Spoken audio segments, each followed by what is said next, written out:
So we are live over on the YouTubes. If anyone prefers watching over there, I'll give you the link here in just a sec.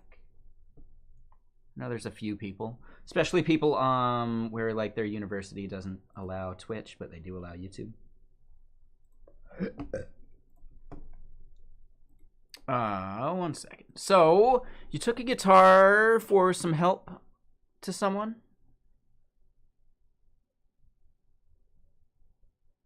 Thanks, Odatner. He had a Silver Suns pickup set list on his wall, then you realized he was their guitar tech. That's really cool, man. That's legit.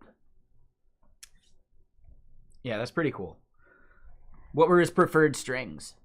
I'm always curious, like, after a while, a lot of guitarists get into a mindset of, like, they only use one set of strings. Like, they're a, you know, an Elixir user or, you know, Ernie Ball or whatever, right? I've always been curious about that. Do you have a preference?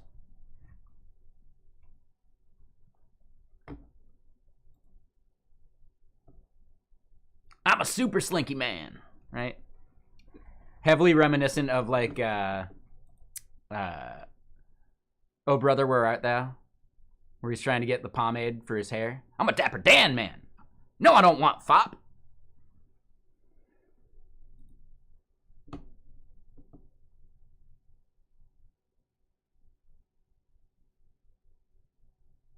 People here in Seattle playing doom metal? Interesting. Okay. Oh, and Volko, I think I forgot that you're here in the area.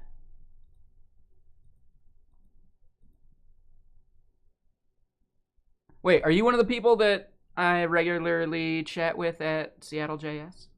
You don't got to dox yourself too much.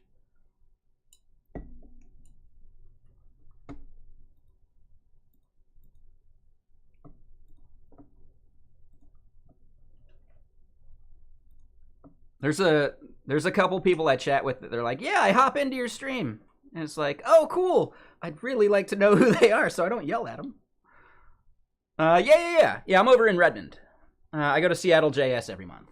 Or most months. It's really a good time. I'd recommend checking it out if you can. And Odatner, yeah, I saw your message. Sorry. They better be Martin 1053s or I'm gonna walk. Like, yeah, no worries. Yeah, I'm a finger picker too. That's fine, Volko. Like, you don't need to be a JS dev, right? There's plenty of people we go and chat with there that are Rust developers and just all sorts of stuff. It's more of just like, it's the only really good meetup in the area.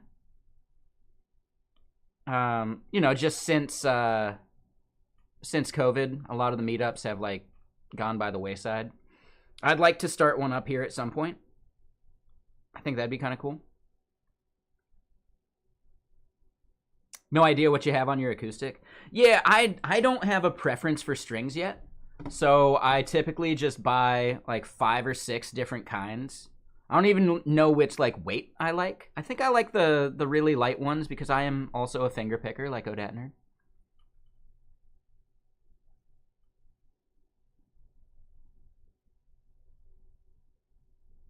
We're gonna do a quick free guitar playing real quick.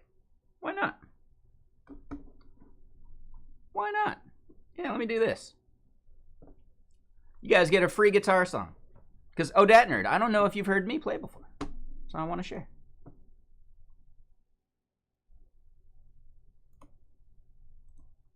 Check. Ooh, that is not the right... Hold on. You can't hear me. 1 second.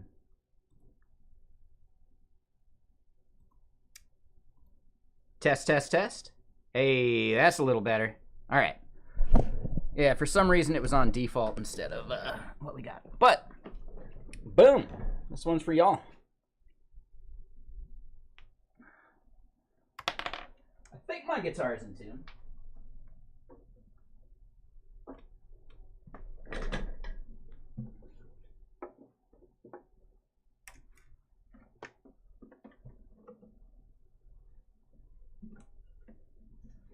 You got a guitar you typically down tune? Nice.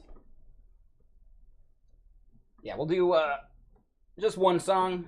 Just the one that most people have probably heard already. Whatever. I'm going to move the mic a little closer. And let's just make sure it's actually tuned.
Oh, it is out of tune.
And yeah, sorry about that. One of those strings was way out of tune.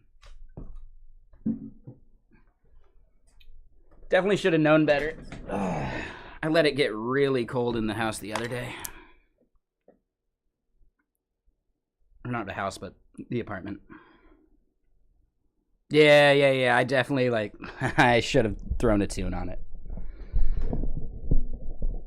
My bad. The top three strings were great, but yeah, dude, that A string was no good. Maybe the B string, or D string. There we go. Thank you. Yeah. Yeah, I just should have tuned it. That was my bad.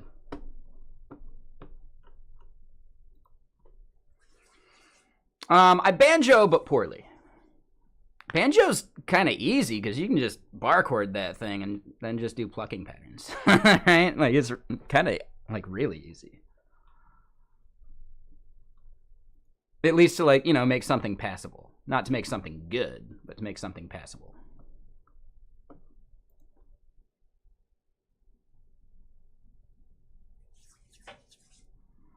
All right, let's get some synthwave playing.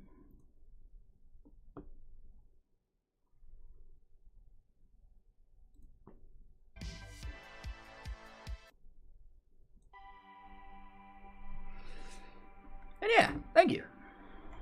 Yeah, my brother hates that plucking pattern, but I don't care. Right, like the like boom, bada boom, like that part. He really didn't like that part, but I don't care. I like it. And the song really doesn't sound the same without it. Like, if you just do like the standard like walk pluck, meh.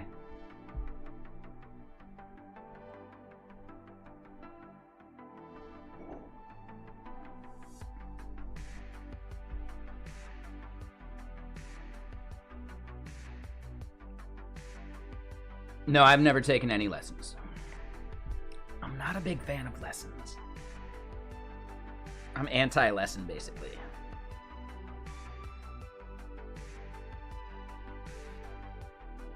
Yeah, Volko, like, technically, guitars are in, like, I think it's less of a string instrument and more of a percussion instrument, personally. Right? In the same way that piano is almost more of a percussion instrument than a string instrument.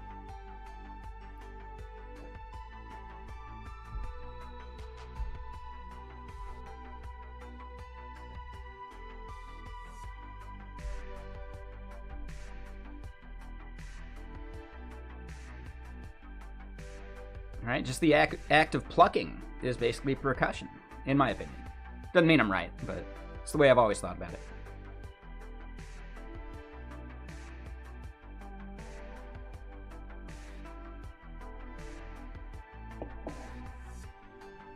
But yeah, never took a lesson for snowboarding. Yeah, never took a lesson for guitar. I started out as a bassist. I don't know if y'all saw the bass. But bass, the way I play bass is definitely percussion. Slap poppy, for sure.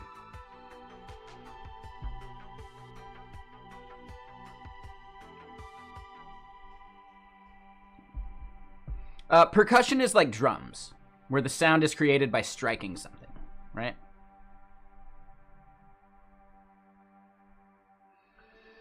I like acoustic guitar because it's easier to like create a whole song. Oh, you're saying make of guitar? I'm not a brand person.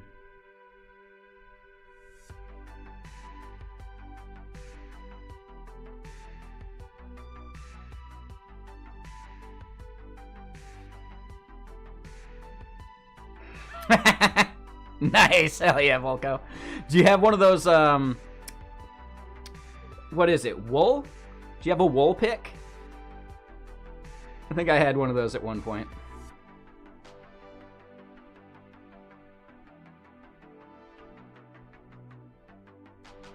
Experience gas? What is gas?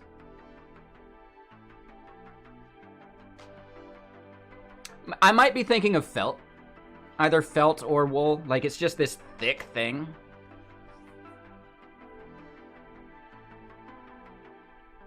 Yeah, if I'm being honest, playing some good fun slap pop bass is one of my favorite things, but it's a lot harder to like have like a full song in your head from doing it, right? You need like accompaniment with bass a lot of the time. Whereas guitar, you can just, you know, you can just noodle on it without anything with you. I also started in 8th grade. Are you me? Like, hold up. Are you me?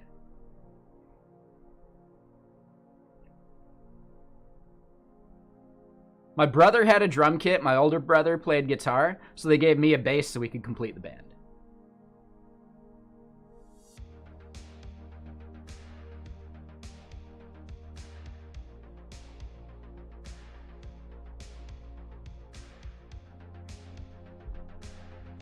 And yeah, me and my brothers used to jam quite a bit.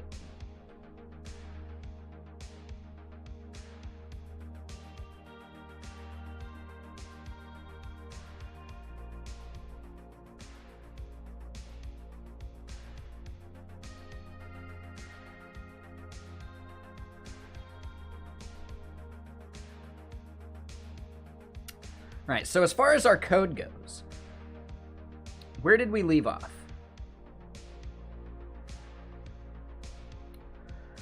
We're not getting our recording to work exactly the way we want.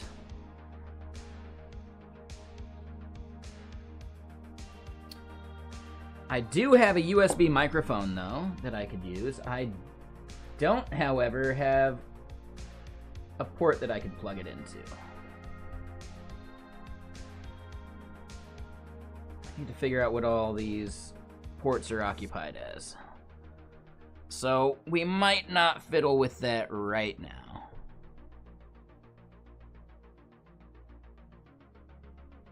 Oh, you know what? Hold up. I bet I could do this.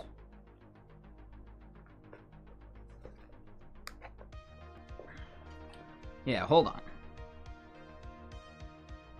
I know, yeah. Well, I mean, if you don't go... Like, if you leave stuff sitting there too long, they charge you a holding fee. So I didn't want that. But I also, I had another thing coming to the P.O. box. Take this box. I had another SD card I needed. Because I pilfered the one from the kitchen because it's a 1 terabyter. And, so I needed another SD card. So I ordered that so that I could do cooking stream stuff.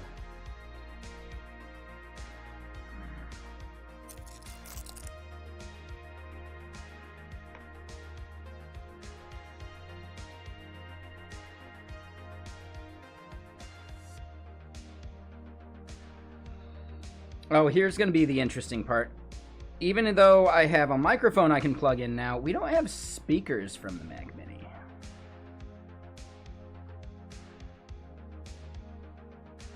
So, yeah, I can definitely get that working because it's just a headphone port. I don't feel like doing that right now. But we do have crappy little lapel mic I can chat into. I got it just so I could hold it up like this in pretentious TikTok videos. Speaking to the mic. I hate that so much. I really don't like it when I see someone holding a lapel mic like that. So annoying. I know it's a weird thing to be annoyed by, but yep.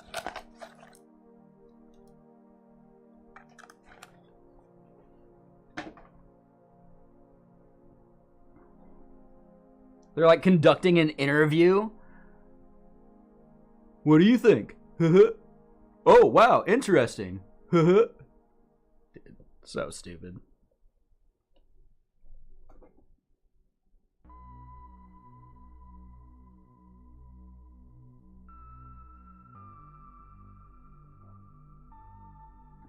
Oh, right, yeah, we could see like output coming from it. I think it's easy enough if we just launch up ngrok again and make that happen. Actually, it's still even going. I should probably just restart it, though.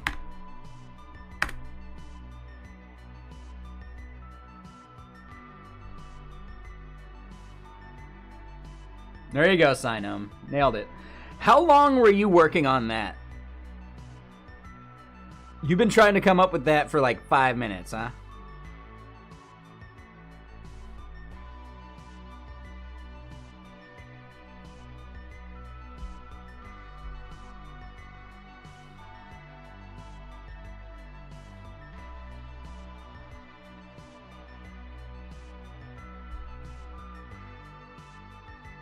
It's okay. I like it. It's a good one. Nicely done.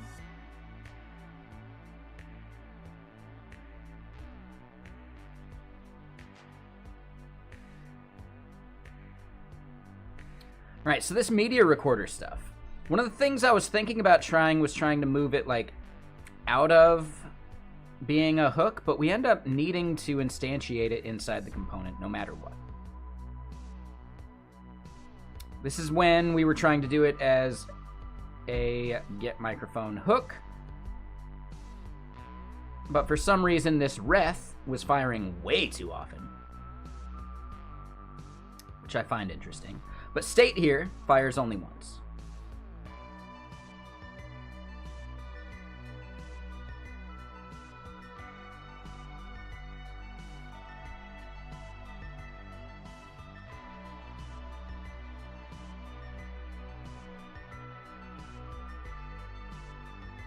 I do only want it to fire once. Like, I want it to fire when Whisper updates, sure. right? Because this instance needs to happen.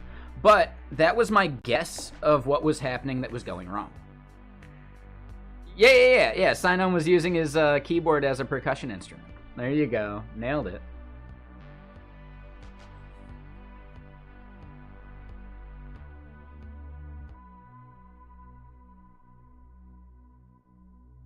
Nailed it.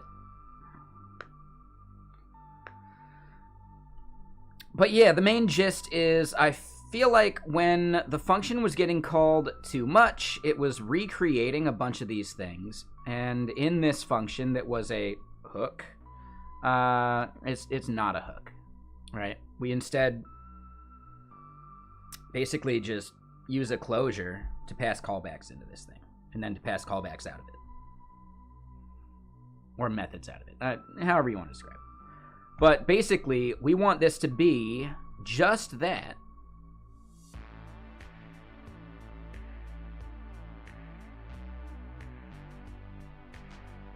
Yeah, thanks, Sino. Here it is. Yes. Yeah. What I want to do here, we need to reset these chunks. So chunks, when we do a start, chunks is equal to that. Stream is equal to null.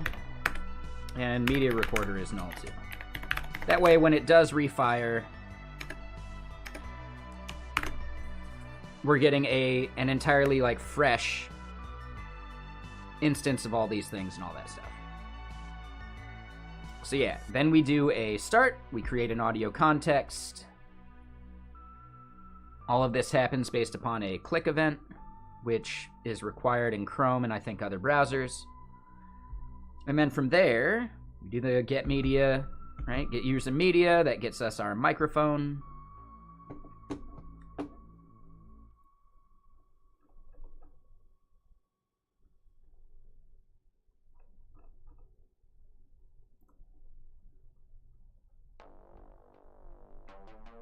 It's always weird when I get some notification.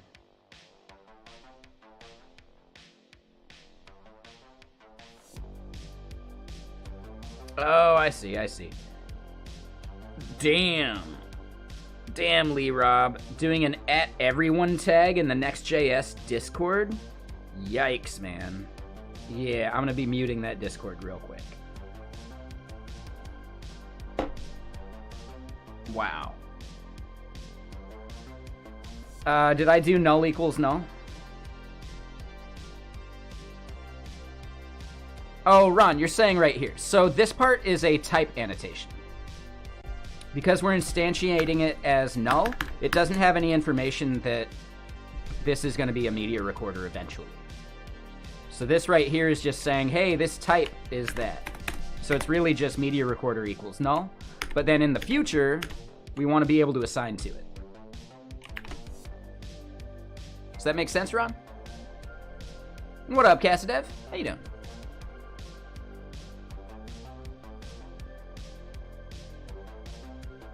I know, that's gnarly. On a Discord as big as the Next.js one. That's crazy. Like, that's crazy. So yeah, I will be muting that Discord.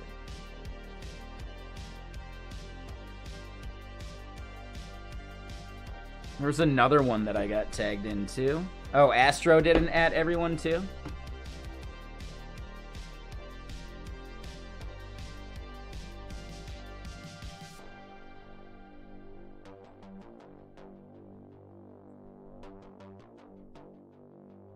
No, they didn't. They did a @notify announcements, notify updates. Okay, there you go. That's a good one. Solid one. It's just hyping up a new video on his YouTube. ODAT Nerd for Lee Rob's thing. For Astro, they did a good notification on it, which is solid. Yeah, exactly, ODAT Nerd. Like, yeah. So, yeah, that Discord's getting muted. And hey, what's up, Spiridon? How you doing? Gonna alert? Yeah, I appreciate it.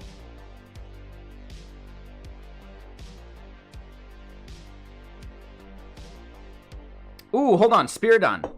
I got a fun thing to show you. We had a really interesting bug with the WASM the other day, on Saturday.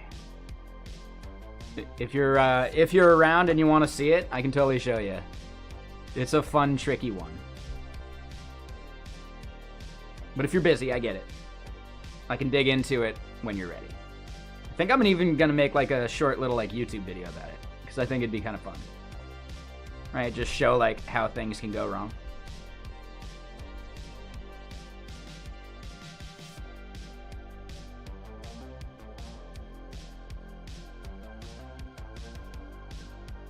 Anyone that wasn't here on Saturday, would you like to see the quick bug that we had?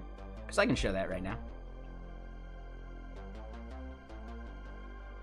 Because I think, yeah, we got what we needed in here. I think we're about ready to start testing this. Okay, yeah, so let's show that bug. It's a tricky one. So over here in the index.html, we've got some stuff that could be better. I'm sure there's some way to wire it up into being all React managed and whatever, right? But for the most part, we have this chunk of code that needs to set up window.module with our print function and our print error function. These are callbacks that come from the WASM and let us know what's going on as results of the WASM. So standard error, standard out, those are basically what it maps to. So this is the standard out, this is the standard error. Because WASM is running basically like a command line at that point. After that, this main.js is the actual WASM code that then needs to load. This is the chunk of whisper.cpp compiled to JS and compiled to binary, or like data URI encoded binary. And then this is our application that loads in. We need this exact order of operations. Is there a way that we could do it in our React and manage it there? Sure. But for the most part, this is a proof of concept and we're just wiring this up here. This needs to be defined before main.js happens because there's some logic and magic over there that merges the existing window.module with the one that they're instantiating. All right, so that kind of explains what's going on here.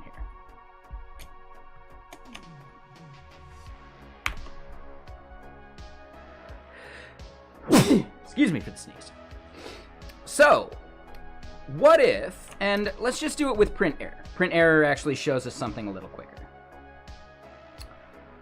The bug I had previously was related to this. So if we do a console.log error starts with, whisper timing stuff, right? This would then be a boolean, and that boolean would be something like message.test, and we test the regular expression against it. Some of y'all would actually know immediately what is wrong with that part, but that's not exactly the bug we had. It's related, but it's not exactly the bug. So if we do this, right? Well, first, let's show what things look like. Over here on this page, right? We clear that. That was actually the buggy version. We refresh this. We go into here. We pick a model. Here we can pick a file. That file is pre-recorded. Boom. And what we end up seeing... Wait, did I already... Oh, I forgot to save. That would be why that didn't look right. That's the error right there, though. But let's see what the regular thing looks like, so it makes more sense. So we save that, load the JFK wave, we head to here, and we see what we expected to see. And what up, Coding with Strangers, Mr. Sir? Bit early for you, huh? Have you been going like all night or something? Can I get some mods to do the shout-outs real quick while I describe this bug real quick? So, custom print error, right? That is this hook right here. That is exactly that stuff. And we see that each individual error comes through as its own error callback, right? So we're whisper init file with params, whisper load, all this stuff. We see a bunch of metadata about it. Cool, nifty. What happens if we have something that were to throw an error in here?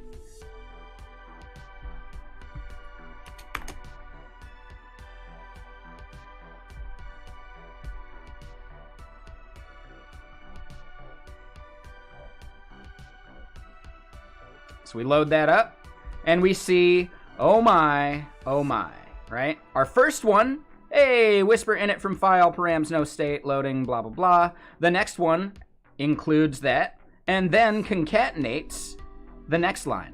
And then it concatenates the next line. And then it concatenates the next line. So on and so forth, forever, in perpetuity. This string just keeps getting longer, which is gnarly, right? Why is that? Well, number one, we actually have an error here, but we don't see any errors in the terminal. What's the deal, man? It turns out that this error is getting swallowed, and the only way we'd catch it is if we had a try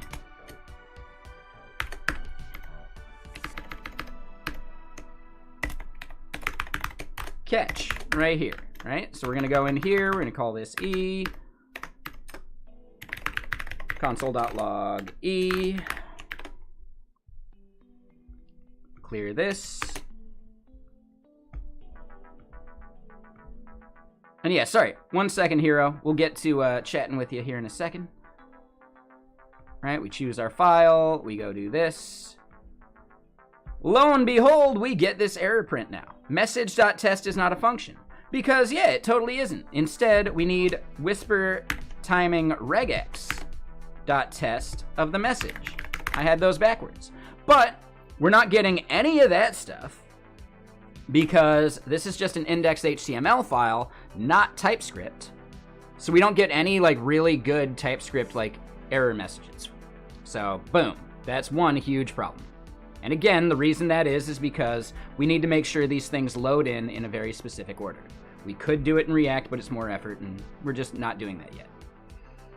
So yeah, right? That catch. We're having an error there. It's getting swallowed. If we don't have a try catch around it, we should probably just have a try catch around it. But yeah, okay. Why is that causing the entire thing to concatenate though? Right? Why is it appending to the string? That makes no sense. But it does if you actually start thinking about what it might be doing under the hood. So let's look at this. Let's just pseudocode it. Let's imagine that the WASM code does something like add character to buffer, right? The buffer is the buffer of like character codes for the string that we're going to be sending back from the WASM into JavaScript, right? So we add a character to the buffer when, output is done. Send buffer to JS using print error, empty out buffer. Right? Makes sense. Well, the problem is if print error throws, then this entire process stops right there, and we never get to emptying out the buffer. So it just keeps adding to that buffer over and over and over again, and it never clears it out. Because this right here is throwing, and it's just done. So yeah, that was a fun, tricky little bug.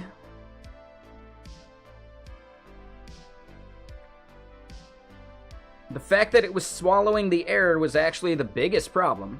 If it had simply just passed the error back out to us in some way, then we'd know.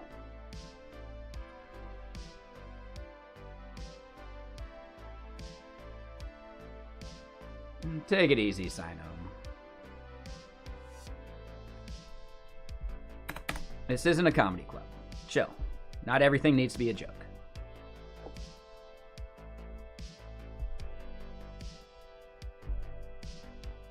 So yeah, that's the basic gist of what's going wrong with this and why those things are getting concatenated. And it's definitely user error, because if we weren't throwing, right? If we weren't having an error in our code, that never would have been a problem. We wouldn't have had any issues. But it is interesting to recognize that sometimes those bugs are out of your hands, right? Sometimes, like, the reporting of an issue that you have with your code doesn't happen. So now it works fine. We're all good to go. Bim, bam, boom. How did I go about diagnosing it at first? We discovered that if I commented out some of the other logic, because we had it working at one point, if I commented out that whole section, things worked again. So we knew that something had to be going on with this stuff. So at that point, that's when I threw a try catch on it, and then it all kind of made sense. But it was very confusing at first. In a similar vein, it's very easy to have JavaScript promises swallow errors as well if you don't have the right hooks and things set up.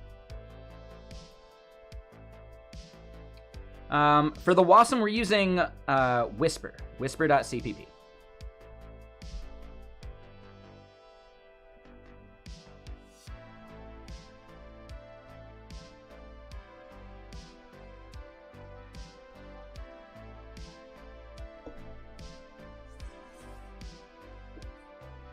Absolutely coding with strangers, yep.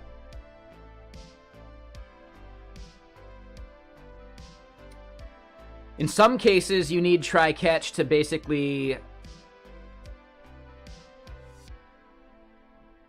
intercept any, like, thrown or unresolved promise rejection.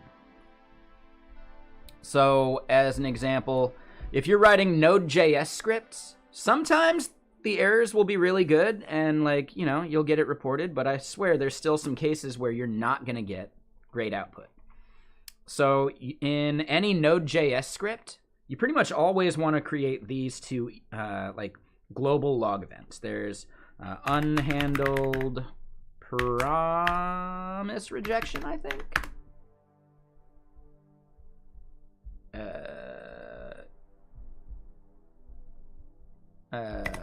Event. There you go. Unhandled rejection. So you're going to listen to the unhandled rejection event. And you're also going to listen for uncaught exception event. Oop. So in any Node.js script, you definitely want to have just two global event handlers until you're, you know, done prototyping and stuff, that will bubble these up and let you know that they're happening, because sometimes they can just disappear on you.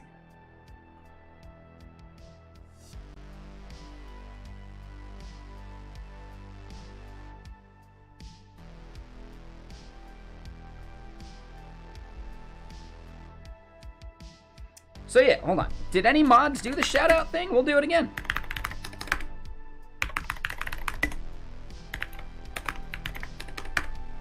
Looks like they didn't. Come on, mods. No, it's fine. I get it. It's not your job. You're not getting paid.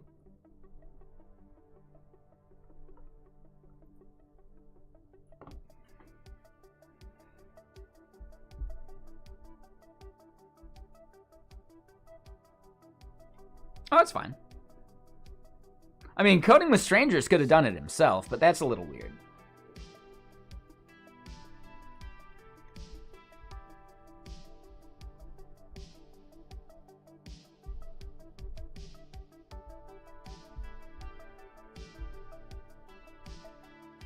And what's up, Chaotic? How you doing? Yeah, shout, shout, let it all out.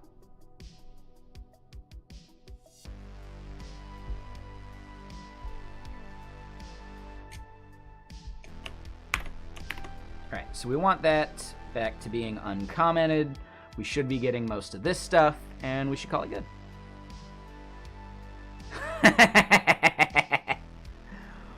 I mean, I've done it before.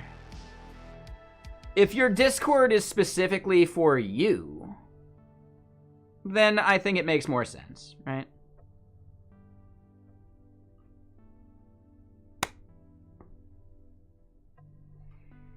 Right, if it's your Discord, people are probably there for those announcements, so that would make sense. Technically, Lee Robb is high up enough in Vercel that, you know, makes sense. It's probably related to some Next.js stuff. So I get it, but, man, I don't know. I don't know.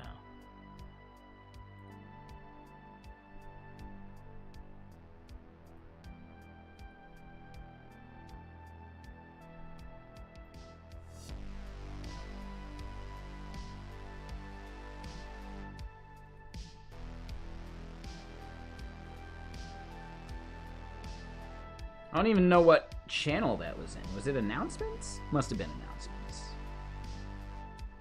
Yeah, it was. Yeah, it's walking through caching for the app router and all that stuff.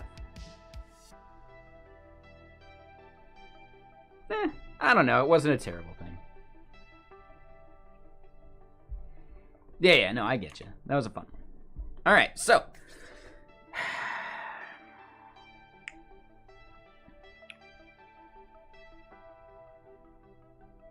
What we want to do is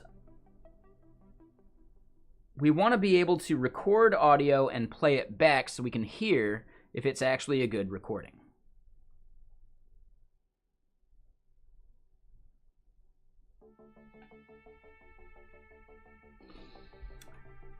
And I have a thought, right? So over here in Snippet,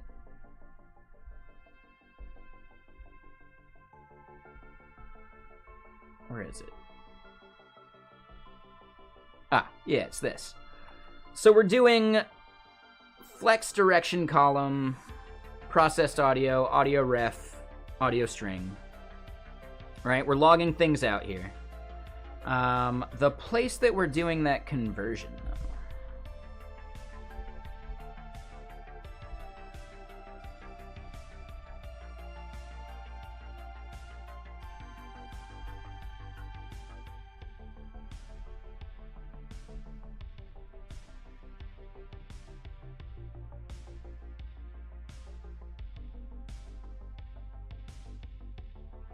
Oh, and this is the one where we're doing that part. Okay.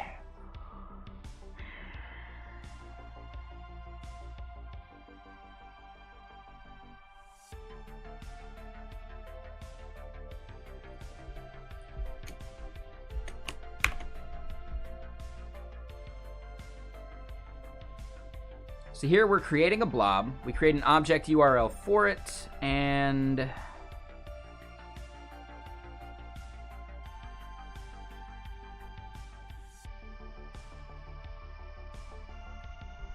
think I want to do just this part.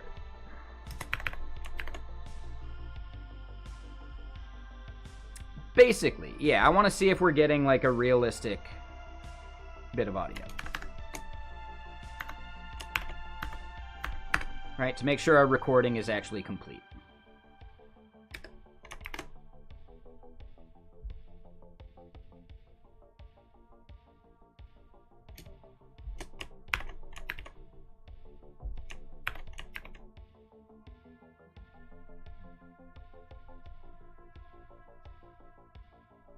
All right, so now that we're doing the URL that way, what I want to do is we're going to add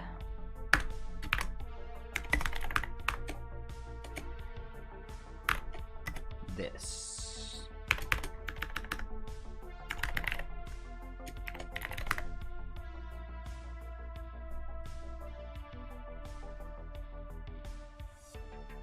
Yeah, it was only showing like little bits of it. Yep.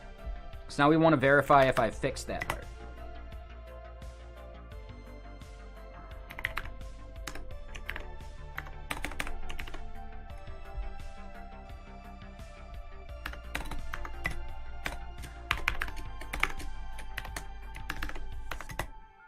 And yeah, Hero, what were you doing? Sorry. Yeah, what were you up to on your stream? I totally forgot.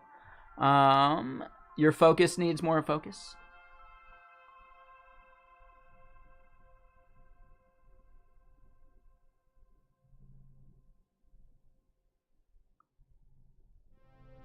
Testing for a technical interview, so you ran a sim of the test environment to prepare. Nice. Yeah, cool, man.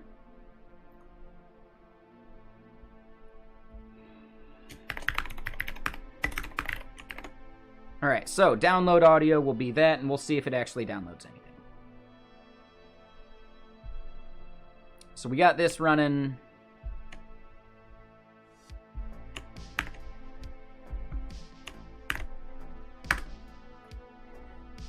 I'm gonna go load it up.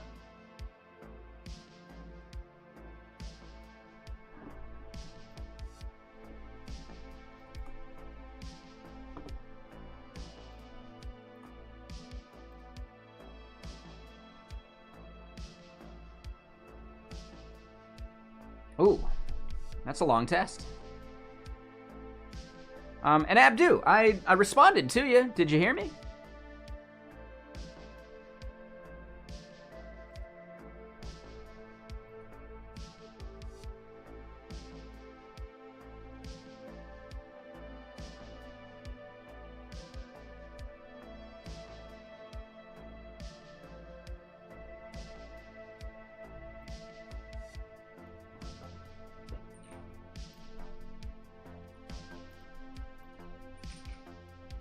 Ooh, I need to show you what we're doing over on this screen. There you go.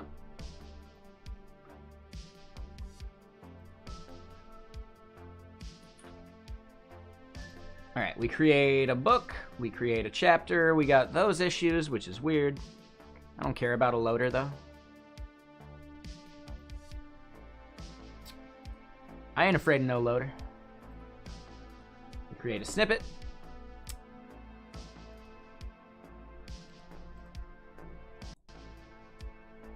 We allowed the recording. Is it working? Check, check.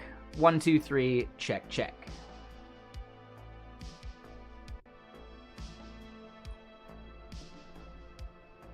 So that theoretically included our audio, but we don't see any playability here, so I just want to try downloading it. Yeah. So we even see the output here. Is it working? Check, check. 1, 2, 3. Check, check. Boom. Worked out pretty good there. So it got part of our audio. It didn't get the initial part of our audio, but that seems pretty good so far. Let's try and download it. 500K seems about right.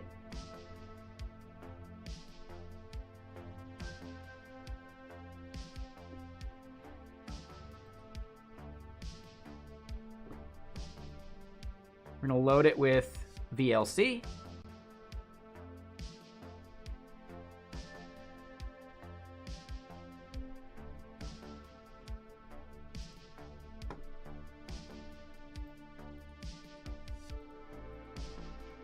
And we get nothing.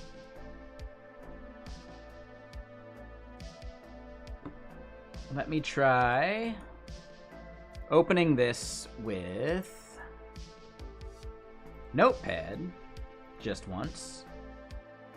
It is binary data. Okay. It's large. So it's not just the random HTML page. Yeah. Oh, birds chirping was a good one. We saw another where it was like music. Yep. Yeah, that was a fun one too.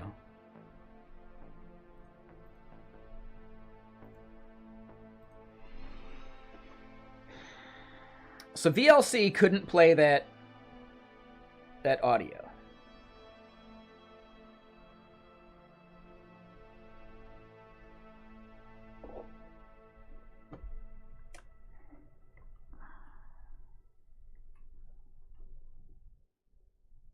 So let's try this. Blob to data URI.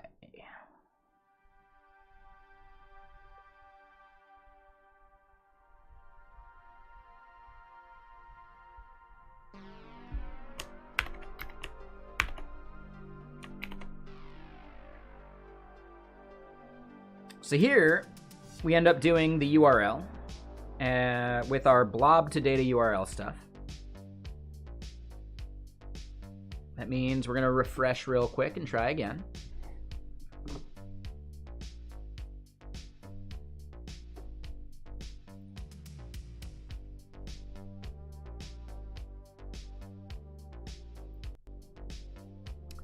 Testing, testing. 1, 2, 3.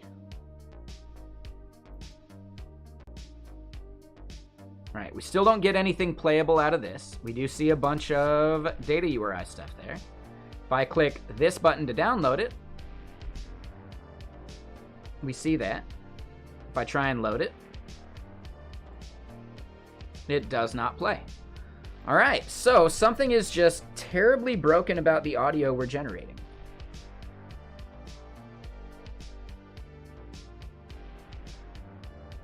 Audio WebM Codex Opus should be working just fine here, though, which is even weirder. And a crazier part of this whole thing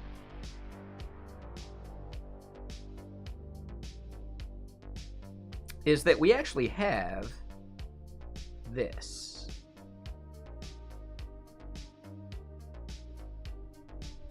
Right? We're reading this thing into a uint8 array.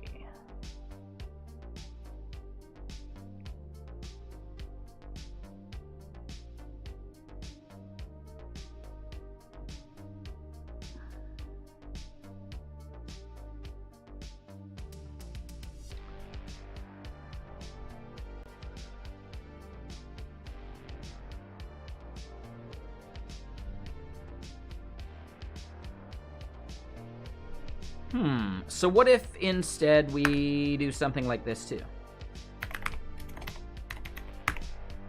Get chunks, and we just return chunks.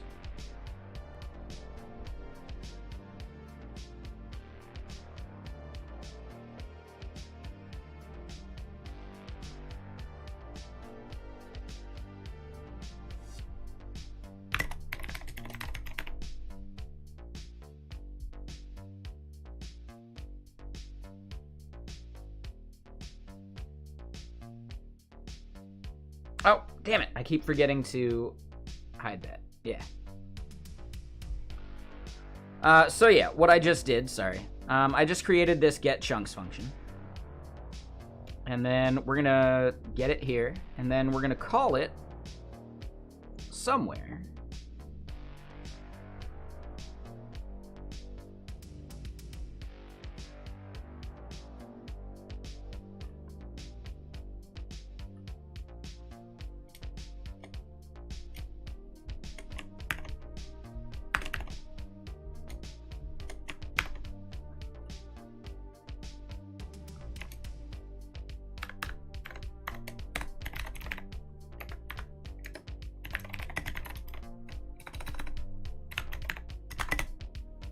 Then chunks is equal to get chunks.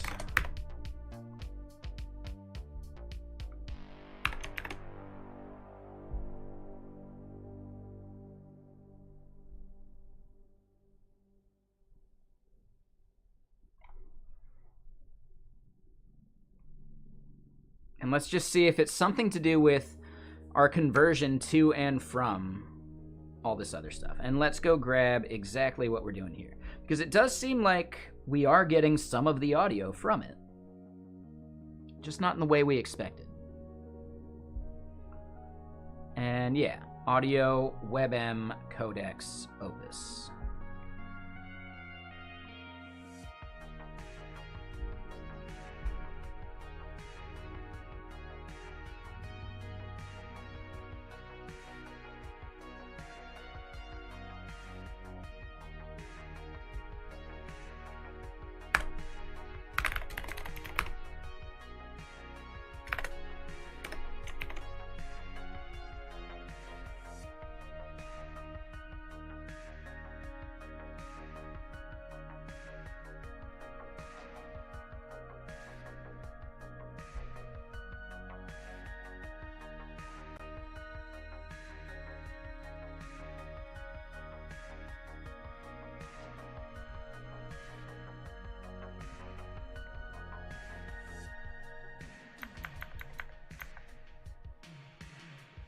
Right, right.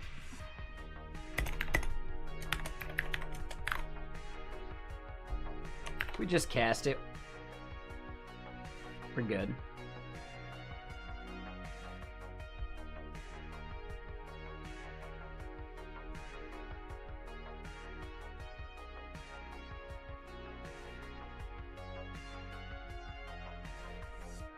Here, get chunks probably, yeah. Alright, so that function should reload just fine. Let's show it.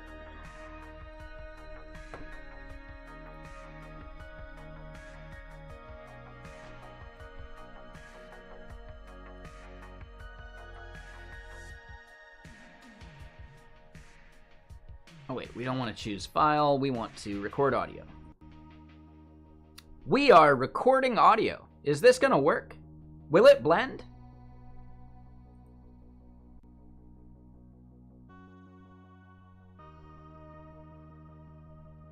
No, it will not.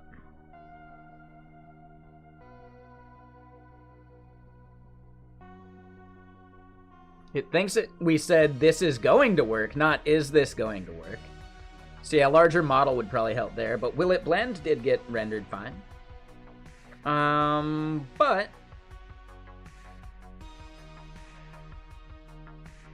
something here ain't right.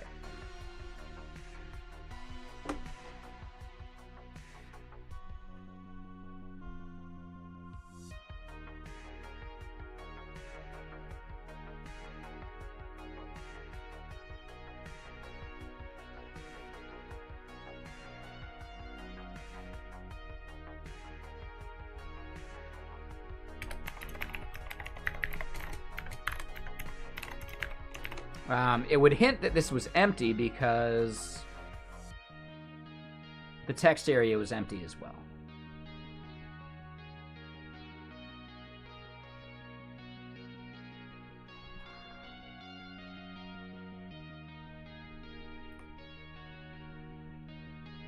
If I look at the logs over there, yeah, we see that URL is just fully empty. So blob to data URL there did not do what we expected.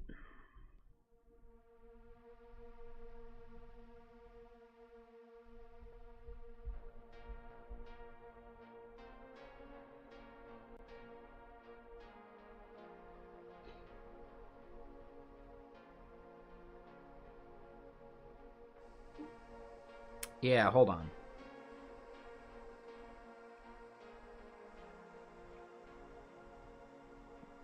So start and stop here. Stop is actually emptying it out, so it'll always be empty.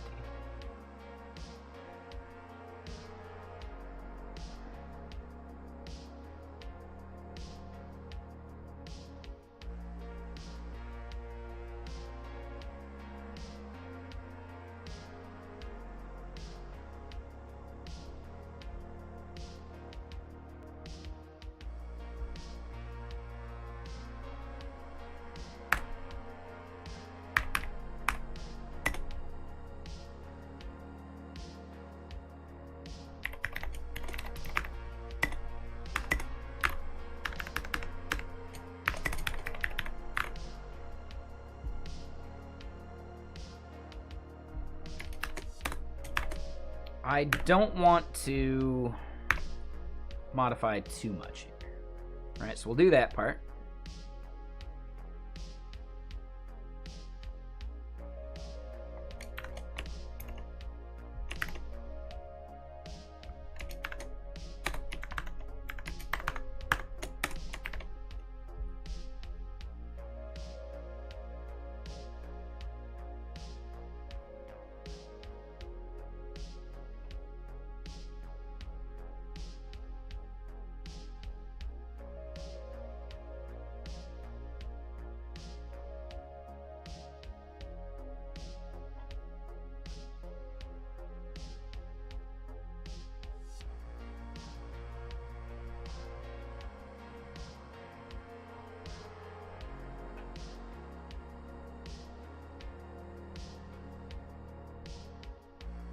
So here we're resetting chunks.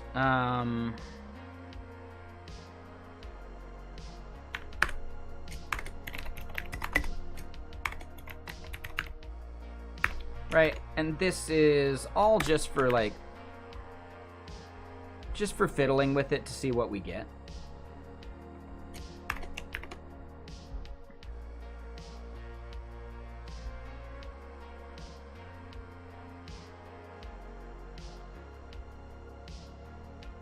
Okay, so let's go look over here again.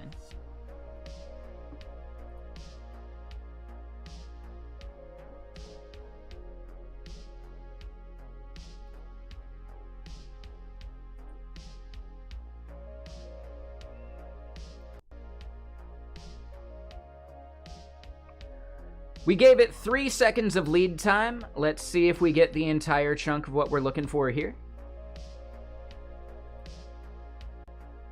We do get... Ooh. This looks even more promising already, because we didn't see the AAAAAA stuff at the very beginning anymore.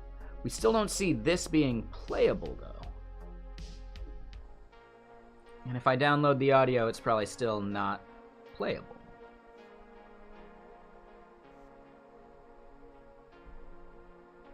Oh, it is playable. If we get the entire chunk of what we're looking for here.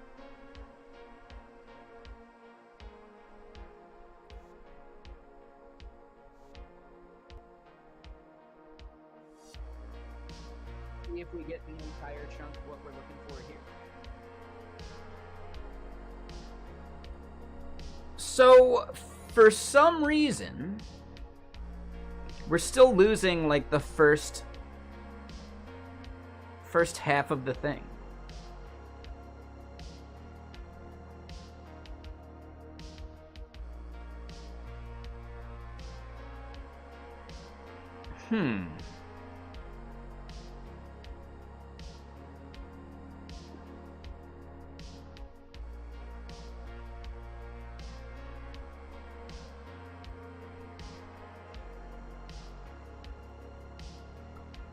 So let's try another experiment.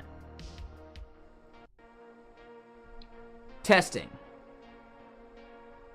All right, so I said something right away so that it could maybe queue up, and then I gave it 3 seconds before I started talking again.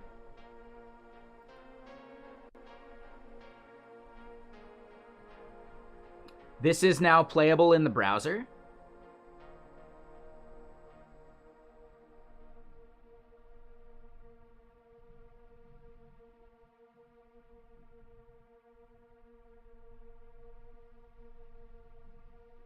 Maybe queue up.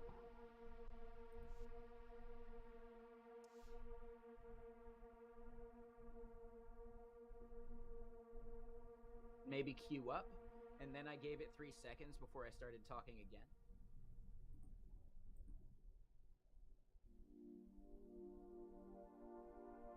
Huh.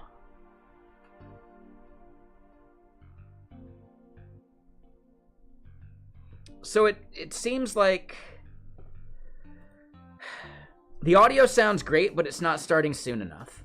I believe a lot of tools actually have like a lead time before the recording kicks in anyway. I think Zoom does that, right? Someone mentioned that.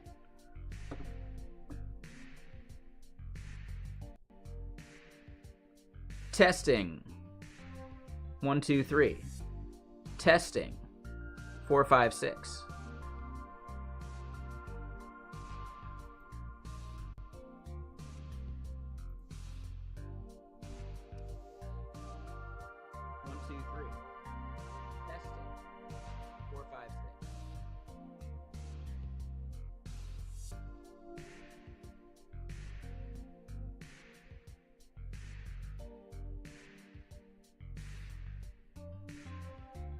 I'm not sure. That's what I want to find out. So now we're going to do it with, let's say, 10 seconds and then start talking.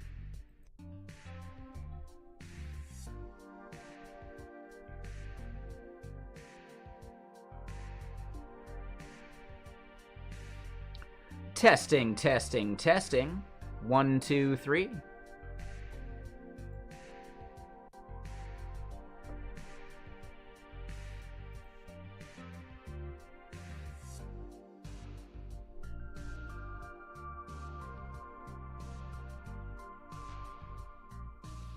Testing, testing, testing. 1, 2, 3. Okay. So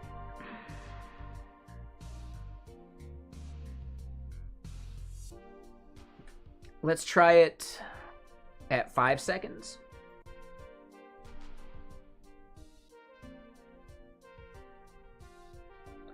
Five seconds have passed. I hope this is working.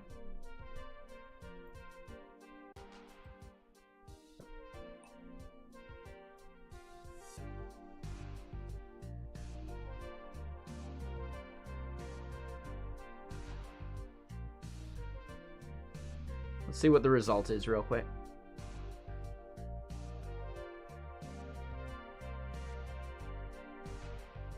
Maybe it didn't even work.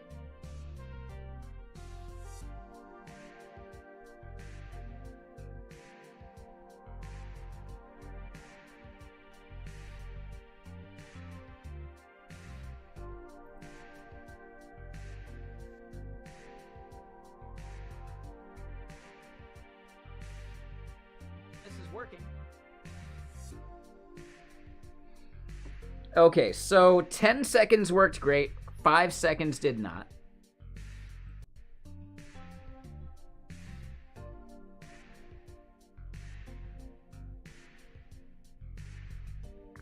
Is this working now? Will it blend? So we did it at like 7 or 8 seconds.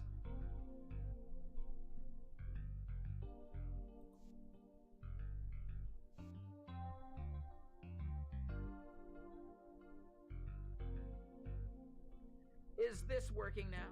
Will it blend?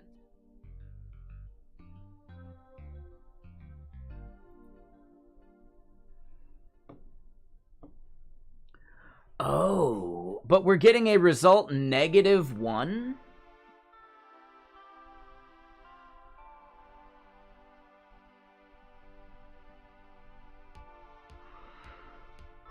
Huh.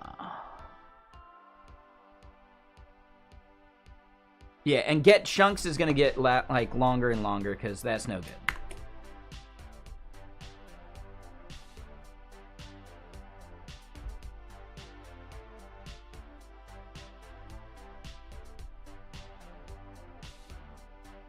Actually, no, we should be fine. Yeah. No, we're totally good. When we do a start, we're actually emptying it out, so we're not forever concatenating.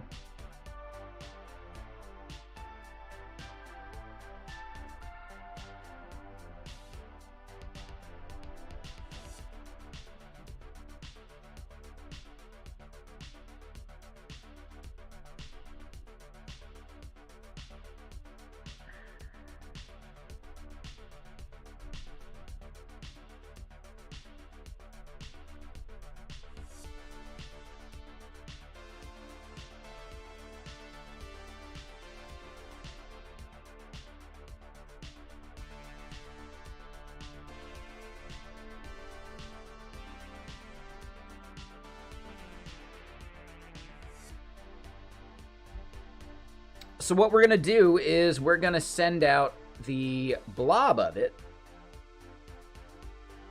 and the audio.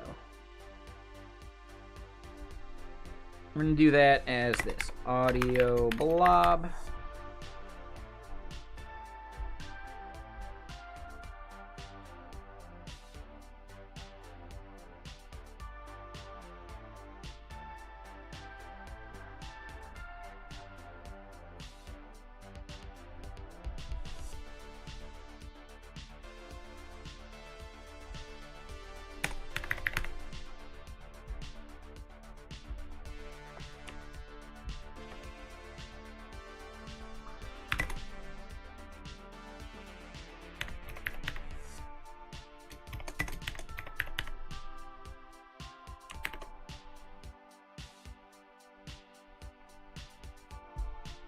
Oh, and y'all can't see that now. Hold on. Yep, sorry.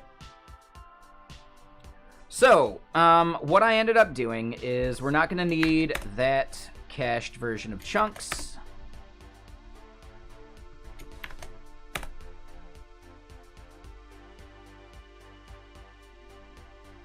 Right, we create the blob like this. The blob is actually the only thing we really care about getting out of here. And then theoretically,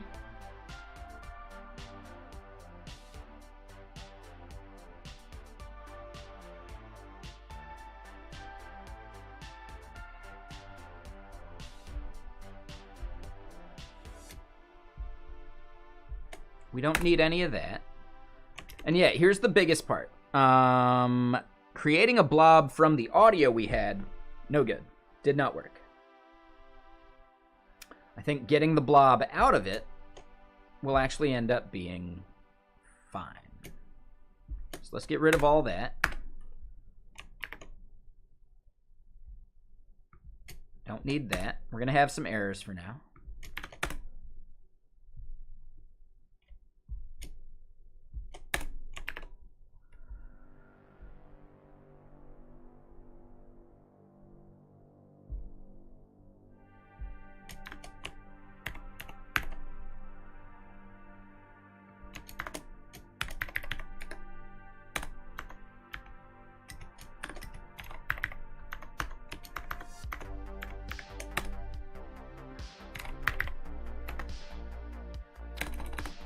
Oh, and you know what? I think we can do that, right?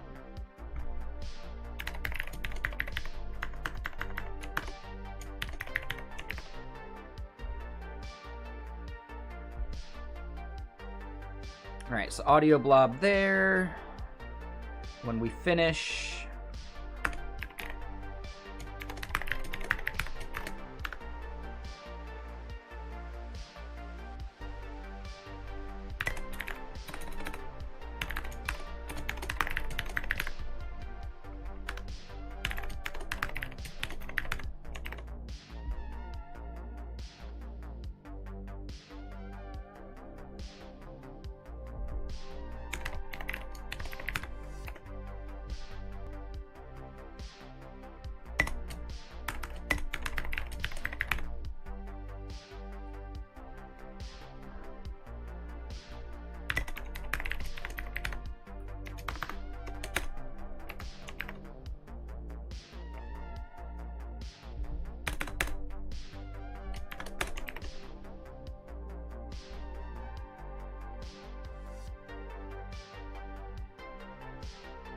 all right, so the audio blob is now something that should be totally fine, and we should be able to see the audio here. Let me do one more test of this over here. And then, yeah, we'll have to do a little bit of like searching and see what the mitigation for that audio not being picked up at the beginning actually is, right? There's got to be some way of fixing that.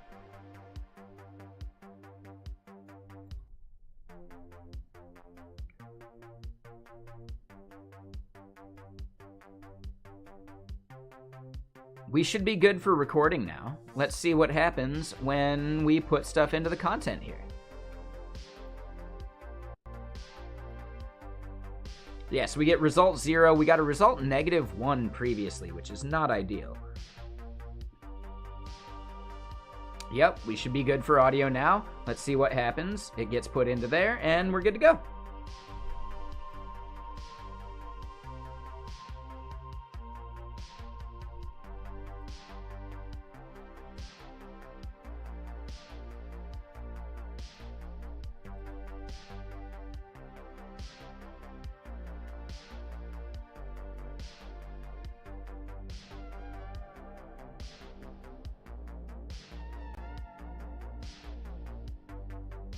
But we don't see it playable right there.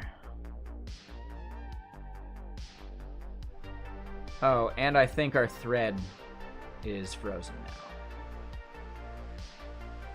Nope.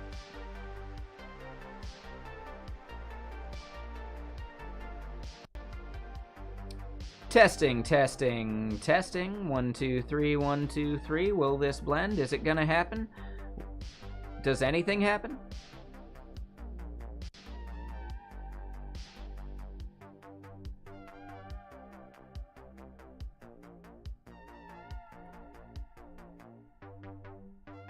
So wait, now we don't get our audio playable.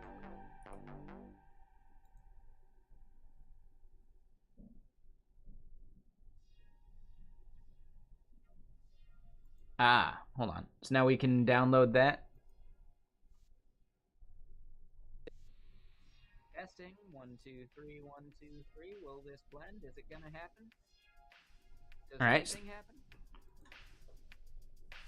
Okay.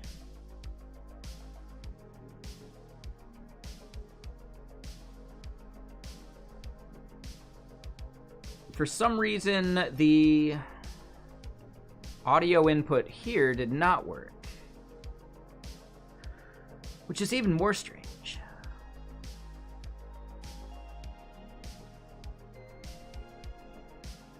But it does download, it does work. All right, so let's do that.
Yeah, so that's not the fix.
Anyone have any thoughts on the right fix for this?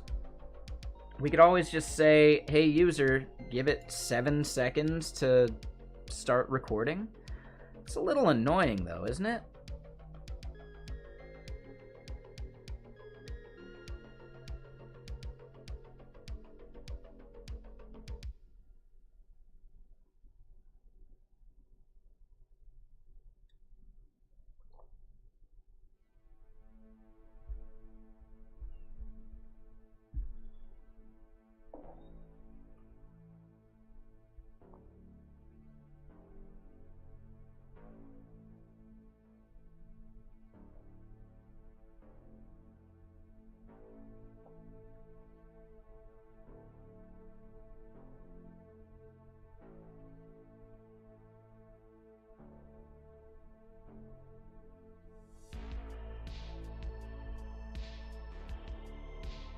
All right, let's look at this.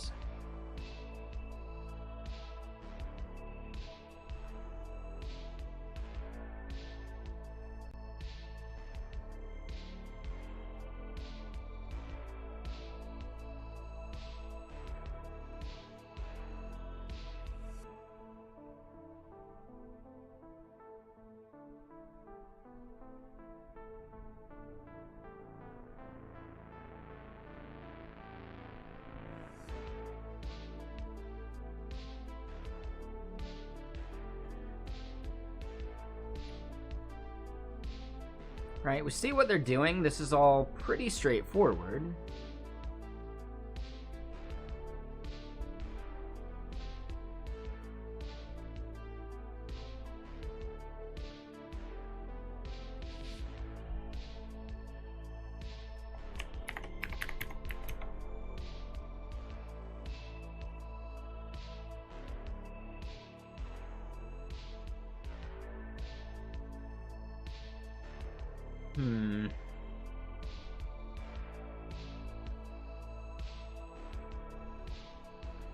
I guess here's a good example. Does theirs have the same problem as ours?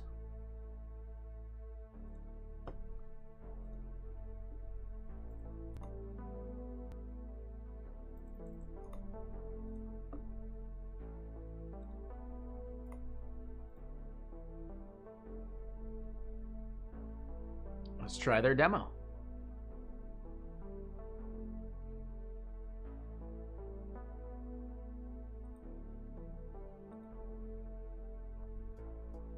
Wait, it automatically started recording? Oh, no it didn't. No it didn't.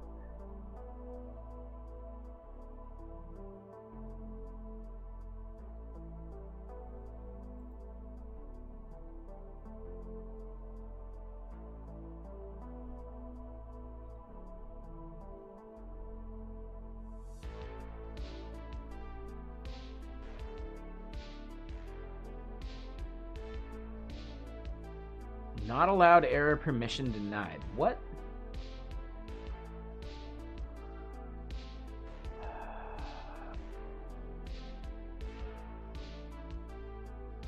It didn't even ask me for permission, though.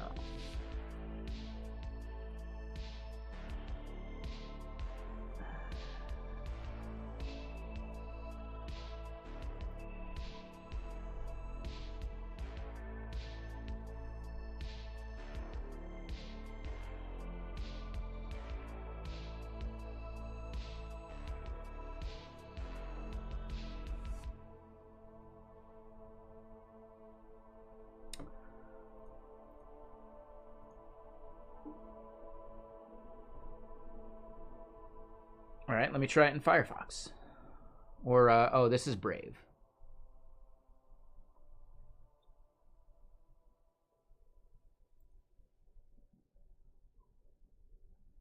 No, it's not on. Like, you can't actually start the browser recording audio to an audio context without getting permission. It doesn't work. Right? It has to be done from a button click.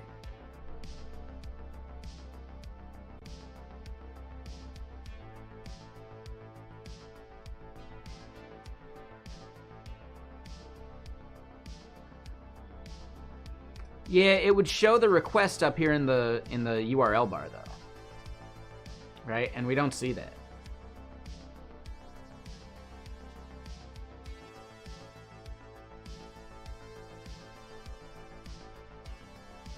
If we had denied it, it would at least like show the denial. So that's weird.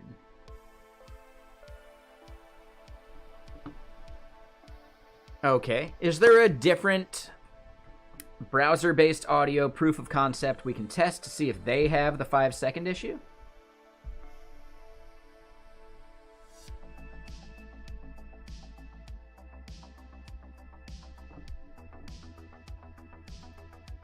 Ah, here we go.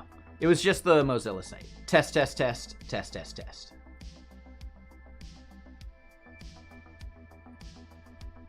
Oh, we're not going to hear this, though. So hold on. Copy, remove, close.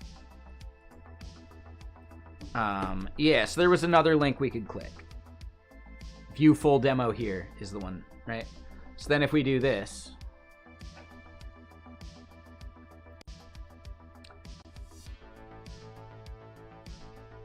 Could not start video source. Right.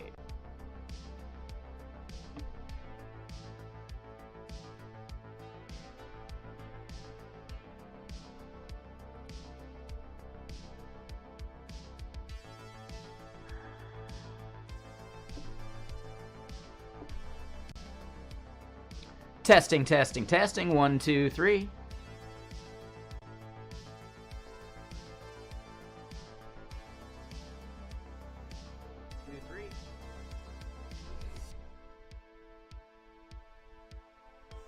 So the first bit of audio doesn't make it, but the video does.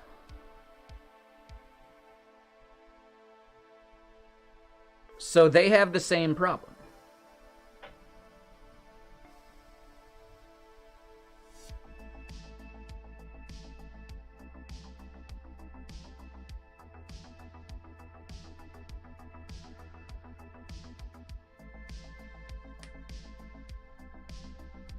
I think that's all there is to it.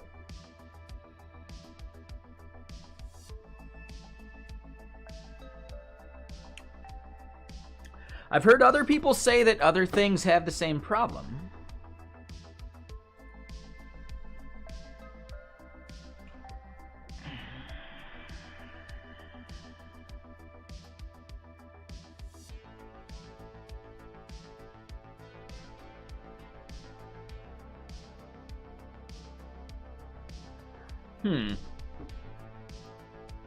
Right, I've heard people say that Zoom, any of those, like, browser-based video tools actually have the same issue.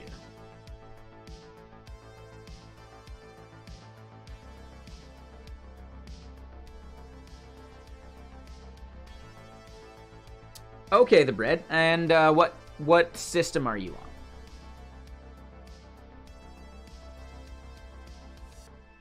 All right, treat it like a bug report. I need to know everything about, like, what platform are you on, etc.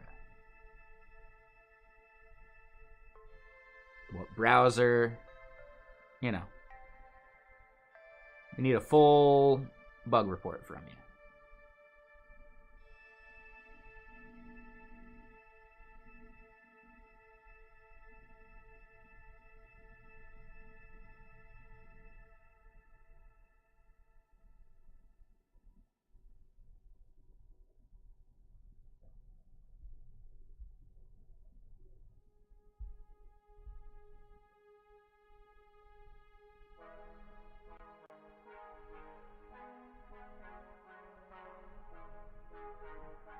Hello, the bread? You out there? Are you Windows or Mac or Linux? So you're on Linux. Okay. So this could be a Windows issue. Anyone on Windows able to confirm if there's a delay there? And people on Mac as well.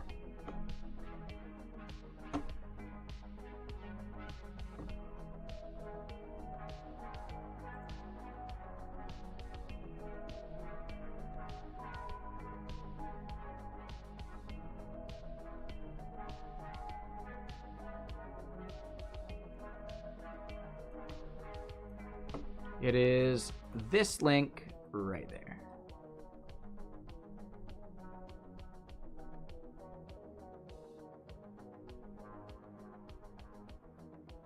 Yep, anyone else? Please, some people on Windows, let me know. Try that out, do some recording. It's not going to my app, so don't worry about getting recorded or whatever. But yeah. Does everyone else have the same Windows issue I have, or is it because I'm occupying the entire, like, audio buffer with other things using the microphone too? I don't know.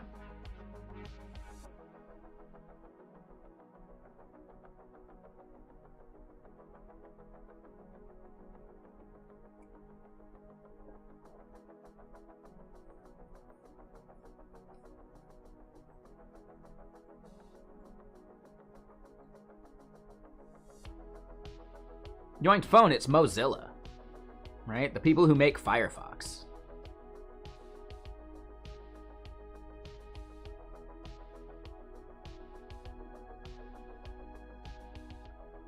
You can probably trust Firefox. I'd trust Firefox more than Chrome, that's for sure.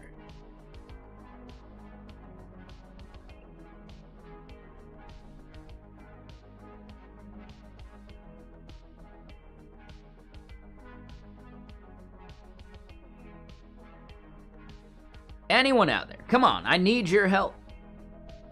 And I'd rather have people test the Mozilla one because that would indicate that it's not something happening in my code.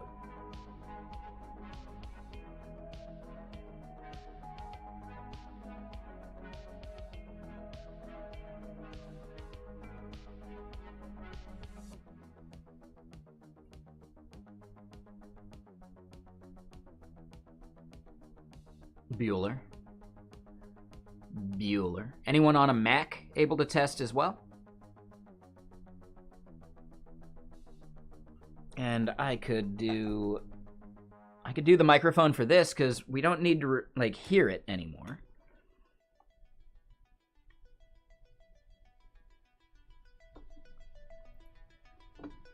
Yeah.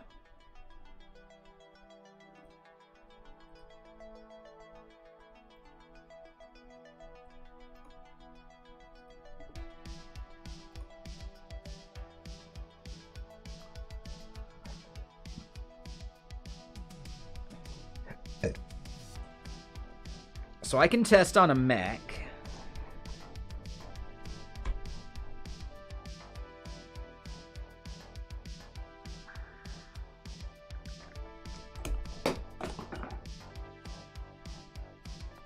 Here I'm just throwing stuff. Oh God.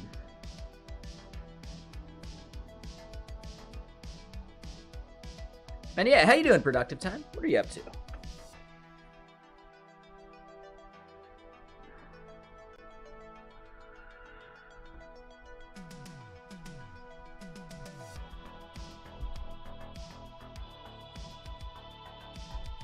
So first, I probably have to make sure this thing even works.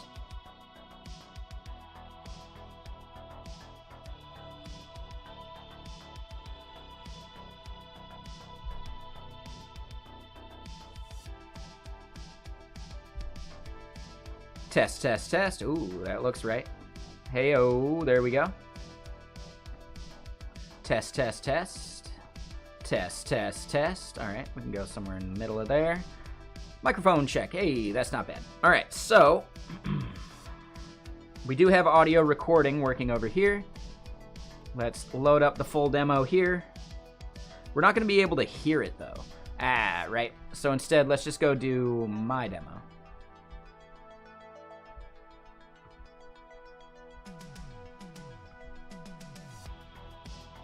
And yeah, how you doing, Yusuf?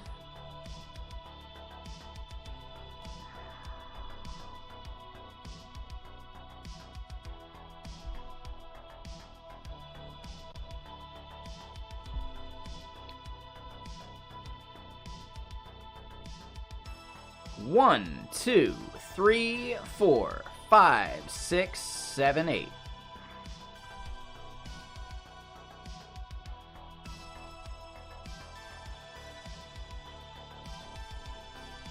And we'll see if we just get like the 1, 2, 3, 4 over here.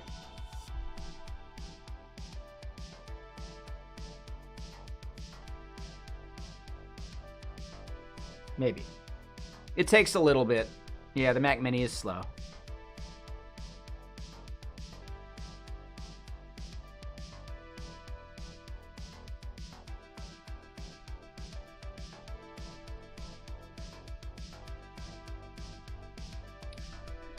And Yusuf, not very bright of you.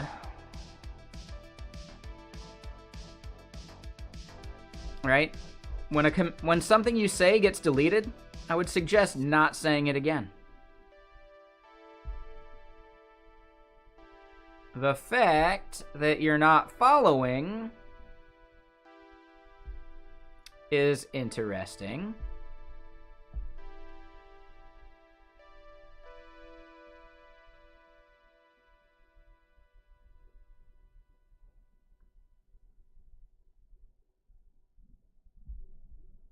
So yeah, you trolling?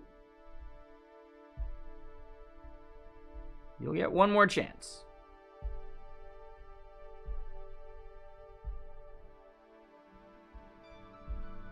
Okay, so 1, 2, 3, 4, 5, 6, 7, 8 actually came back, and we got all of them. So the lag currently seems like a Windows thing. Missing 4 seconds on your end.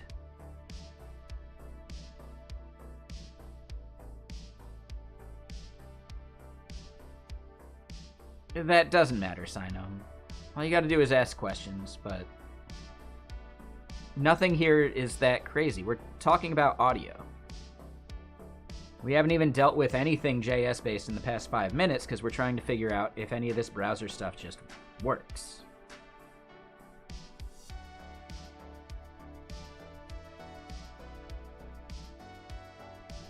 So yeah, on a Mac and on Linux, it seems to start immediately. On Windows, there's like a 5 to 7 second buffer. Ah, that's annoying. That's really annoying.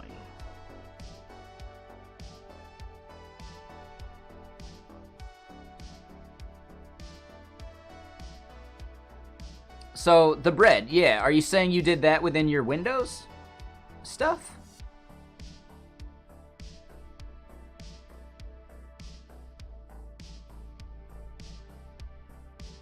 Ah, okay. So now you're going to try Windows. Cool.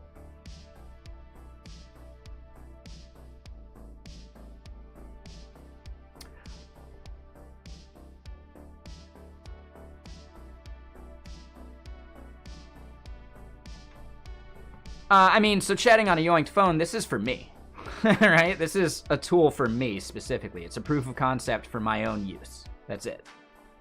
So I don't care about Windows users that much, but we could work around it, and we'll probably want to do that.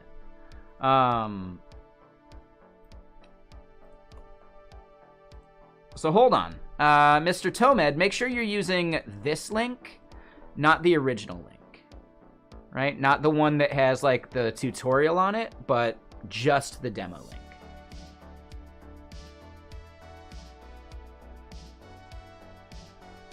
Yes, exactly, sign up. On Windows, but not on the Mac Mini.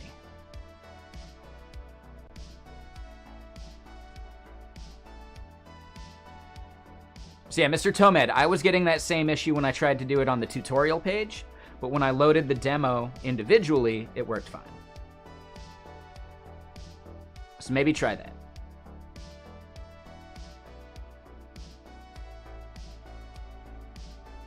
Miner49, thank you for the follow. Are you a 49er? 49er miner?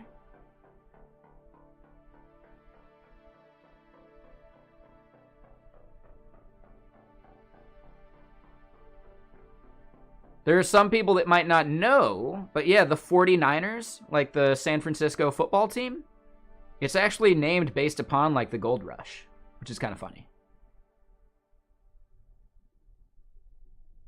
So yeah, that's like a really like relevant name you got there. I assume you knew that, but other people might not.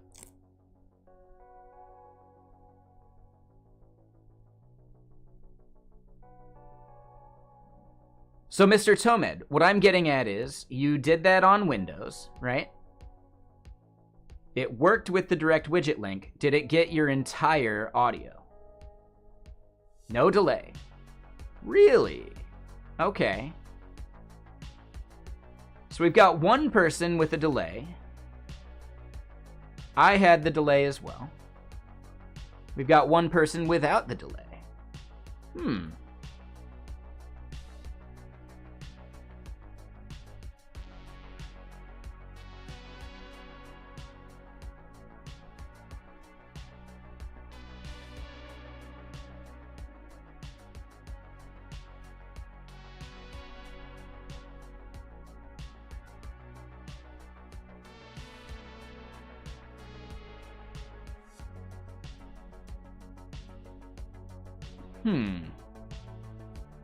Yeah, that seems tricky.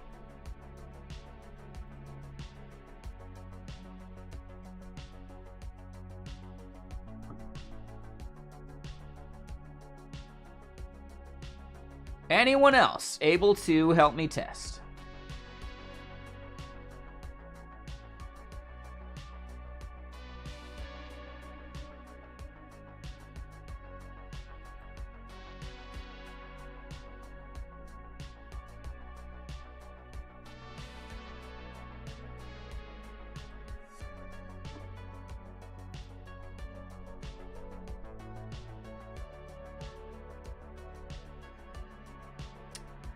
Well, all right. The microphone being over here definitely helped. Means that I don't have to keep switching over to the Windows machine. But it does mean that maybe we'll want to figure out...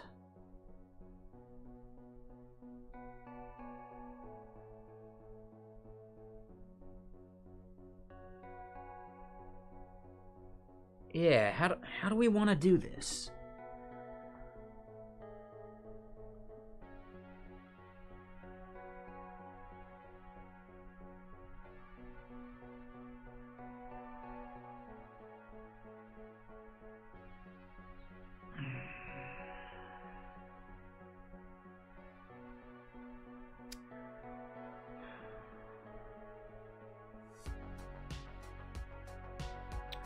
An interesting thing to fix would be, or an interesting way to fix it would be to have like a benchmark setting, right? You click like when you first load, you benchmark your audio and see how much it doesn't send through.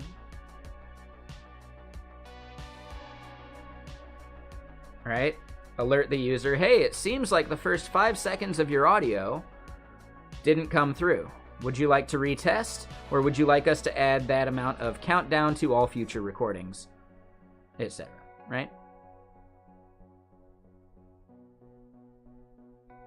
Now for me, again, this is just for me.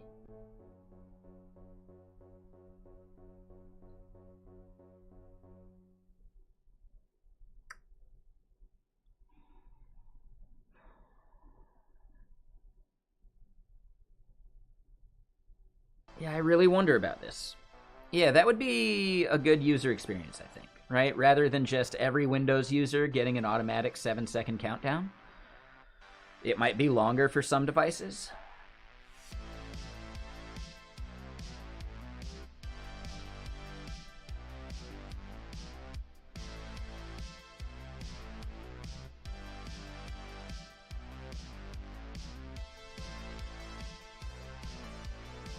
But we don't have the issue we had before where it had like the birds chirping issue.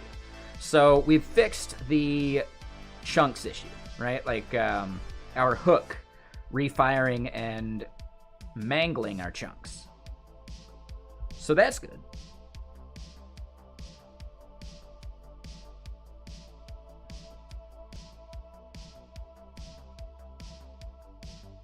Anyone else out there got any more feedback? Come on. I need your help.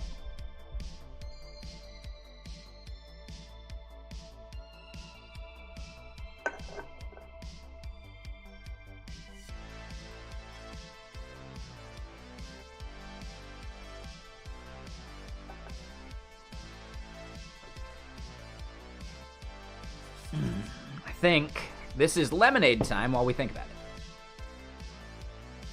So Windows 10 VM, same webcam, chopped the first 3 seconds or so. Okay. Okay, yep. Yeah, no worries, Miner. Hold on, I had a question. Is your name like a reference to the 49ers? Right, because technically 49ers is a reference to the Gold Rush.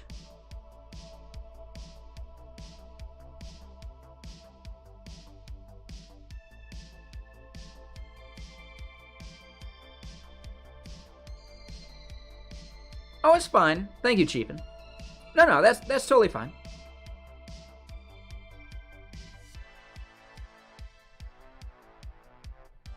Oh, it's still related to a gold rush, though.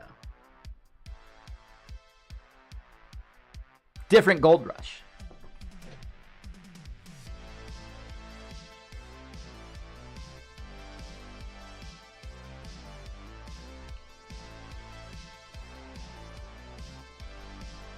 Oh, that's fine, Yoinked. Yeah. I appreciate everyone trying. I was just trying to get, like, you know, like, where's everyone at with testing it? Anyone that, you know, could test it, please.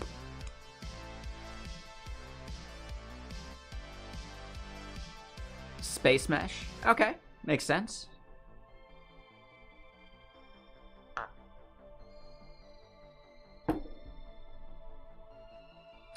So yeah, this lemonade enhancement is Baker's.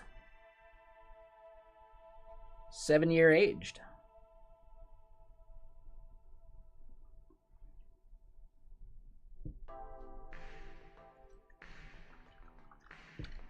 So yeah, time for some lemonade.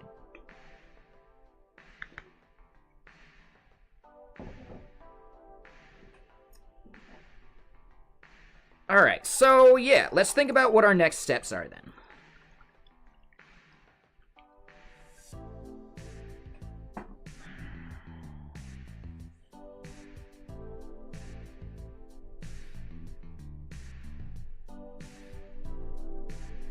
So you double-checked in Chrome and Firefox. Okay, Mr. Tumed, cool. Can you give us any other, like, second and third try, Chrome in Windows 10 works fine? Oh. Hold on. Well, let me try that. Let me look. Let me do a refresh.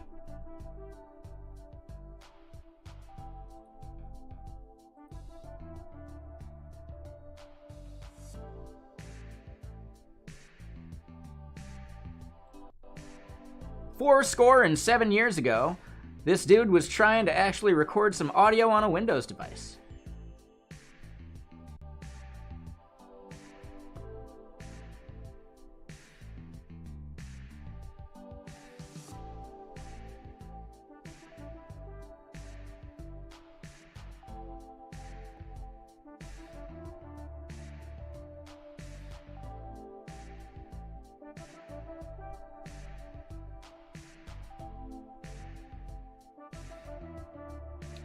Interesting. So over here, hold on, let me show you what I got.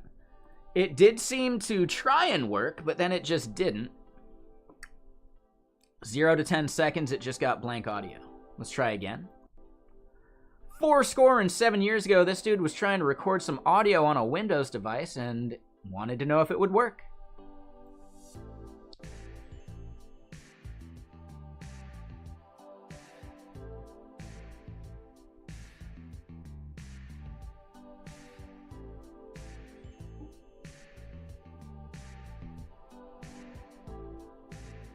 So I recorded up to 7 seconds there, right?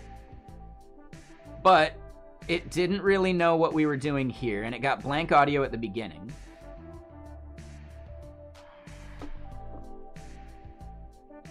Come on, Simon.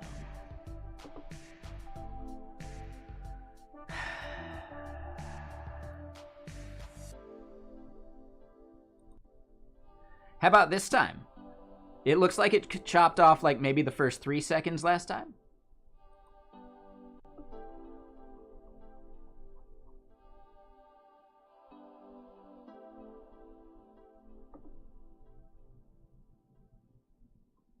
It just says sound.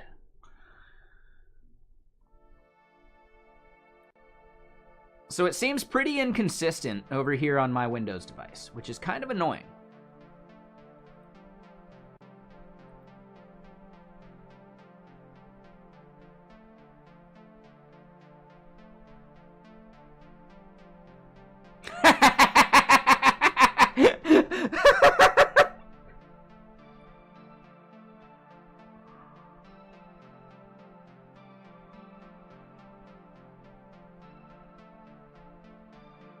Do y'all see what it says?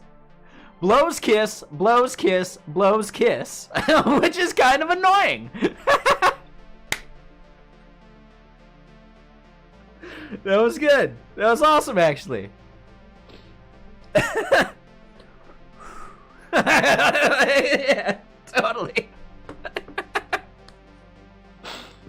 All right. Works great, guys.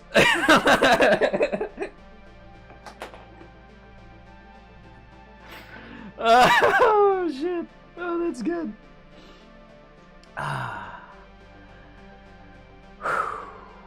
That was awesome. All right. I'm really happy with that one. Wow, dude. Just wow.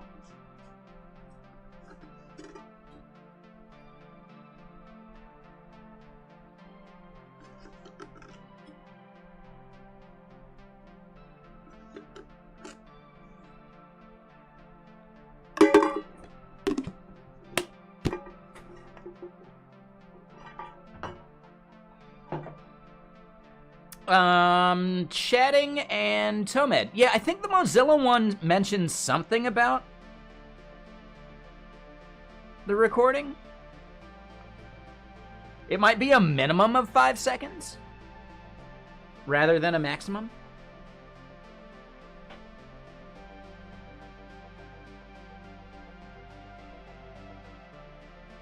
I don't know. I'm not sure.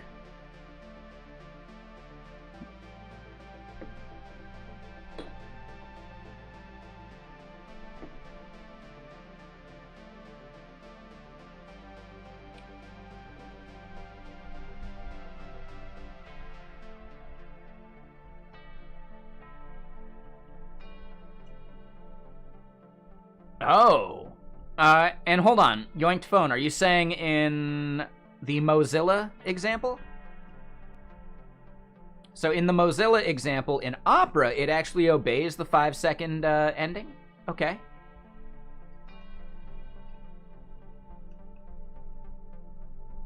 Okay.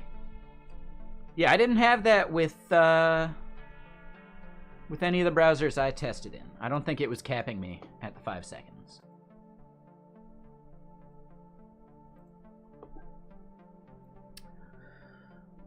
Huh.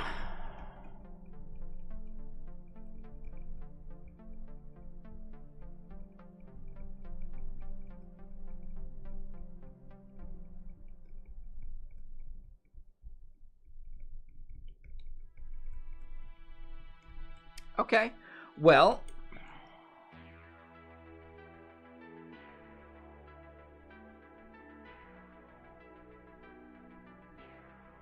tried it 12 to 13 times. Yeah, I seem to get a consistent amount chopped off, right? Blows, kiss, blows, kiss, blows, kiss. So that's fun.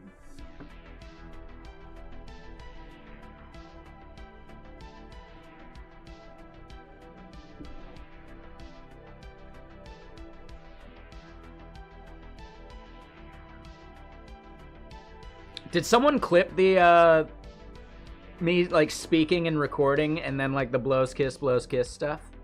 That would have been a good clip. That would have been a solid clip.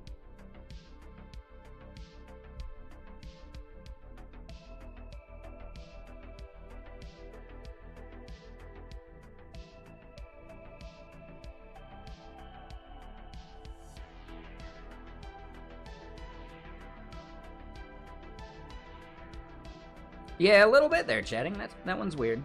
Not sure. I know, yeah, exactly.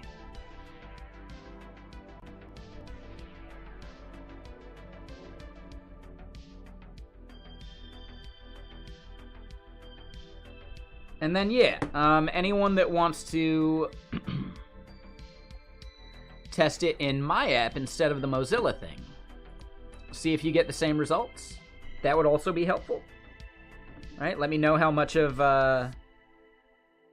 it it's actually like mangling. That would be useful for sure. Blows, kiss.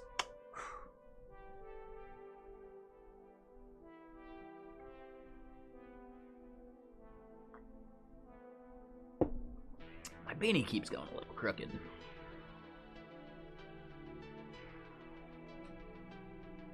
I'm just using Tiny. The model shouldn't matter that much. Right? If the audio it's getting is pretty good, it's actually quite solid, even with like the quantized Tiny. I would not recommend using the large one, just because it's such a slow download.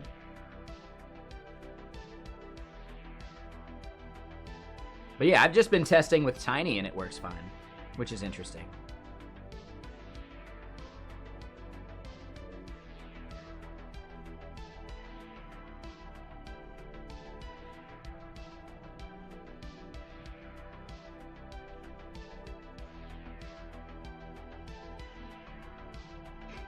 That blows kiss one was good. Oh, that was solid. I liked that.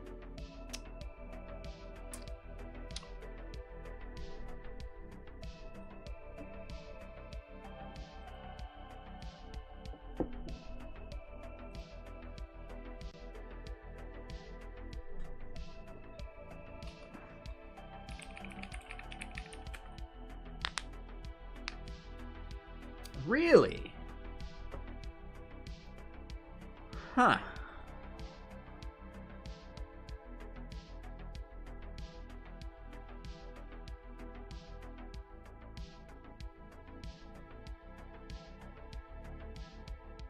There you go, Sino.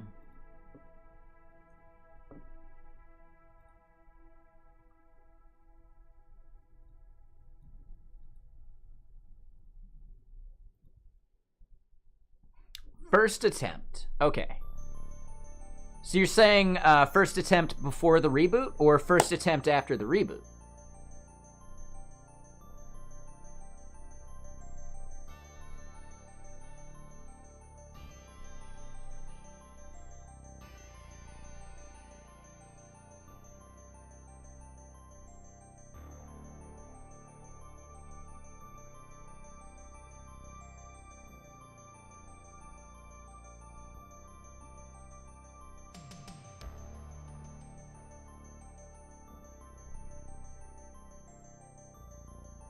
Oh, it was doing Windows updates in the background. So it could very much be about the CPU being somewhat loaded.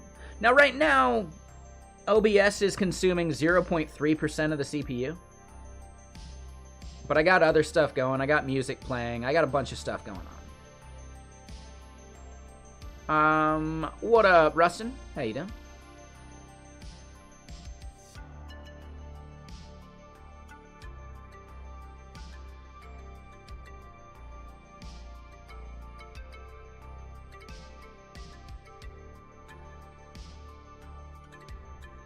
All right, so I think we've got that working somewhat. It's possible, the bread. I don't know. I think it's like the CPU load.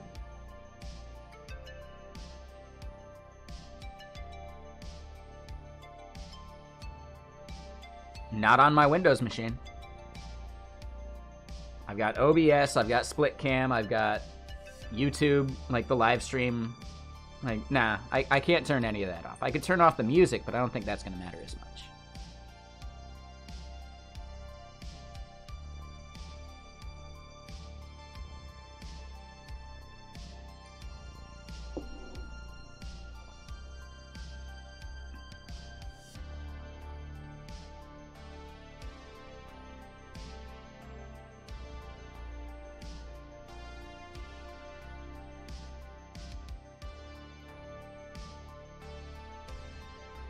Works right off the bat for you on Edge with the quantized tiny model. Okay.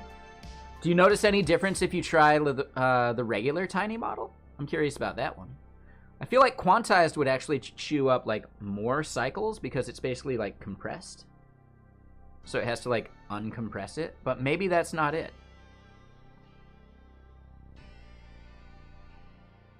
Yeah, I don't know. We're definitely making some good progress though. Yeah, I'm pumped on it.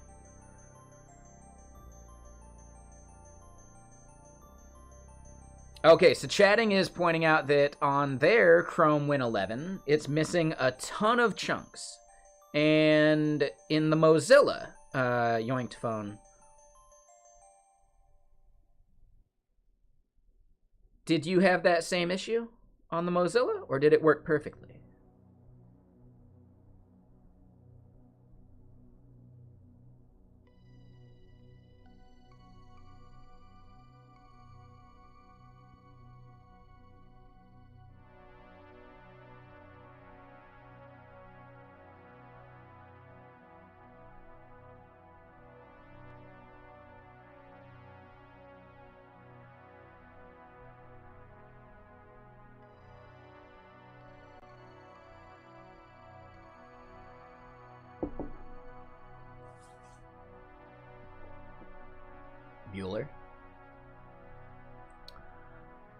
Bueller.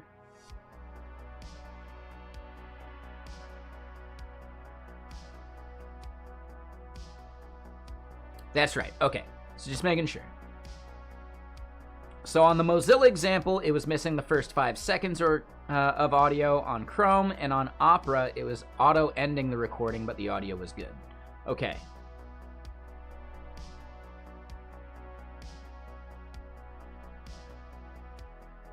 Really chatting?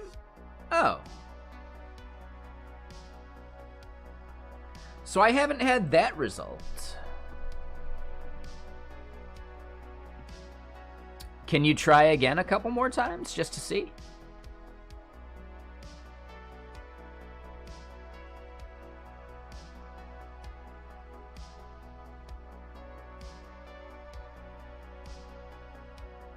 Okay. Yeah, chatting, what model did you use?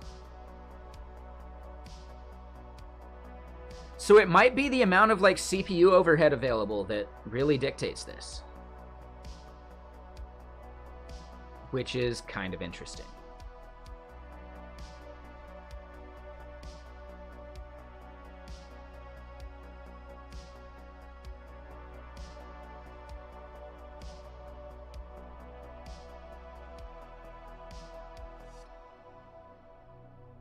All right, so use tiny.en. Okay, yep, yeah, that's a good one. That's one I was using. Ooh, but hold on, yoinked phone. You're using your yoinked phone to do the recording, right? Am I mixing that up? You're using your like a remote device, right?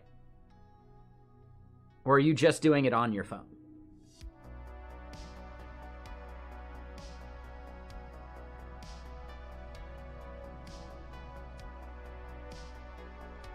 I wonder if there's an issue with wiring up to like a remote microphone or whatever, right? Like the Android style like recording, or I don't know if you're on Android or whatever, but yeah. I'm really curious about this. Okay. We got some thoughts there.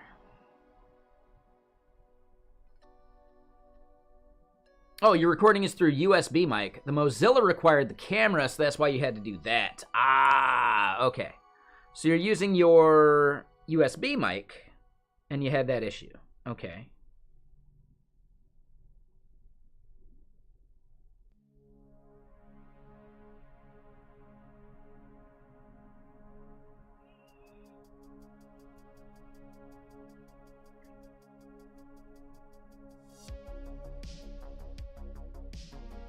Yep, yeah, I used a USB mic on the Mac. Technically, it's USB for the Chrome, like the Windows Chrome as well.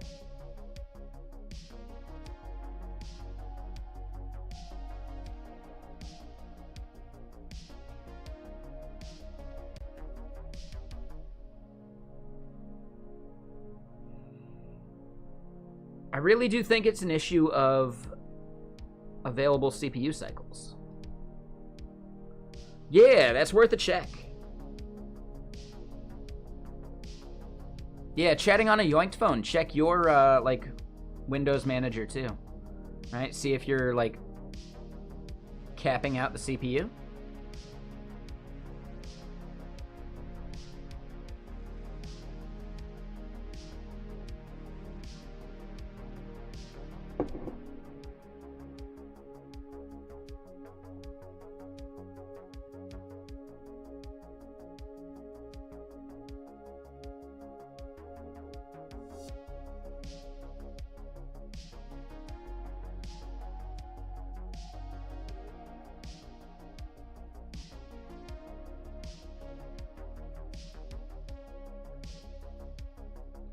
So it's at 8% right now with Chrome open, just at idle, basically.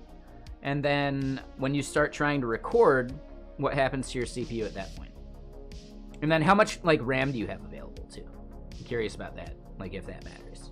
I don't know. How new is your device as well, right? Like what kind of CPU do you have?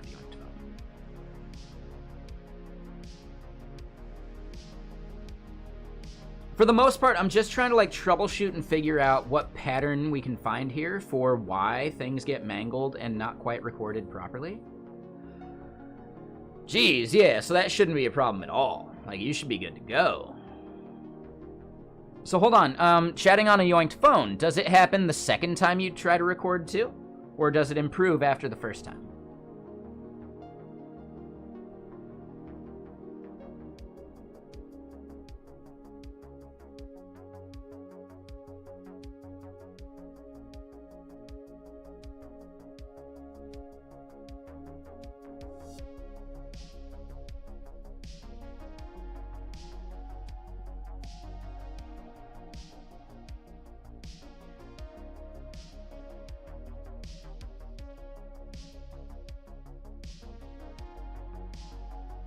All right, so yeah. Please try again. But I think we can kind of move on.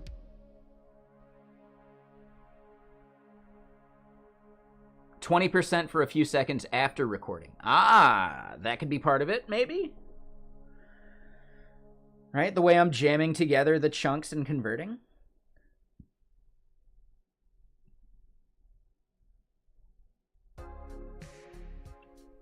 Here's the craziest part. I wouldn't expect the Mac Mini to actually work properly because it's super slow. But yeah, you know, it seems like it does, which is weird.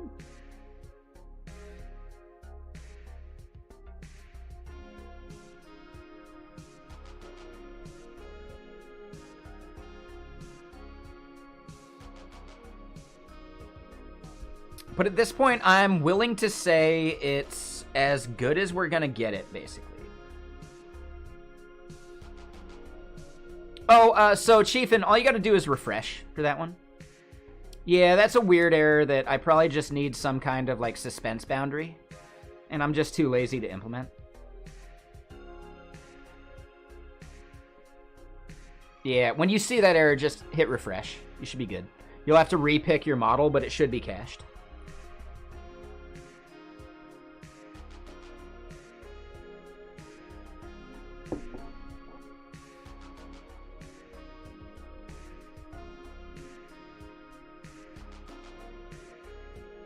I think we got this, though. I think we're pretty good.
Sorry, I just wanted to reply to someone. They tried to join in on my my Discord, like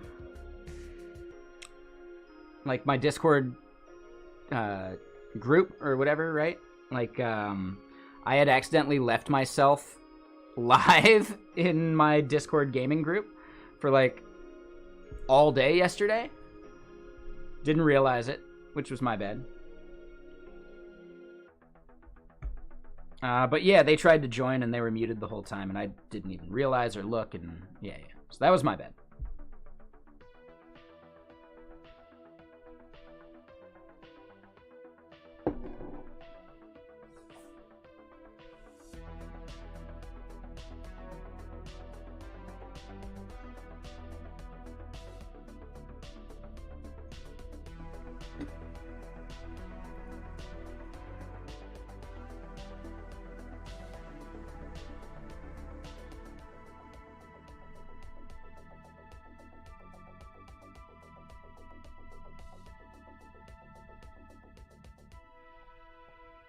Yeah, providing my own error boundary or error element prop on my route. Like, yeah, there's definitely stuff I could do, Yoinked Phone, but I just don't care enough.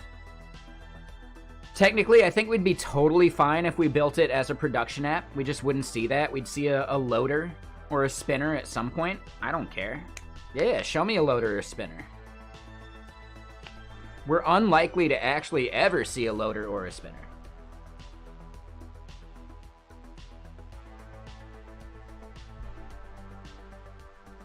So the bread, dropped your VM to 2 cores, loaded CPU Z to stress test before recording, worked fine still, 3 tries. Yeah, so I don't know what it is. It's an issue I have. There's something I'm probably doing wrong. I can't figure it out because of the fact that it works everywhere.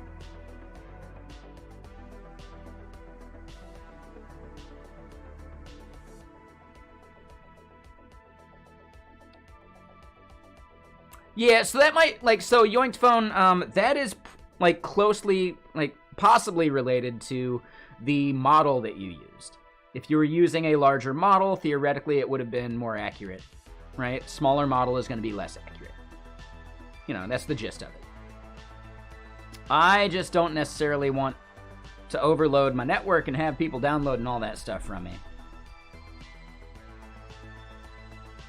I wish they told me how much data I've sent over the wire. Oh, someone reloaded. 304 not modified, though, so it was cached. Nice.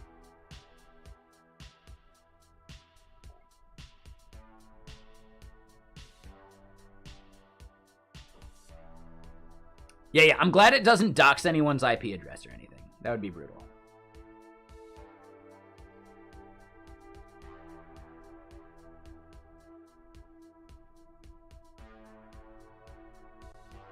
And dude, the guy that made Ngrok, inconceivable.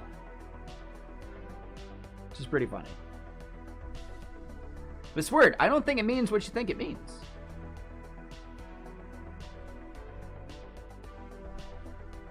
Here's the craziest thing to me. Are we gonna see a Princess Bride remake here soon?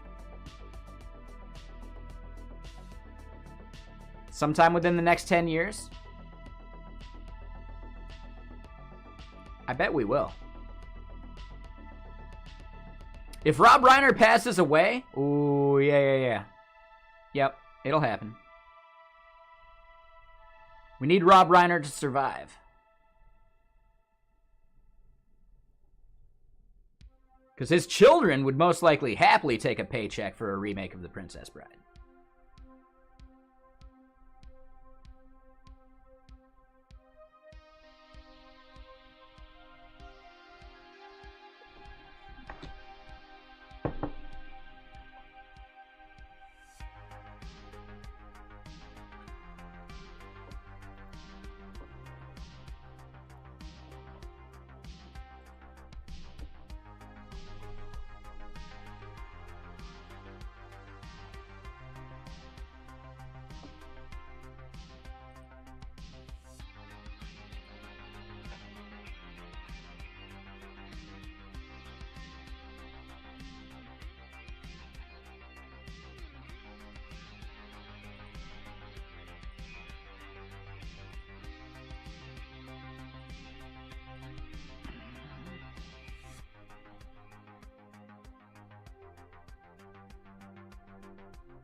Sorry, I just saw someone over in the Discord.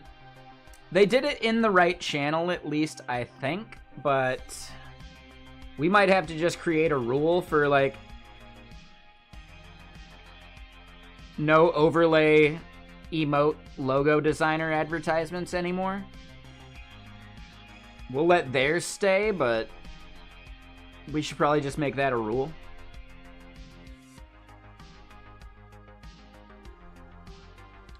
Because it's so spammy, and they just joined our Discord 2 days ago. And they're already spamming that. But they didn't spam it to any other channels. They didn't message people, I hope. They did it in the Promote Yourself channel, which kind of makes sense. So counting from 0 to 10 when recording, no issues, Win 11 Pro. All right, well, yeah, that's tricky. That is tricky. And hey, what's up, Purple Elf? How you doing?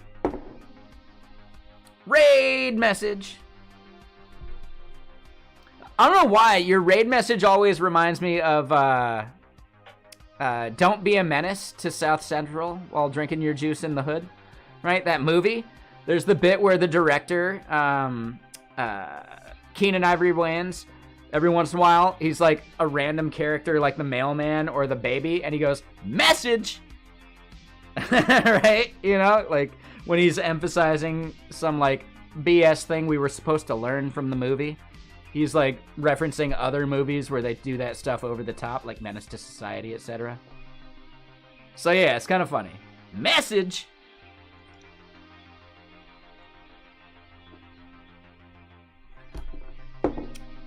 Let's do the shoutouts.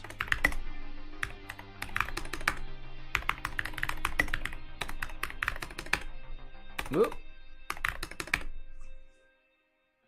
You don't know the reference? Oh, it's a good fun movie. Don't Be a Menace. Right? It's like the Wayans brothers, right? Keenan Ivory directed it. He's the mailman, like all sorts of stuff.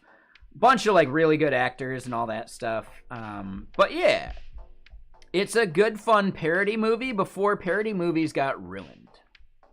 And it's such a ridiculous name, right? Don't be a menace to South Central while drinking your juice in the hood. Right? Menace right here is from like Menace to Society, and yeah, there's just like there's a bunch of like really good references. Wait, did Rotten Tomatoes say it's no good? 32% Rotten Tomatoes? People just don't understand. Yeah, no. Nowadays people just don't understand.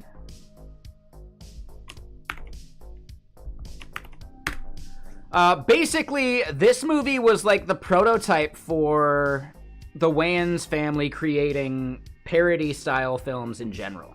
So this was like the precursor to Scary Movie getting made. Right? As an example. Like, really good stuff.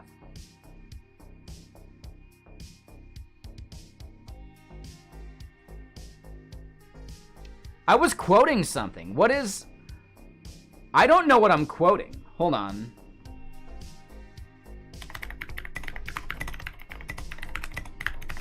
It's a song. DJ, yeah, parents just don't understand. Yeah, that is also a boomer statement. Quoting DJ Jazzy, Jeff, and Will Smith? Or the Fresh Prince? And their parents just don't understand? Yeah, that is actually way more of a boomer thing. Referencing that, not just what I said about, you know, kids keeping off my lawn.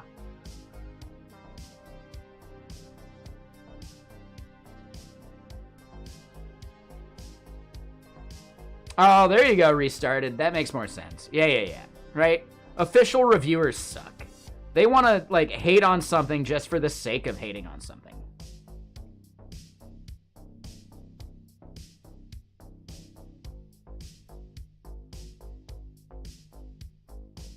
It's a good movie, shit. Now I really want to watch it again. Oh, now I really want to watch it again. Alright, we're gonna have to see if it's available on Tubi or YouTube here soon.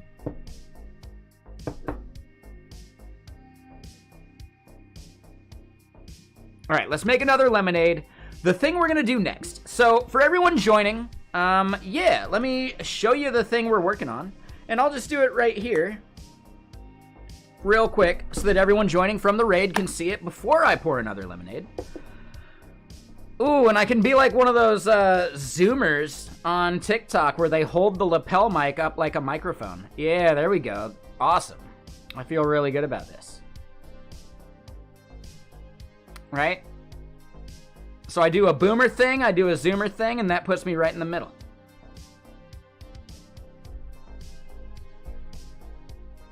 All right, so we download our model, and we go and record some audio. Nowadays, kids, they just don't understand. So we recorded that. It's going to process it using Whisper. It is a lapel mic because it's meant to attach to your lapel, right? Boom. That's what they're for, right? It's literally called a lapel mic due to where it, like, attaches.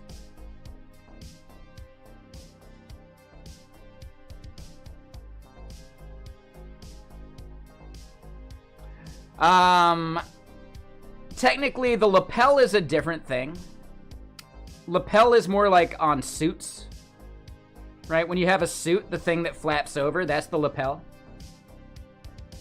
The collar is actually this upper part. The lapel is like the part of the suit that flaps over there. Nowadays, kids, they just don't understand, though, right? So I'm able to record my microphone. I'm able to record my microphone into an audio clip, and then take that audio clip and pass it to Whisper, and Whisper turns it into text, and now I could basically dictate an entire novel. No problem, no big deal. Pretty nifty, right? All of this is happening in the browser. There is no server for this. Not a single server. No server whatsoever. Whisper.cpp is compiled to WASM and running in the browser. Bim bam boom, no big deal. We can record audio using browser APIs. And yeah, we just, bam, we get that. It's really cool. So I would highly recommend checking out whisper.cpp if you ever want to do something similar. Yeah, it's all happening in the browser. 100% browser-based. Oh God. Oh no. Oh God. All right, there we go.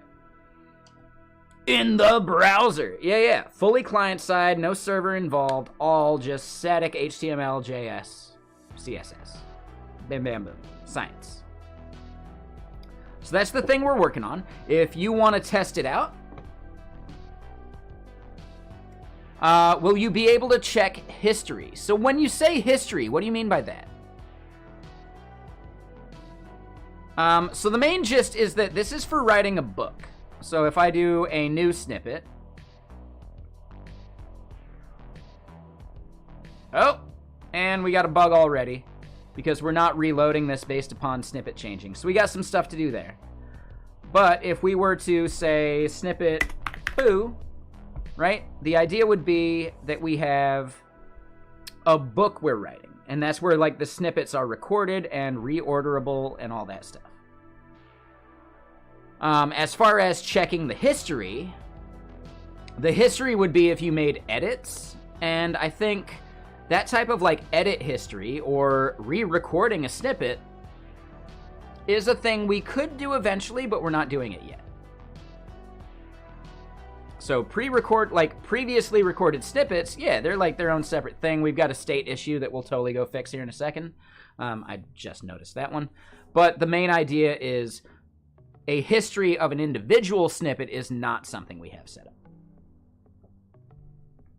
But if we refresh, then hey, we're good because, you know, it's like a state bug that we have there. Because we're using the same route. The route is actually reusing a bunch of data there. So that's kind of an issue. We should fix that.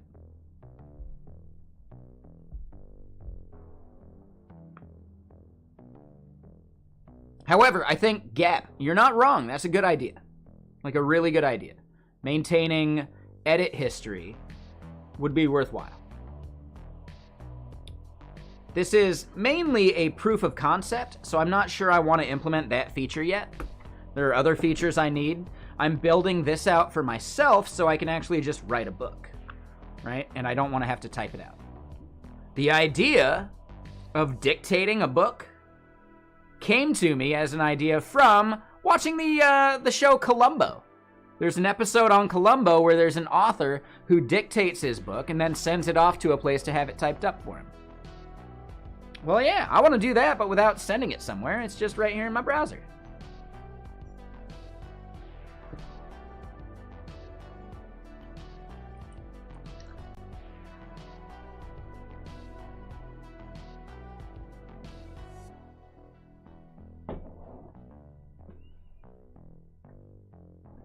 Yeah, so that's the main gist. I want to record, like, you know, snippets are sections of a chapter, right? Here we're in the chapter called Foo. If I want to add a new chapter, we're going to call it Bar, right? We see, oh, I created a new book. Whoops, delete. Let's create a new chapter. We'll call it Bar, right? We'll add some stuff, some snippets to that. We can go and do whatever here. Again, we got some state bugs. Massive state bugs, actually.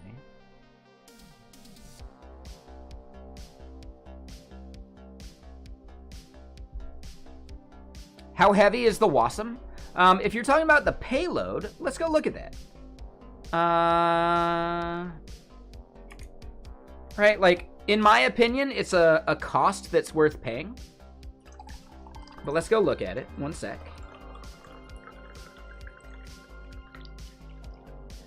It'll also be gzipped coming from the server.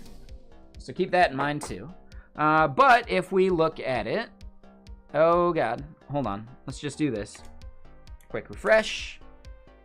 It's up here at the top. This main.js is about a meg. Right, if we look at it, 961K, which is really not that crazy. So the WASM itself is about a meg, pre-gzip. But you got to remember that there's another bit, which is the model that you have to download, and these are the heavy bit. Right, so the WASM itself needs to use a model to actually do the heavy lifting, and that's where you pick the model based upon the size that you're willing to download and, you know, like how much like RAM you might have available. If you use the large but you don't really have enough like RAM headroom, you're gonna run into issues. It's gonna be way slower than it should be.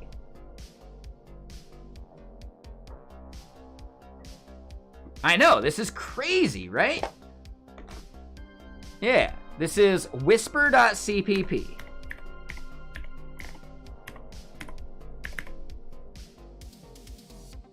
Right, you can load up the source code right here. It's a C++ port of the, I'm pretty sure, Python code that Whisper was originally written with.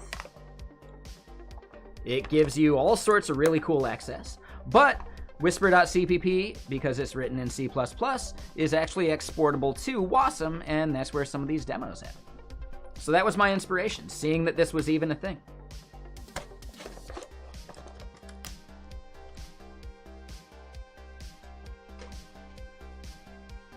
And a Yakavenge, nice.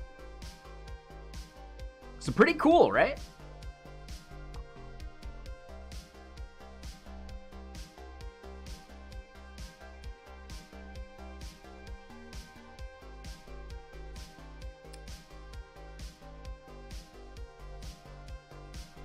If it's written in pure C++, it is most likely compilable to WASM.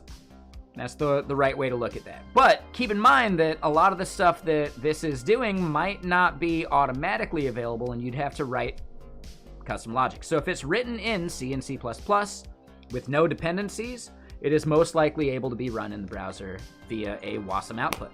But there's most likely something you got to do that stuff, and I don't know, right? I have no idea.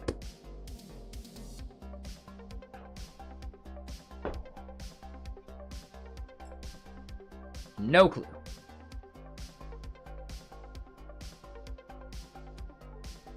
But still, really cool, right? Like, yeah, what a time to be alive.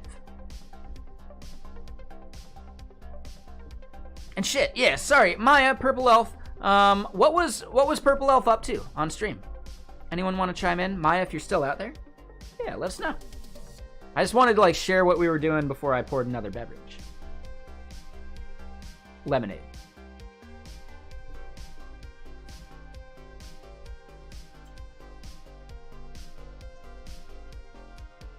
And anyone from the raid, what was Purple Elf up to? Tobbs, if you're still out there.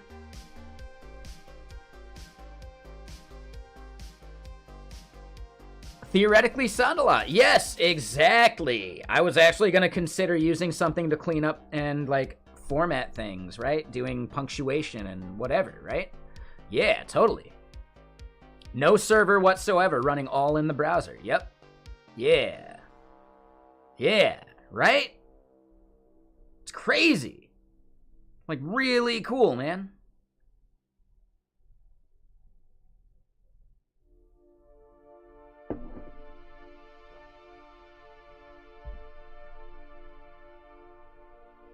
I know, Next.js is like, okay, cool, you want to do Web 2.0 stuff? Fun, cool, nifty. What about Web 3.0? Now, technically, no, it's not blockchain, but I consider WASM in the browser the actual Web 3.0. Maybe that's Web 4.0.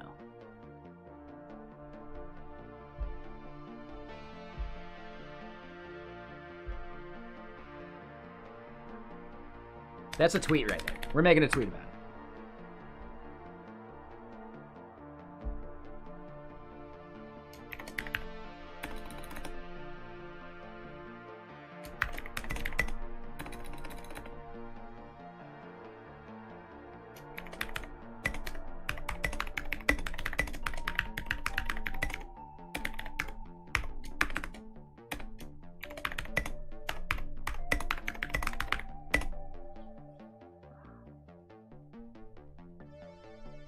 Web 2.0 was the JS app era. Web 3.0 is the DApp era. Does that make the WASM LLM in the browser Web 4.0?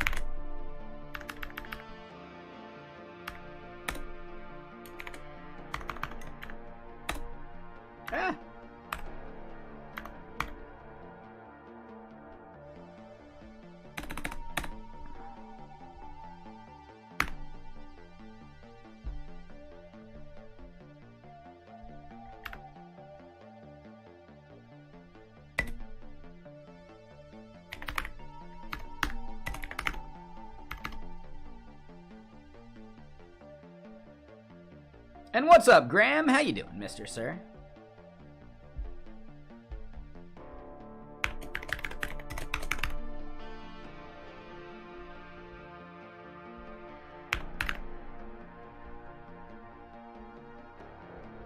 DApp is decentralized app.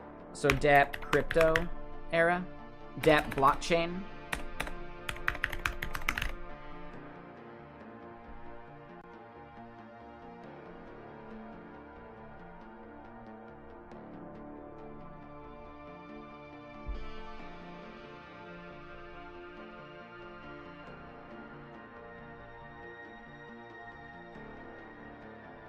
Read, write, own. I mean, this is further down the own step. Here's the thing, though, Krasner. Nobody owns the blockchain. So I think, I don't know. That feels like a little less accurate to me.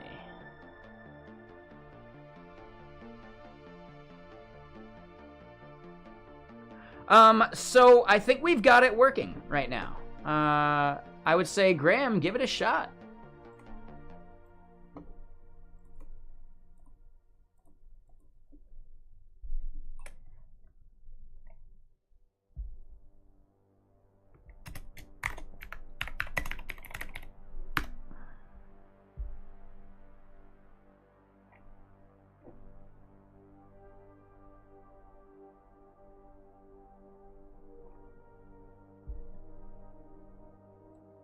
Yeah, so Krasner, maybe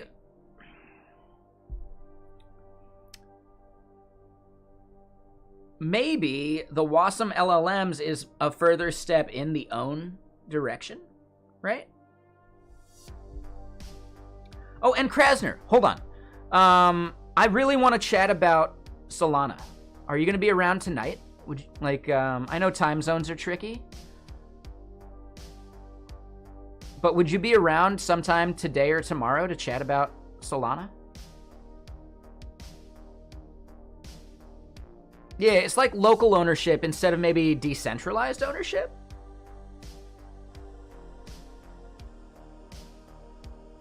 You're fixing to head off for dinner? Maybe when you get back from dinner?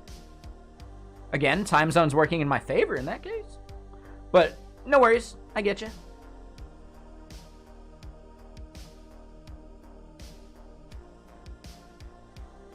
If I'm over on Gaming Stream and you happen to be down to chat tonight. Okay, perfect. Yeah, please check over on Griffing and Chill later tonight. I would love to chat about this stuff. I can bring you on, on the Discord or stream together or whatever. That way, it's like chat and we don't have to, like, you don't have to type it all out, right? Because that can be annoying. Because I'm really curious about it, and I have an interview on Wednesday about the ecosystem. I reached out to BeginBot, too, just to see what he thinks about it.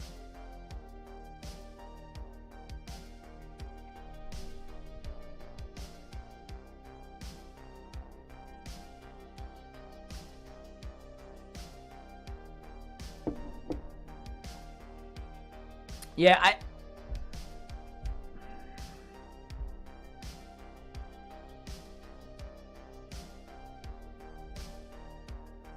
could WASM LLMs in the browser, no server, be the Web 4.0 error?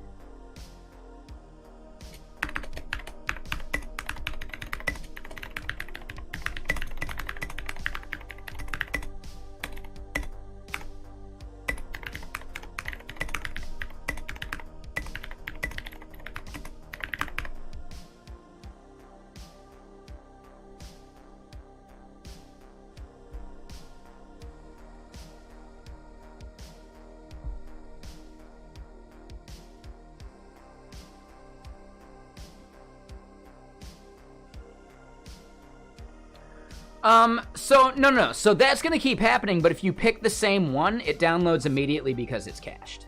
I just don't have, like, the state persisted of the model you picked before, but it's still in your cache. So just pick the same one and it'll be, like, instant. Yeah, I still need to fix that, and that'll probably be one of the next bugs we work on. I think technically the next bug I want to work on, or not bug, but feature, is being able to drag the thread slider. Right? That way, if you're on a faster machine and you have a better CPU, you don't have to be bound by the 2-thread system I'm using on my Mac Mini.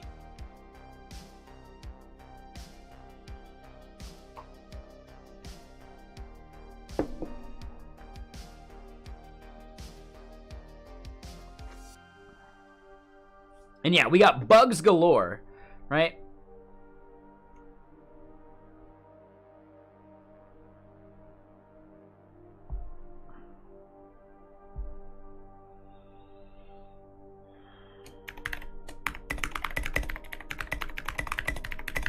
Hold on, I'm going to chime into this person. They're cool, so yeah.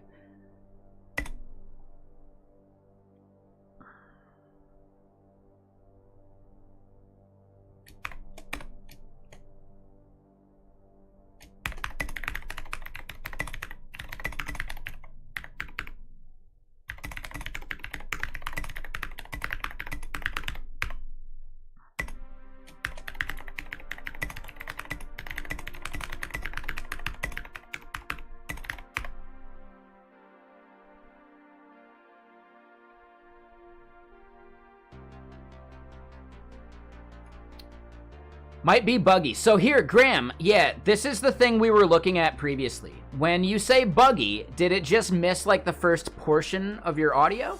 I would say try talking for at least 10 seconds and see how much of that audio got missed. Because we're discovering that on my Windows machine, I miss, like, the first 7 seconds of audio, whereas on my Mac machine, I get all of it. Right? So that's actually an issue with just simply, like, how your own individual machine initiates the recording process. You should be able to download the audio and listen to it and see how much of it actually got.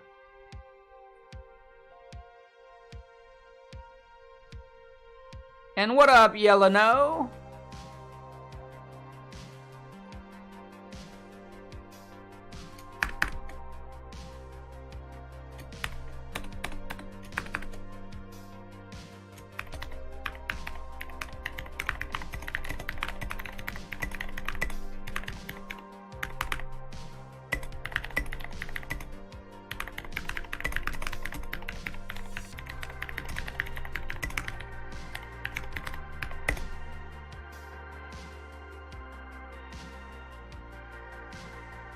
It got all of it the second time around. Okay. Yeah, I've had other people saying that too. I still had the same issue, right? It maybe, like, shortened the amount of time that it lost, but it was still, like, at least, like, 3 to 5 seconds rather than, like, the whole 7 or 8. So because of that, that's a bit trickier. So I might want to, like, eventually for other users, figure out a way to detect how much audio got missed, and then just have a countdown for, like, when the audio would actually start recording.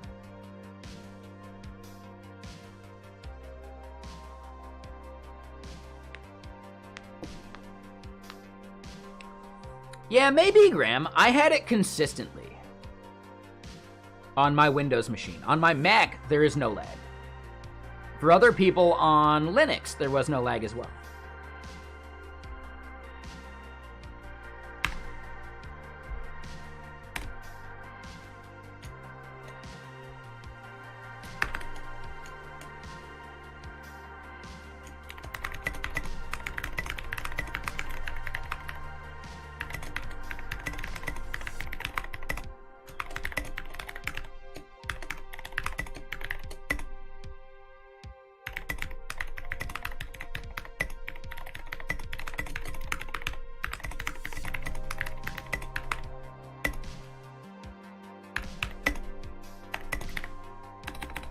Is it 2 years?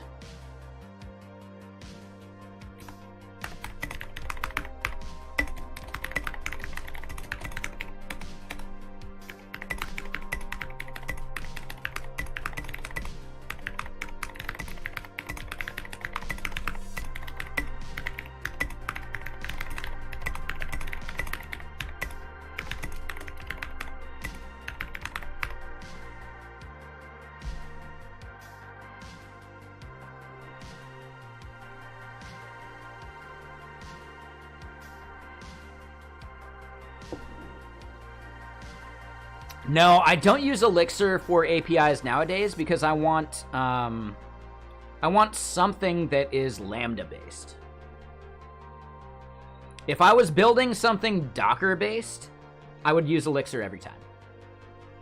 Yep. If I'm building a Docker based, like, ship it to a server or a droplet or whatever type approach, if I was doing that, yeah, I'd be using Elixir every time. However, that is not a thing that scales to 0. I do Node still. Technically, I'd be better off using something faster. Lambda cold start visualization. I think this is how I get to it normally.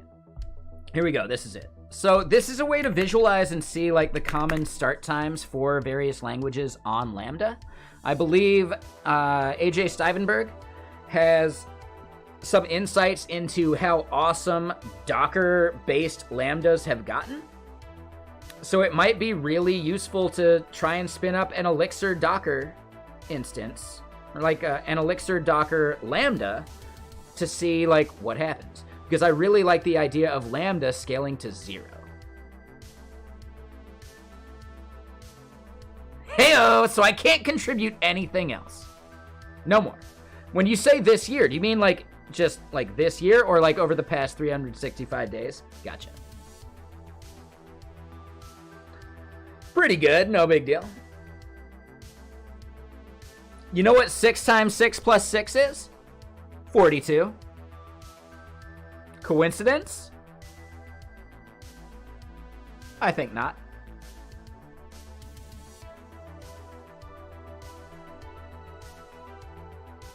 You can tell I think about the number 42 all the time, right?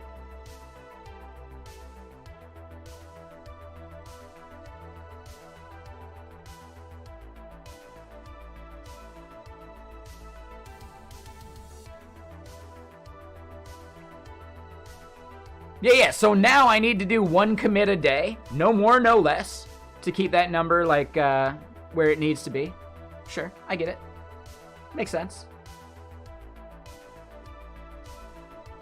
But yeah, let's reload this and show it, right? Oh my god, right? So if cold starts are an issue for you, there are certain languages you probably want to avoid. Python, Node, Java, right? Bun has this slow of a thing because it's having to use the Docker. So yeah, Docker-based runtimes are not ideal.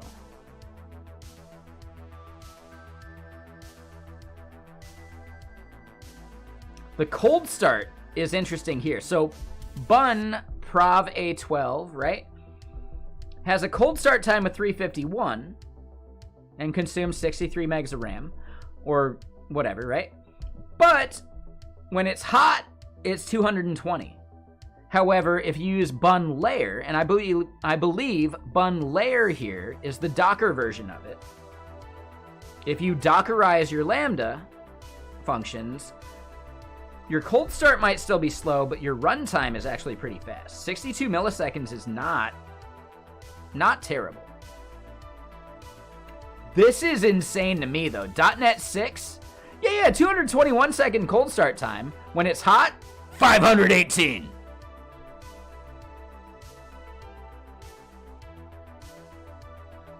What? Oh, and hold on. I just realized I was zoomed out a little too much. There we go. And yeah, hold on. Sandalat, you had a comment that I missed. No, it was about the Lambda stuff. Yeah. So I am typically using a thing called Architect. Arc.codes. The reason I use Node with Architect is because I don't find cold starts to be that big of a problem. An extra 100 milliseconds isn't going to ruin my day. I'm not worried about that. I don't give a shit. For anything I'm doing, an extra 100 milliseconds is not a problem. Right?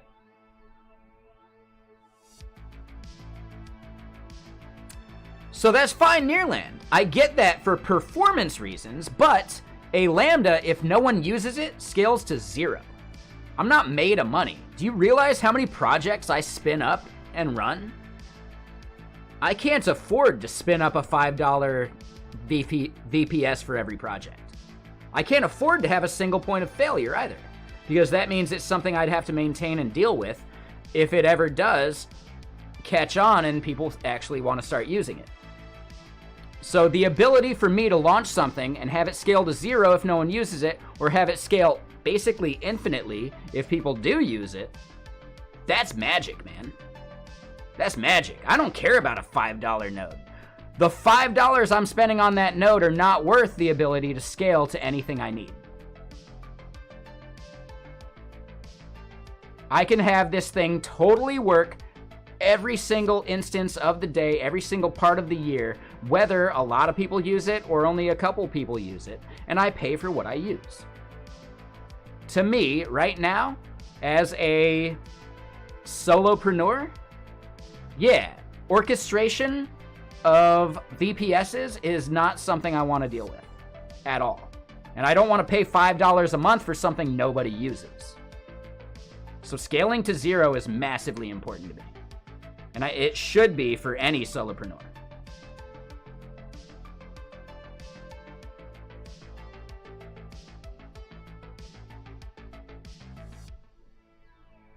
Ooh, so hold on. Look at it this way, Sandalat. Architect is actually compiling out CloudFormation under the hood. It may even be using CDK. I haven't looked, because CDK outputs CloudFormation as well. SST and serverless, when you're outputting to Amazon specifically, are both outputting CloudFormation. So at that point, they're all CloudFormation. Does it matter?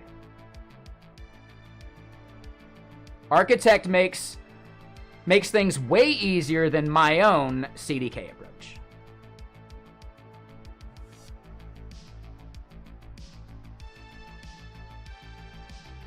I disagree, Nearland, right? Again, yeah, you can host multiple projects on your one $5 VPS, but the moment you need to scale it up based upon usage,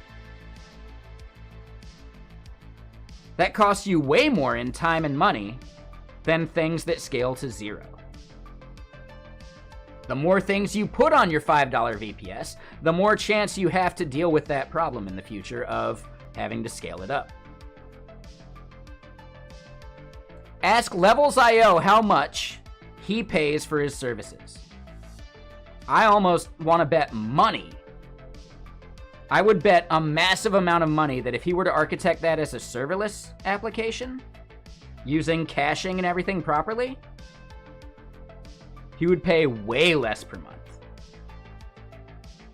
Because, right, and I'm mainly talking about remote OK. He runs his other things on other nodes. He's not running all of them off of a single node. For his remote OK stuff, he could absolutely make that Lambda-based and probably pay way less. Because, right, do we think he has a consistent amount of traffic per day? Like, throughout the day? Hell no. Not even close. No way. I would bet any amount of money you want to mention the fact that he probably has times of day where he has over 50% of his servers sitting idle. That sounds terrible to me. That sounds awful. That's the worst idea ever.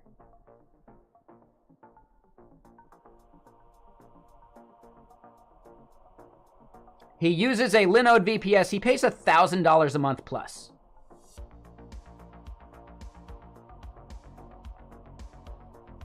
You know that, right? He's actually advertised this via tweets. He pays over $1,000 a month for his VPS for remote OK.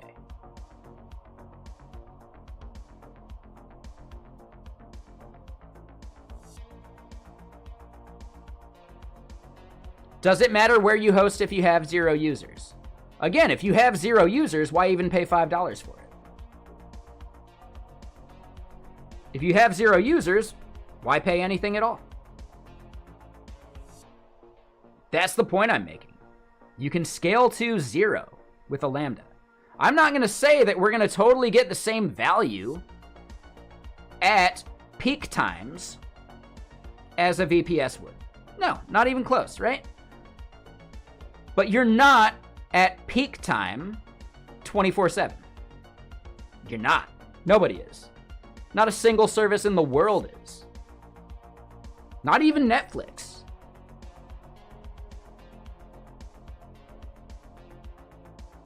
There is no service in the world that is consistent across their numbers. There are spikes and there are troughs. Being able to scale those troughs to 0 if no one's using it, especially for a solopreneur, is huge.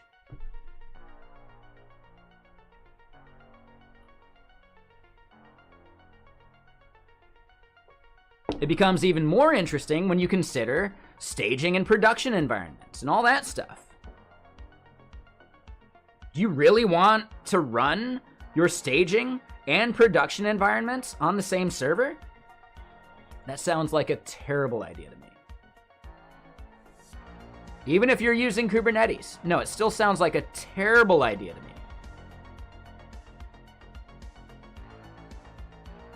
Cornflake, your database scales basically to 0.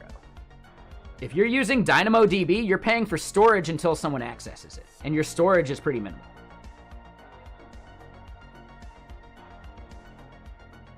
If you're using DynamoDB, it scales to not 0, but pretty much 0 until you have a significant amount of data. If you have a significant amount of data, you actually have users. If you don't have users, yeah, your DynamoDB is super cheap. Super cheap. That's what I'm saying. If you use Architect and buy into the serverless architecture, you're good to go. Does it make working with queues a breeze? Well, I don't know. Could we maybe look at this and see? Yeah, totally. Right? There's the queue structure that defines your own SQS stuff and all that, and you can push to that queue really simply. Right? You can do WebSockets through API Gateway really simply. You can do scheduled events really simply. Right? With the right abstraction, serverless is a really good bet for solopreneurs. Now, keep in mind, yes, you're right. There definitely is some vendor lock. You're totally right on that one. That said, meh. If it scales to 0, I don't care about the vendor lock yet. When I start actually feeling the hurt of AWS and I need to move somewhere else, well then, yeah, I can do that. But what Sondalot was just asking about with queues, How would you solve queues with your Docker image? A lot of over-architecting, or like over-engineering, right? Oh yeah, you're gonna spin up RabbitMQ in that same Docker image, or are you gonna do it inside some Kubernetes cluster or whatever, right? How much is your time worth? How much is it worth it to avoid that vendor lock-in?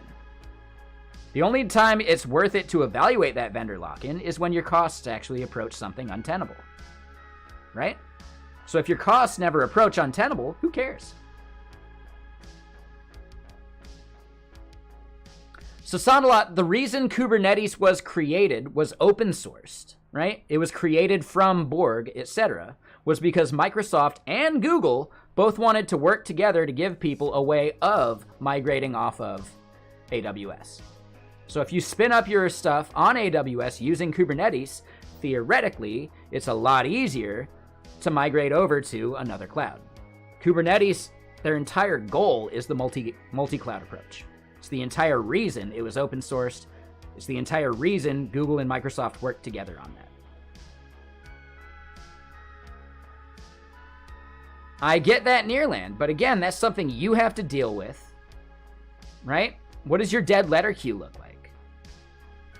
You know, like all that BS. Sounds like something I don't want to deal with.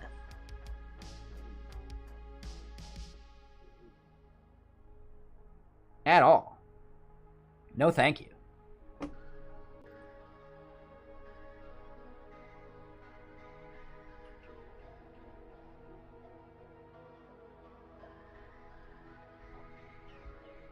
Right? All of these things have trade-offs. There's no single, 100% solution for any of this. I simply pointed out the reasons I use Architect. Does it mean I am locked into Architect? Yeah, sure. I don't need to care about migrating from Architect until I need to care about it. If I had a $5 VPS for every app I launched, I'd be spending a lot per month. I'd be spending money on me election right now, even though it's not even something I'm using. Instead, me election right now costs me 20 cents a month. Oh, Nearland, I disagree 1,000%. Horizontal scaling is not easily possible. If you're using cookies for auth, those are stateful. Horizontal scaling is not that easy. Because how are you going to round robin between your servers? How are you going to make sure that that round robining actually persists and reuses their session? All that stuff. It is not easy unless you've done it before.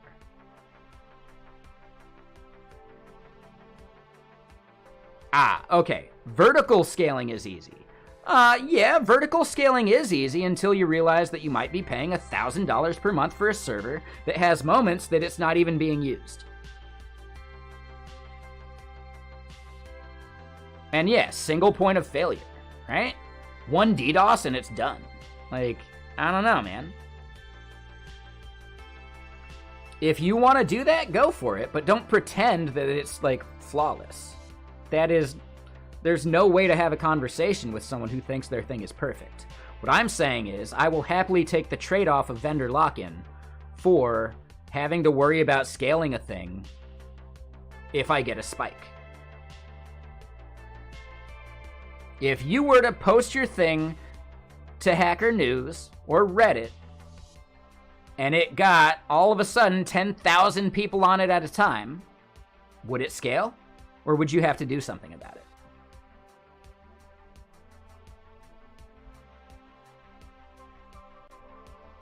And what happens when you want to scale it back down again?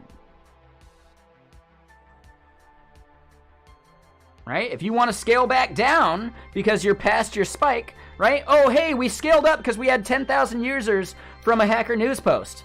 And then the next day, you're back down to your, maybe 100 users concurrent at a time. You're still paying for that server that you scaled up, and now you got to scale it back down again. Scaling back down is way more work. Scaling up is easy. They'll take your money.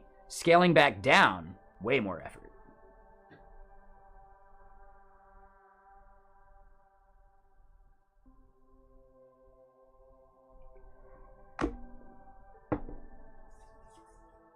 Do I use Dynamo for everything? I use Dynamo when I have a service I want to spin up with Lambda, right?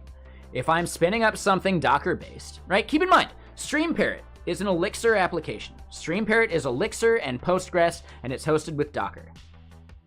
I'm paying like $100 a month for my Elixir stuff because I want to have a scalable production server. I want to have a staging server I can fiddle with, right? And I had to scale it up at one point because I was running into a log rotation error. Scaling it back down is more effort than it's worth. Right now, it's worth it for me to not care about it, to not touch it, and just let it sit because I don't have access to that source code anymore. I can't redeploy it if I mess up. I can't do that. So I'd rather just let it sit there running, but if I had made it Lambda-based, how much do we think I'd actually be paying for StreamParrot to run? Not much. Not much at all.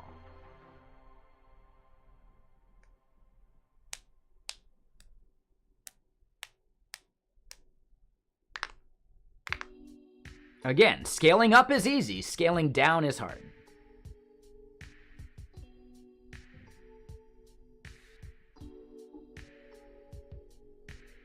You can set caps and maximums for your Lambda bill. That's fine.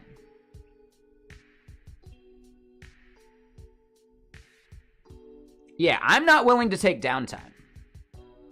Downtime during a Reddit hug of death or a Hacker News, like spike, is the death of your product.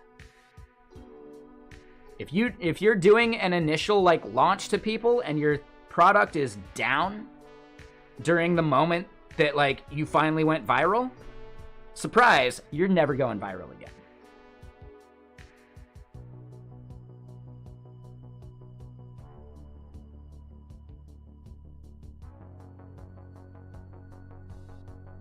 I think that's a problem. If you're a startup solopreneur, you need to make sure that when you get those spikes, it still works. Because the moment it doesn't work, you've lost customers forever. Forever. They'll never look at your product again if it was down when they tried to look at it. I'm not even kidding. Like, for sure. If it's your blog, then who cares? Your blog going down? Whatever. Meh. That's not a problem. But your service, your software as a service that people need to rely upon and have work forever, that going down just due to a Hacker News, like, post? Ooh. Ooh. Yeah, your business is dead. Have fun.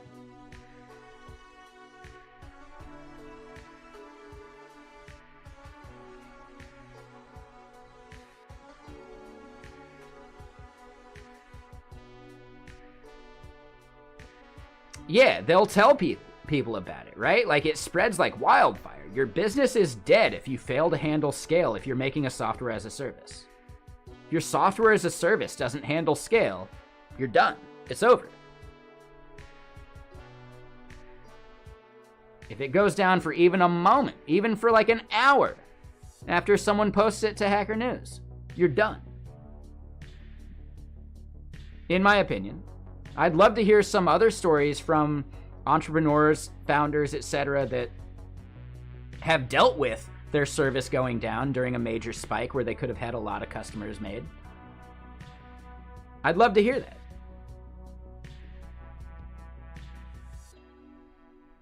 So Nearland, yes, I agree. You end up having to do a lot of your own work to join that data.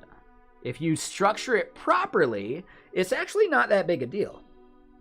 But it requires a lot of like upfront thinking about your schema and how your keys actually work. Which is why I built a tool called Calatrava, which is a wrapper around architects that I can actually like, I have my own tool for managing my DynamoDB schema. There's other single table like Dynamo tools as well. I felt like mine solved my problem better. But there are absolutely things to help you model your data for Dynamo, right? Obeying the single table design. But it's a lot of work.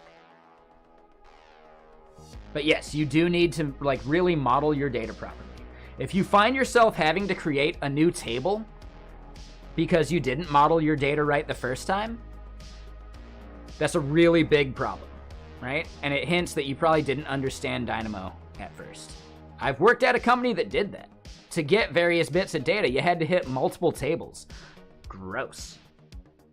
Gross. You can't think about Dynamo in the same way that you think about other things. All of your data needs to live within a single table, and you need to make sure that you're partitioned properly. And that's based upon your partition key for every record. If you do your partition keys and your sort keys properly, you're set. That shit scales like infinitely. You'll never hit the read like quotas. Now that said, I gotta use the restroom. I'm gonna go pour some more water, and I'll be right back. Give me a sec.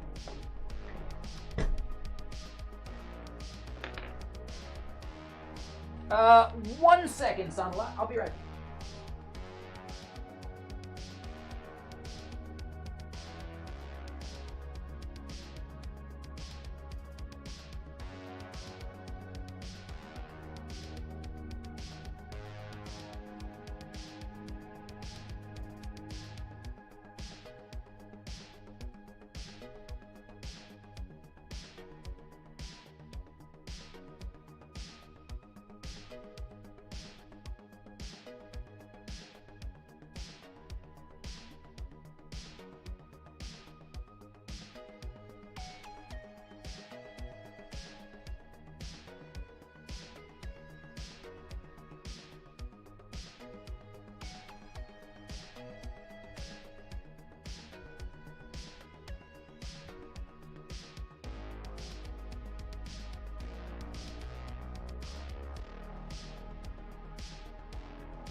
Alright, so I am back.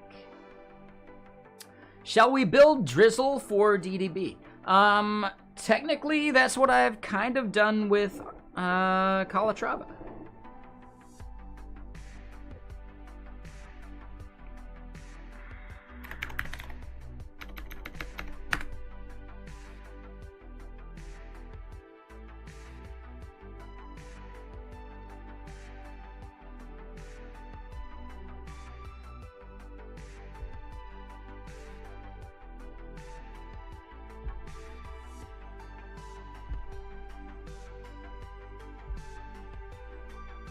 So, real quick, let's look at it. I have a table key manager. I've got my tables, which are defined elsewhere, right? So those are like the big parts. Table key manager and tables. Then, when we look at it, I've got get tables here, get business. This wasn't a good example.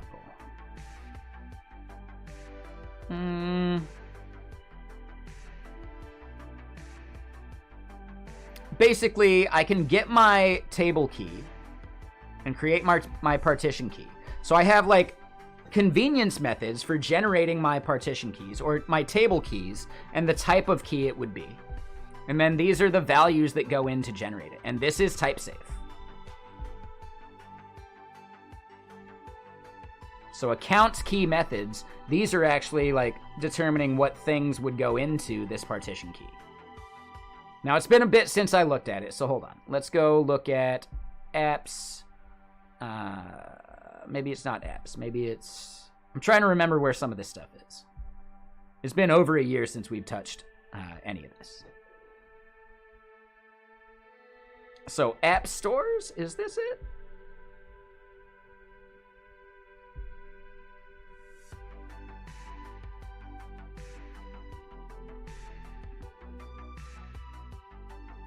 No. That's for a separate thing.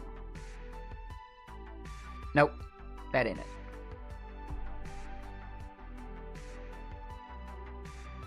I think it's in TSBS, actually.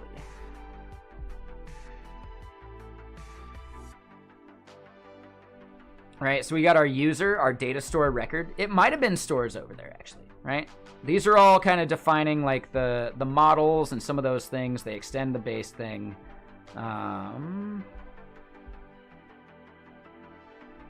Nah, so that's not it. I really need to go figure out where did I put these. I think it's actually over in apps still. API. Source. And then here in shared, that's it. Shared. So shared data is where I'm actually generating, creating all of my table key management. Right? So businesses, right? These are the keys we need to generate a partition key for a business. It's just a business ID. Right? Tertiary, we do all, just because that's a special magic thing. For some of these others, let's look at it. Well, yeah, for accounts, we need business ID and account ID, and that creates our partition key. So all these things end up being like pretty damn type safe.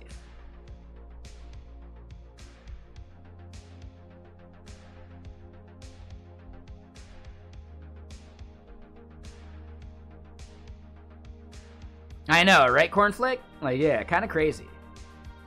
But yeah, a lot of this, like, table key mapping stuff. Not bad. Is it perfect? Hell no. But yeah, the data wrapper is really where a lot of that, like, magic is happening.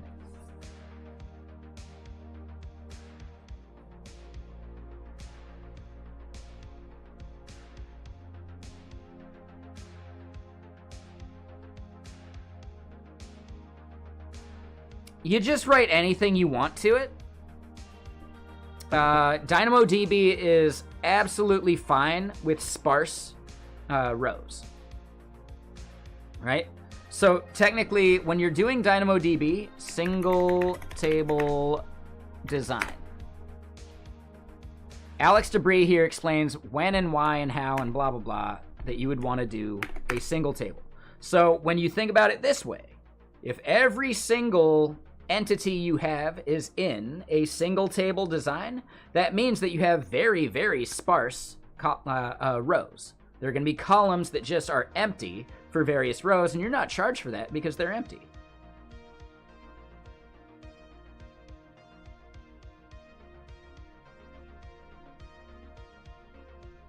So yeah, it's very, very interesting. It's a totally different way of thinking about your data, though.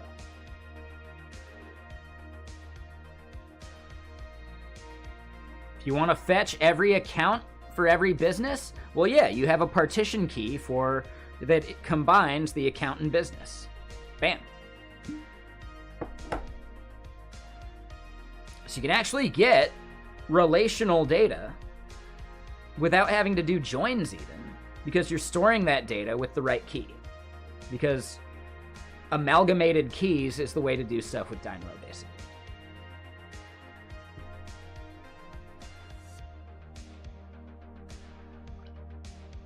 I've worked at a company that didn't do the amalgamated key thing right, and it was a nightmare to work with. So it can be really bad if you're not planning your data up front properly. Yeah, you do really need to understand your data. But don't you have to do the same thing when you're modeling Postgres or SQL in general anyway? You need to really know your data anyway. Because you're going to have to create join tables. You're going to have to create many-to-many relationship tables. You're going to have to do all sorts of stuff. So I don't think it actually changes the amount of complexity.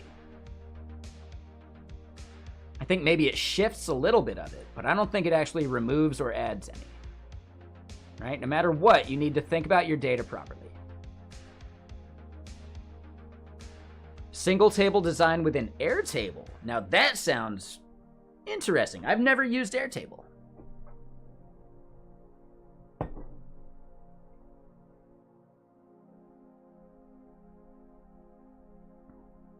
Oh, thank you, Sound-A-Lot. It's like I should make YouTube videos or something.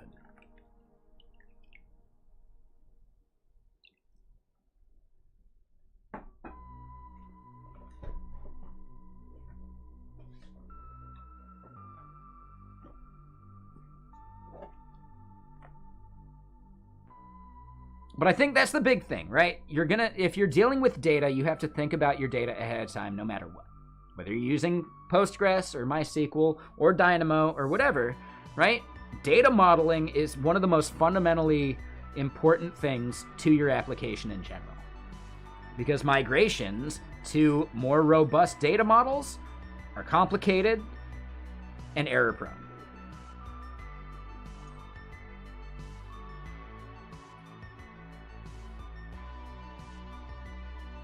Right? I'm not talking about just like the migration of your like table schema. I'm talking about like the data migration too. Data migrations are actually the most error-prone part, right? Not schema migrations, data migrations. If your data wasn't structured right in the first place, data migrations are going to be one of the easiest ways you lose customer data.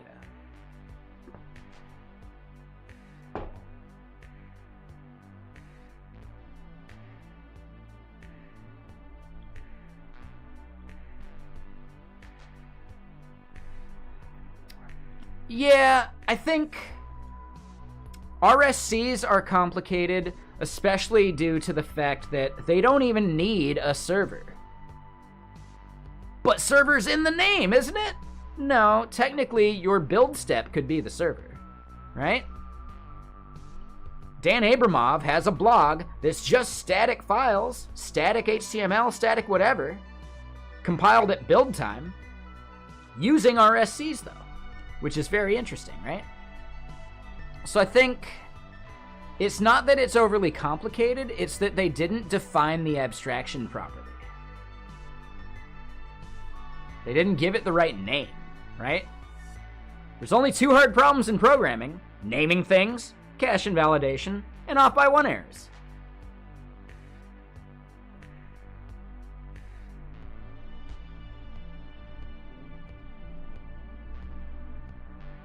So yeah, I think RSCs are actually just poorly named. Now, when we say poorly, that implies that we know a better way. I don't know what I'd call them. So, confusingly named is probably the right way to say it, right? Because poorly implies that there's a better way. I don't know what we would call RSCs. I haven't used any of them, so I don't even know. I don't have a single use case that I think Next.js solves for me. At this point. Like, I have other tools I would reach for pretty much everything.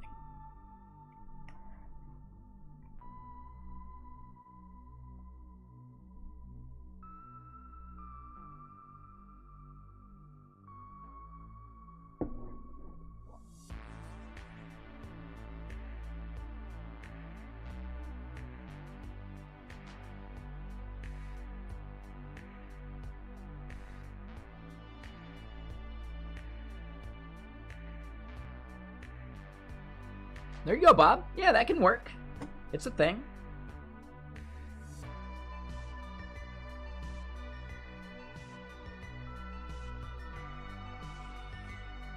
I do appreciate the opportunity to just rant about stuff, though.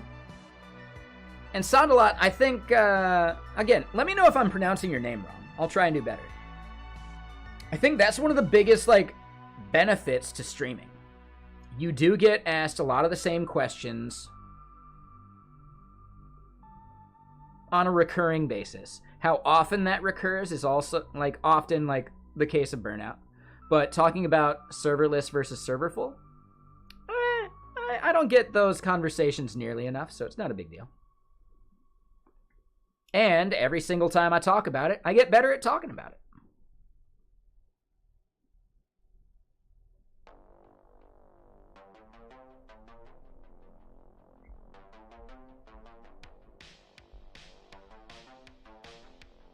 And yeah, Nearland. Would you say this? Like, you know, that I've gotten better about talking about it? Because I'm pretty sure we've chatted about it before, right? Did I make my points better this time? I think I did.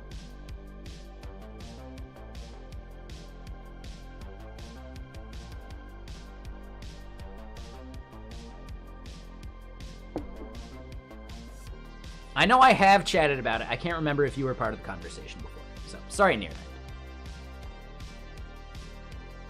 Oh, and yeah, dad joke time. I love a good dad joke. Let's hear it. Come on, Bob. No, I'm not trying to convince you, right? Because it's all trade-offs. I'm just saying I think I articulated my points better this time. Again, I'm not trying to convince you. I'm just trying to, like, explain things better myself.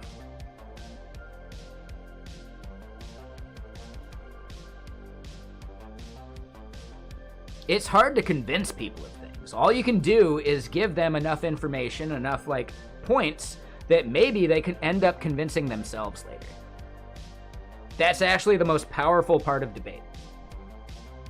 A good debate is a point at which you argue your thing as best as you can, they argue their thing as best as they can.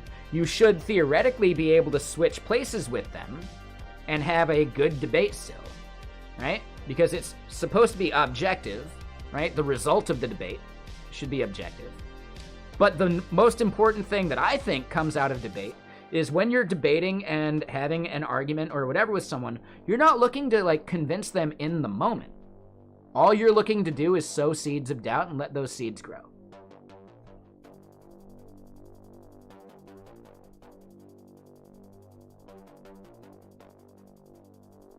Right? So maybe you didn't agree yet, but after letting that seed grow a little bit, some of these points I made make a lot more sense and, well, okay, right? It's no longer a 100% one or the other. It's, yeah, maybe I got 20% of understanding out of you for certain use cases. It's possible. I don't know. I completely agree that, yes, spinning up a server totally works, depending on what you're trying to do.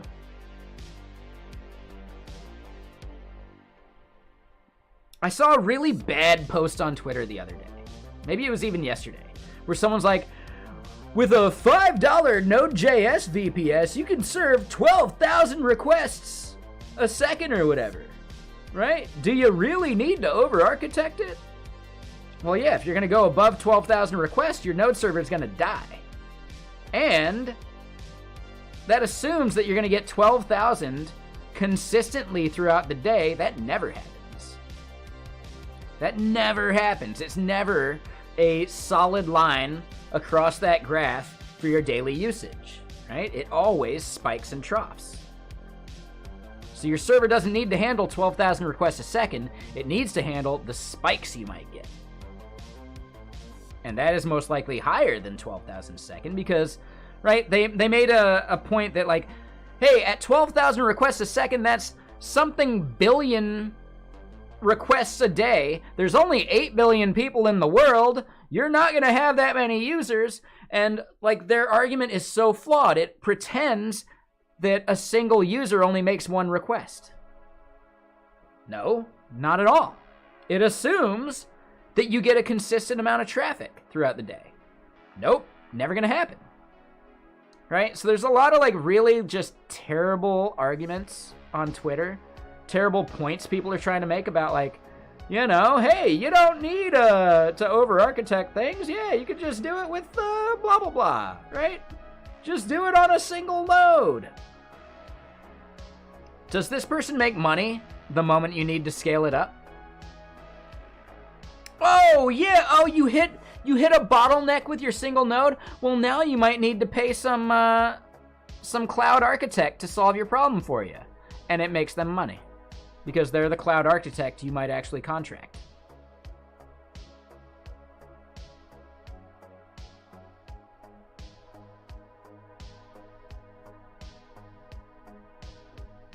I don't know, right? Most applications will never need to scale, right? Statistically, right? Just like most startups will fail, all that stuff.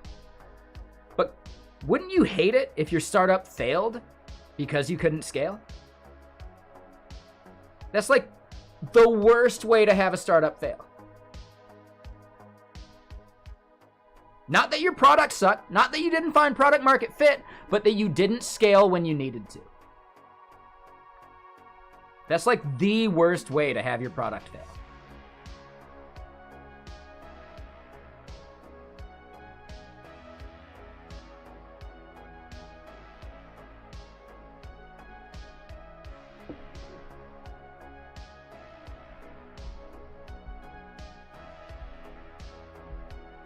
Because it fails, and someone then tells their two friends that it failed, and they tell two friends, and they tell two friends, right? Right? Bad news travels faster than good news.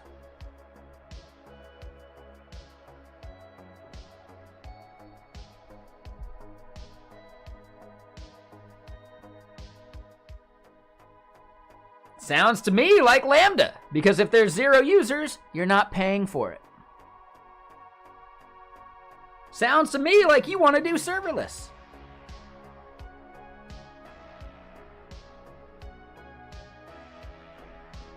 But again, yeah, whatever.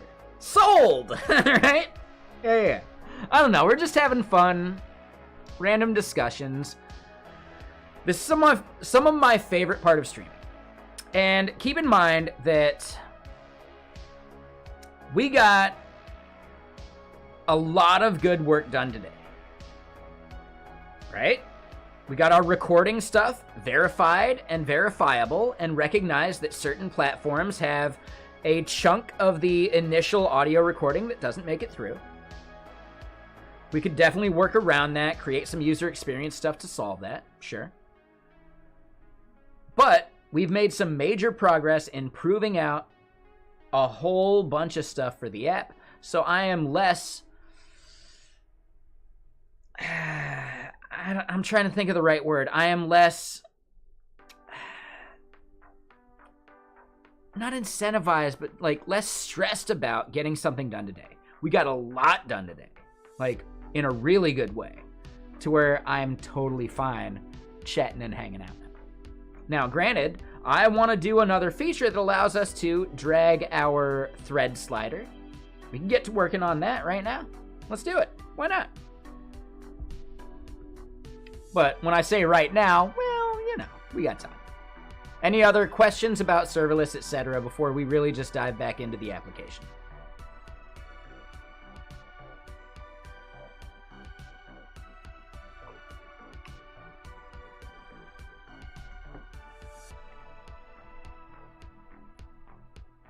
I am really like into the serverless approach. I basically want to build a version of Architect for Rust. That'd be really cool. Now, technically, could I just build an Architect wrapper in Rust? Yeah, totally, right? So when we look at runtime helpers and all these other things, yeah, Node.js, Python, and Dino. I thought they had a Go one. I guess they don't.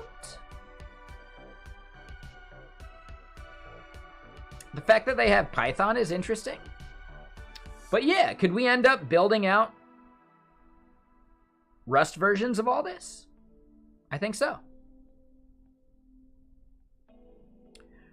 No, X Factor. Vexilla does not use Architect because Vexilla doesn't have a server. The moment I need a server for Vexilla, yes, I'll use Architect. But right now, Vexilla, it doesn't even touch any cloud infrastructure because that's your job to deal with the hosting of it. Is the lemonade homemade? It's home mixed.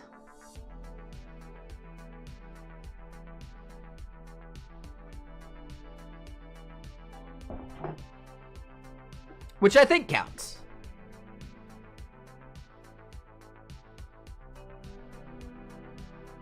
Yes, exactly, X Factor. Like, totally separate. So, eventually, a cloud platform for Vexilla would be a great idea. Would I make that serverless and Lambda-based? Absolutely. Like, 1,000%. I have no doubt in my mind. That's how I would host that. At least until I need to scale it cost-wise, right? So there, when we talk about scale, there's a lot of, like, nuances to the word scale. There's a lot of, like, applications of that word. When we talk about scaling performance and for users, that is one type of scale. Another type of scale is cost. At some point, you might hit Lambda being more costly than hosting a server, right? Like Nearland was saying.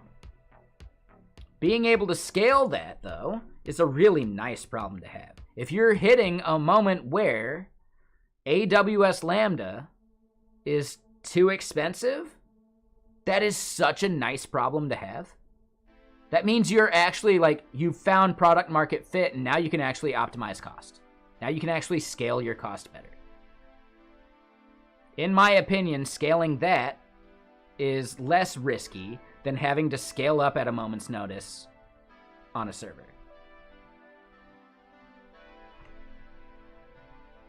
That's what I'm getting at, like the risk, right? You have to like quantify the risk and the amount of effort and things like that. And your service continuing to work forever until you decide to optimize the cost.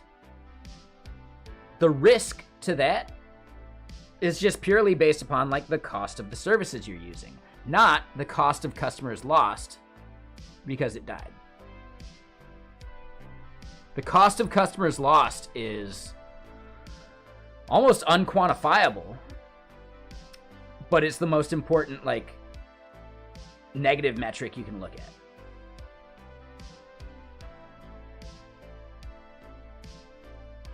I don't know. Dax, right? THXDR, Dax, he knows more about all of this stuff than I do. For sure. I'd love to hear his approach. He's very bullish on serverless, though. So it's hard to know if you're getting an objective approach to it. But I simply recognize and understand that he aims for objectivity as much as he can outside of his Twitter persona. As a human being, I believe that dude is extremely pragmatic. If it were to ever make sense that he should host a server for a thing, he'll do it. He'll 1000% do it. But his Twitter would just call people dummies, you know? So at some point, you have to separate Dax from his Twitter persona. And I think at that point, you actually understand Dax as a person more. Or at least like his motivations.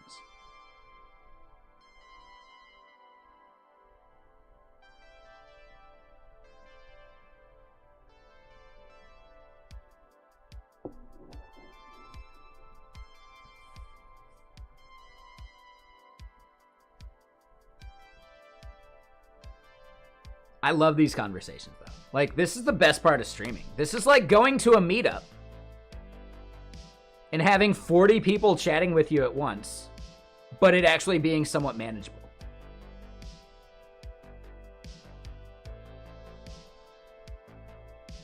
That's awesome.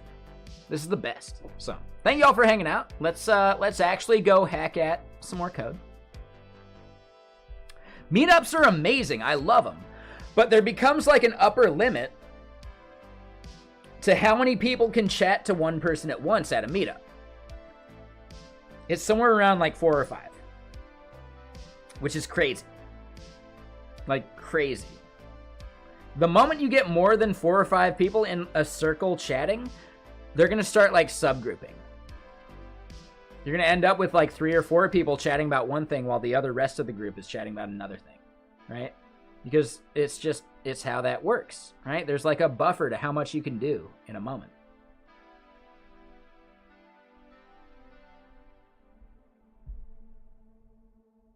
I like the fact, hold on, I don't know if I noticed this before. The fact that this is like, yeah, here's like these cold starts and all that. And yeah, if you notice that Rust is right there at the top, well, hey, you might want to check out how to deploy a Rust Lambda function. And it's his YouTube video. So like, dude, nicely done hyping the YouTube channel. Good job, Max Day. The fact that he's at 771 subs. Hold on, I'm going to pass this to myself so I can sub to it, because he seems like a good dude.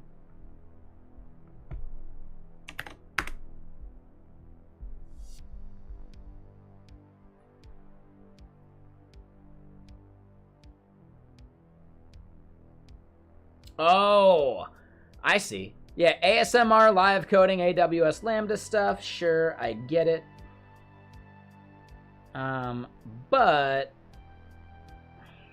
if he had a camera, he'd be way better off. But I'm going to sub to him anyway. Oh, and interesting. Chris Biscardi.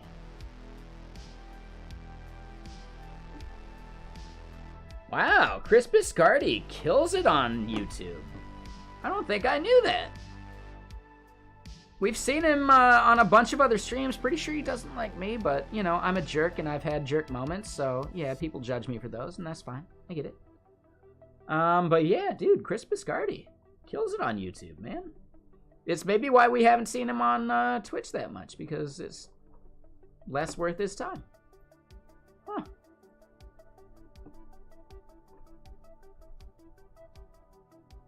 You taking off sound a lot? Yeah, no worries. Yep, have a good one. We're sitting here ranting, chatting, doing basically the best thing, right? This is what Twitch streams were made for. Oh, hold up. We're going to check this out live.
I feel like if every tweet ended with, I could be wrong, the world would be better off. But yeah, I don't disagree. Yeah. Yeah, no worries, Daphne.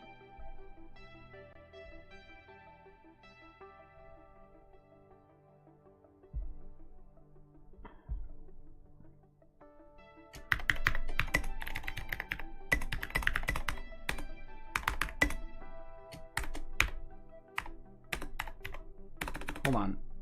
8/7/6 minute abs arms race.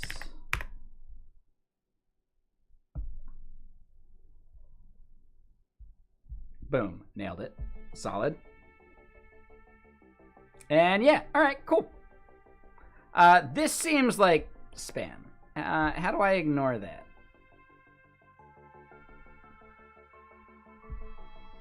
Cool. Nice.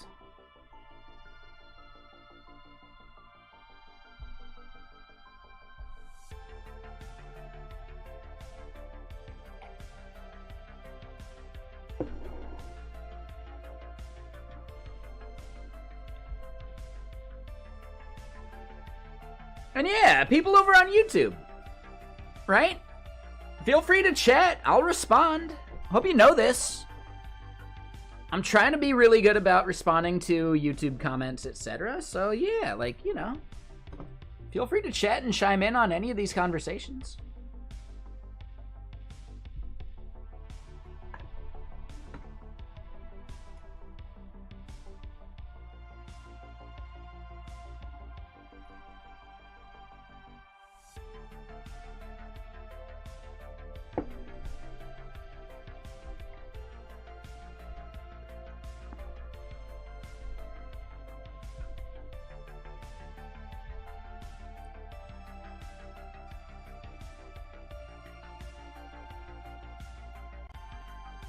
Oh, I don't know about that one.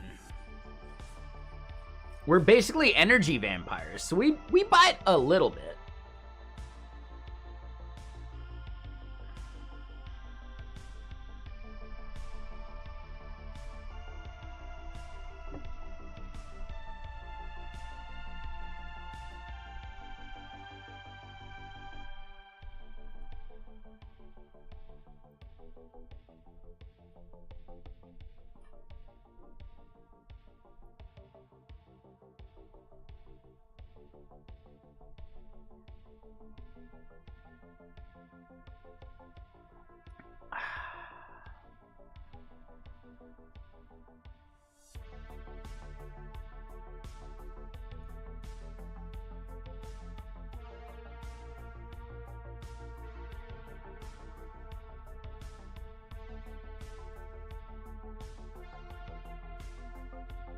Exactly. Yeah, for sure. Trolls get bit.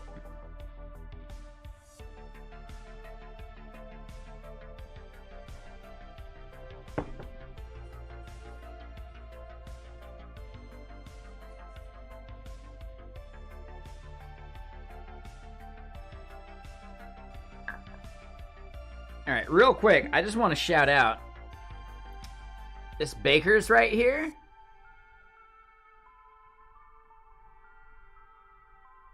Come on, autofocus. There we go. Yeah, nailed it. Pretty good. Like, really solid. Delicious. A bit strong. 107 proof. What up, Micah? How you doing?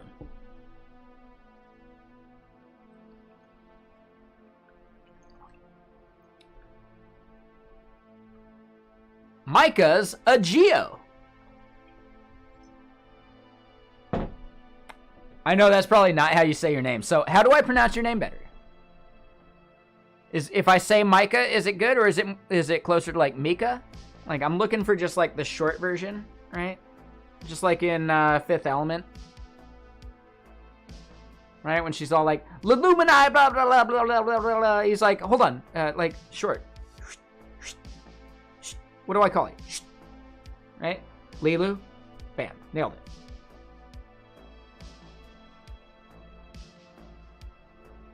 So yeah, is Micah okay, or Mika? Just let me know. I'd like to pronounce your name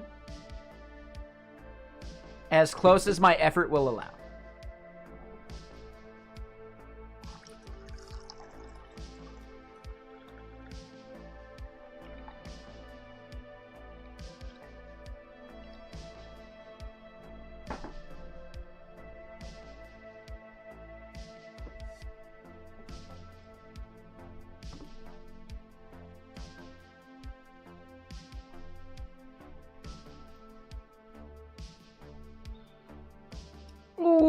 Oh, and I totally missed a follow. I'm sorry. Utmost Donut.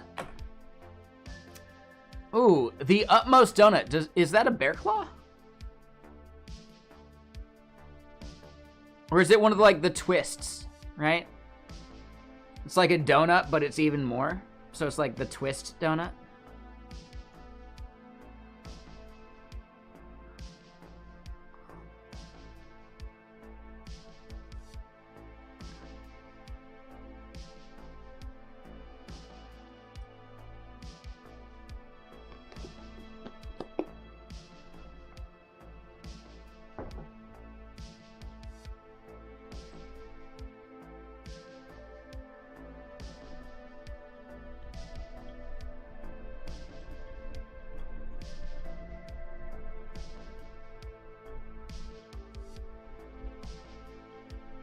Y'all want to hear something funny?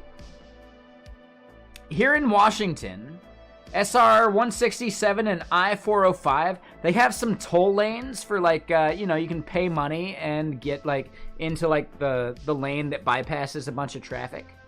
I dislike the idea of it because any tax like that is actually a tax against the poor. People that can afford to pay it, just do it. But people who have to really budget and think about the money they spend can't do it. Right? In a similar way, sales tax is actually a poor tax. Yep. Income tax is not a poor tax. You pay the percentage of what you owe, right? But sales tax disproportionately harms poor people more so than rich people. In the same way that transit taxes and tolls harm poor people more so than rich people. Right? So yes, for that reason, I'm not a big fan of, tolled fast lanes. But when I'm in a rush, I'll totally use it. Because I can afford to do so. But it doesn't mean that I think the system is good in any way. It just means that I had a need for it. But yeah, any flat tax like that disproportionately takes more money from people that make less money. Right? Takes more as a percentage of their income. Just due to how numbers work.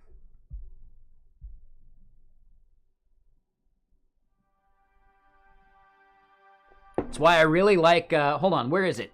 Is it Sweden? Right? Is it Sweden where, if you're speeding, your speeding ticket is actually proportional to your, yearly income? I know it's somewhere over there in the EU, or, in Europe. Anyone remember where that is? Is it Sweden? Is it the Netherlands? It's something like that, though. And I think it's actually a really good idea.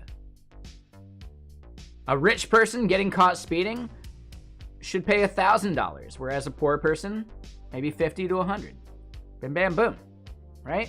That is a cool equalization right there. I like the idea.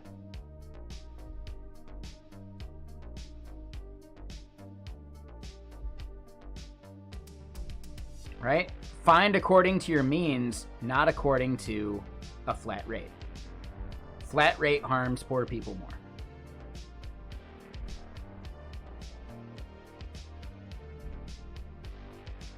It's a greater percentage of their income, right?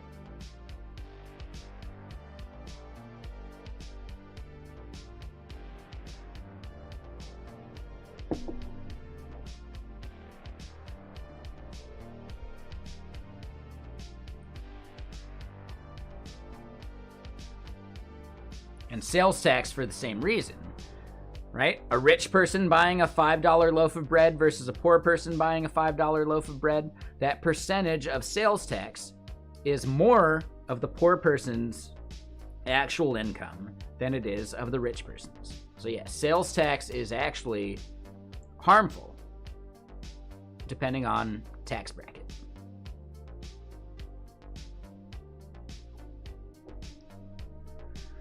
I live in a state with no income tax and only sales tax.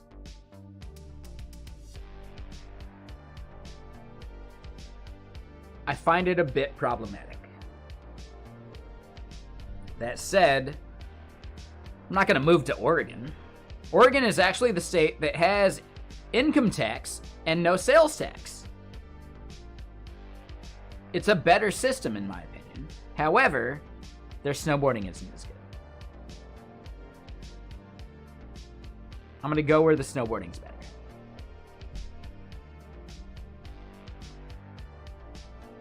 Again, as a person that makes enough money to make those kind of decisions,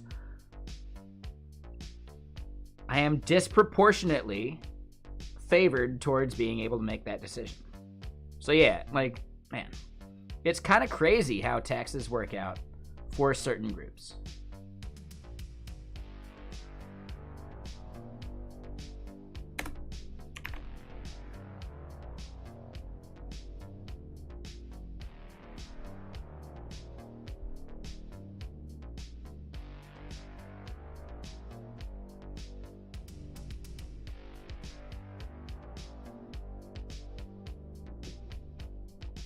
But anyway, I digress. The part I care about now, we need to do two major things. Number one, we need to persist the model that you chose,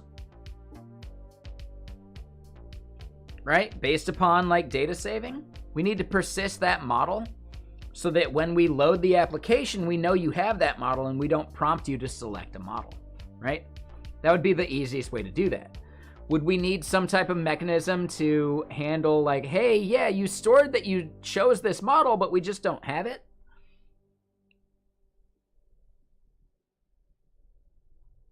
We might need to handle that edge case. Like, hey, you cleared out your data in a way that it got rid of that one thing, but it still persisted the fact that you chose another thing, right? So yeah, we got some work to do there, I think, too.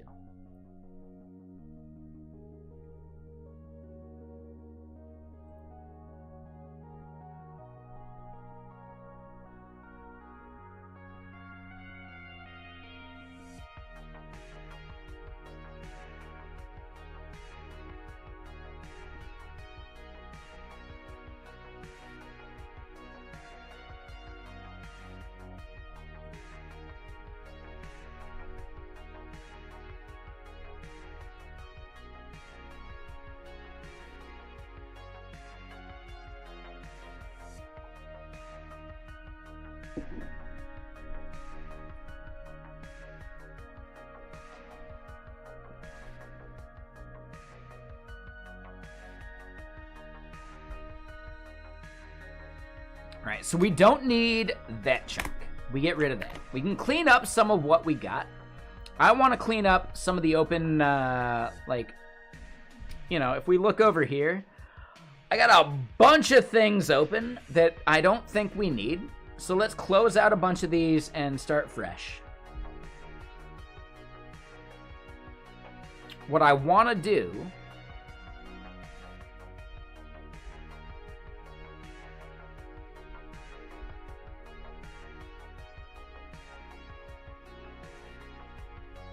hold on.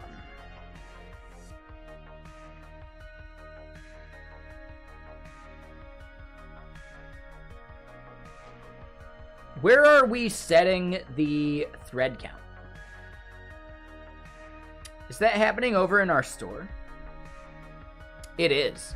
Yeah, so end threads right here. Ooh, buddy. Ooh, buddy. Yeah, so what we end up needing, this is all Whisper stuff.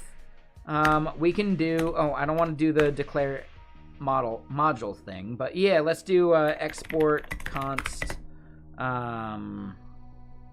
thread count. You know, it's a more descriptive name. Equals Atom. The fact that it like was wanting to autocomplete that, man, Cody is solid. I don't give it enough like chances to solve my problems. It's really good. Like, Cody is good, man. I'm wondering if Copilot would have done similar. I haven't done a proper compare and contrast.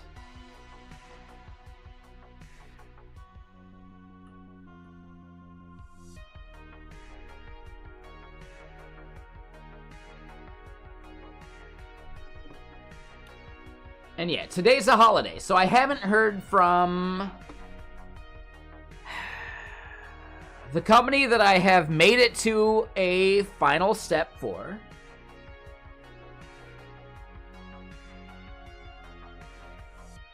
The fact that I'm bringing that up now, based upon just now talking about Cody, yeah, some people might connect the blanks or connect the dots there.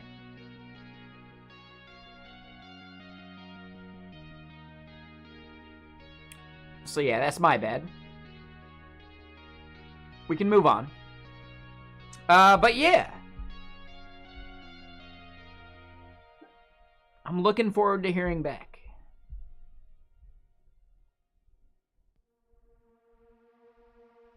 Yeah, exactly. Yep. I'm in the final stages for a company. No idea which company that is. Right? I totally didn't give any hints, and I'm not trying to, like, judge that. But yeah. I do have another interview on Wednesday about Solana stuff. That one would be a DevRel Dev Advocate role. If I can get myself an offer for both... Yeah, sorry, Mr. Egregious. That's my bad. I definitely shouldn't have said so. Shouldn't have said anything. But yeah, if I can get an offer for both, it'll like... Oh, it'll be a massive coin flip between them. Like, massive. Because for the one, I'd be working on platform. I wouldn't be a dev advocate for, like, the one I'm on final stages for. Right? I'd be working on, like, their platform. You know? Like, stuff I probably couldn't stream.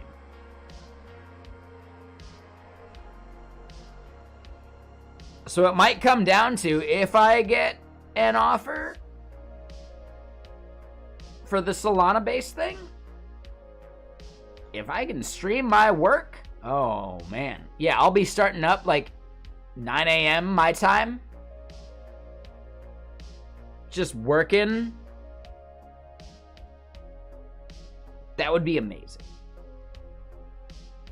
That would be amazing. That said, if I take, you know, if I get an offer and take it from this other company, I bet I could work myself into like a hybrid DevRel role. I bet I could do it. Or just like change departments if I like, you know, do good work.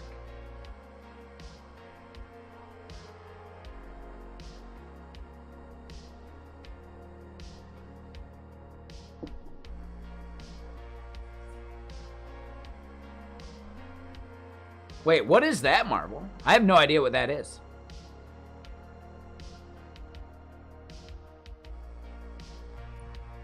If you're saying about like the Solana-based thing, I don't want to disclose the company, but it would be related to Solana.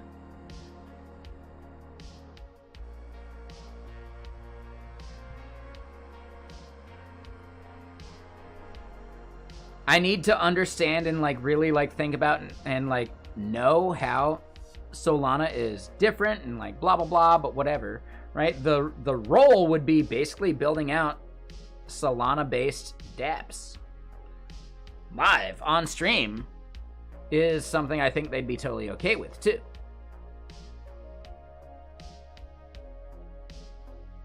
Anything that allows me to stream my work gets my vote. For sure.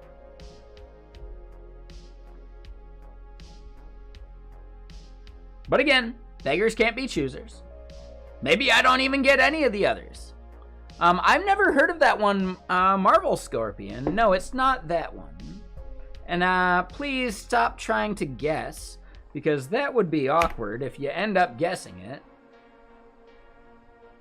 But hold on. Regulars, Ed.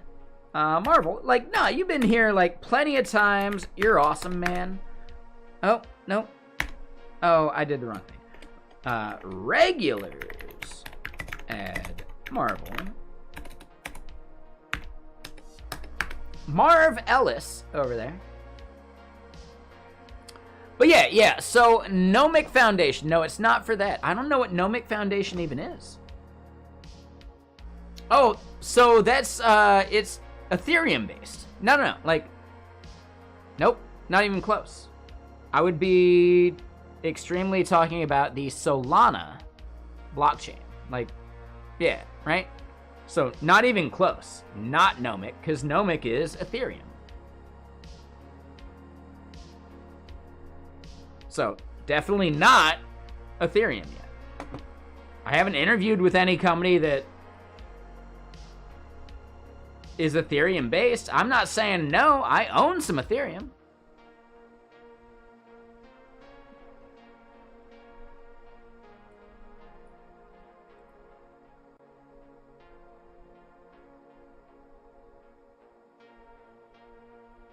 And yeah, Gnomic is only hiring software engineers, not dev advocates. So, nope. No, the role I would be doing is a dev advocate role in which the main goal is to build dApps, right? Decentralized apps.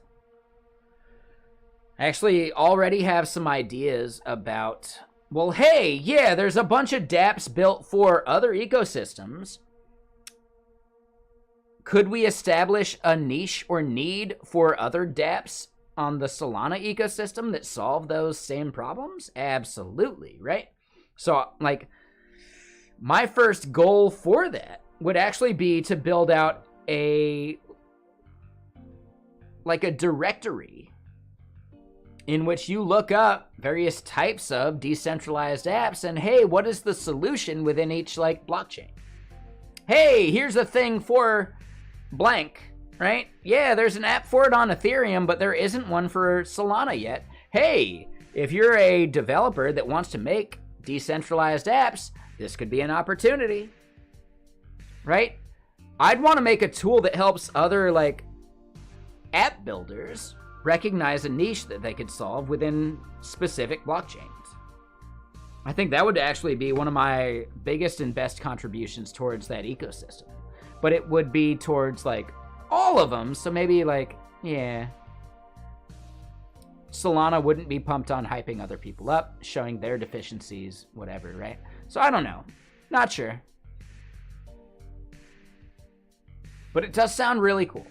Just simply, like, seeing what the popular decentralized apps are for other chains and identifying whether it exists or not for, you know, specific chains. I think that would be a really useful application. So I will be mentioning something like that during my interview.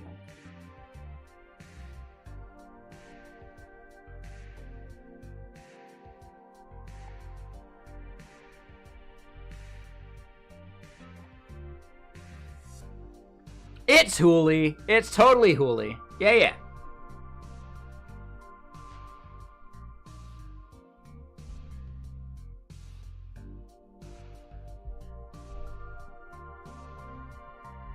Decentralizing the world in a centralized way. That sounds like a Hooli marketing, like, bit, doesn't it? That sounds like exactly something Hooli would do. We're decentralizing the world in a centralized way.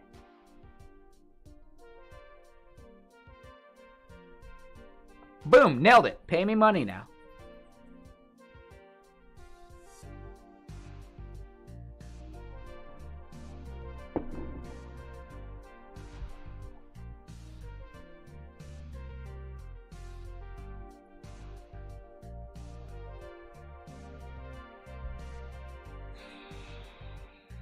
All right, so thread count right there. Now, don't worry. It would not be 90% about blockchain. I would do blockchain stuff during the paid segment of things. And then we'd hop into my own side projects towards the end of the day when I can have whiskey, right? That sounds like the best of both worlds, doesn't it?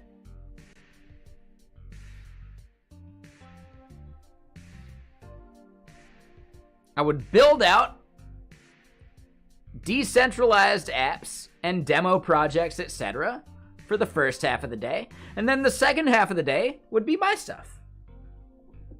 Is there a problem with that? You don't have to chime in for the first half. My main goal is I would start at like 9 a.m. my time, go until like 1 p.m. my time, and then start up and do my stream like we've done it for the past year anyway, which would be my own side projects from 1 p.m. onward. If you don't know, I start my stream at 1 p.m. my time. So my morning stream could maybe be Solana decentralized application building.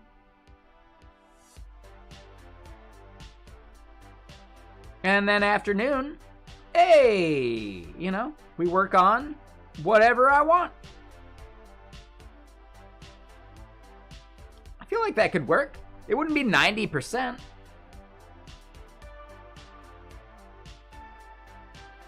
If you're opposed to that, feel free to say so. No one will get banned for saying it. If you dislike that idea, let me know. That'll actually help inform my decision of which direction I go. I'm not saying I'll, like, obey exactly what you say, but I will take it into consideration.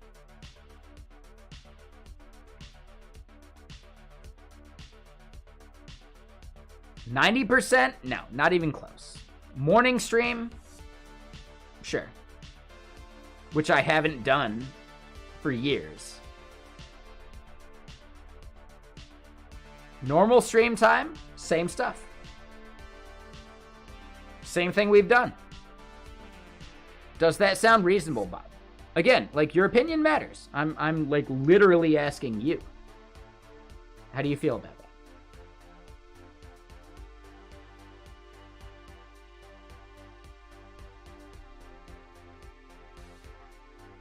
I think my main goal would actually be to spin up this company's own Twitch channel.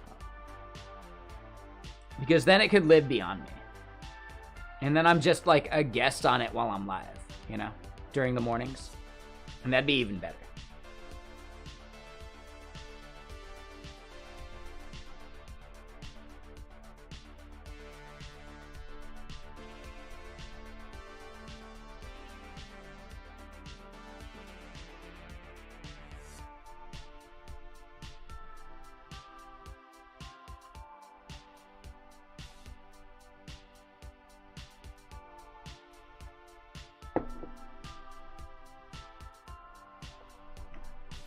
Taking a long time to actually reply there, Bob.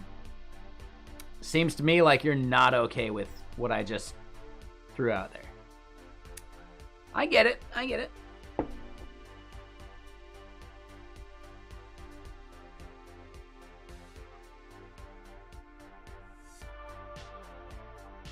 It would not be 90%, but yeah, all right. The fact that you're taking so long to reply. All right. I think I get it.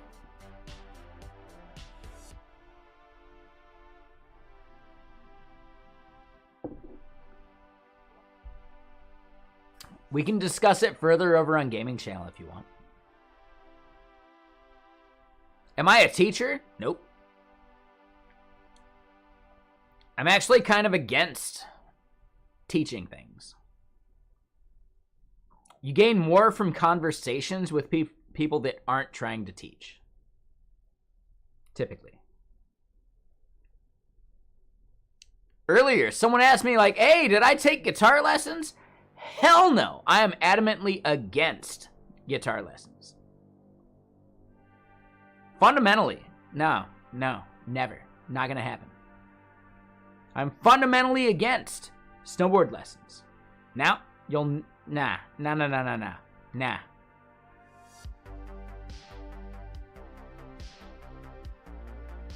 The way I learned to play guitar, I sought out some tabs I wanted to play, and then I just started playing music I wanted to hear.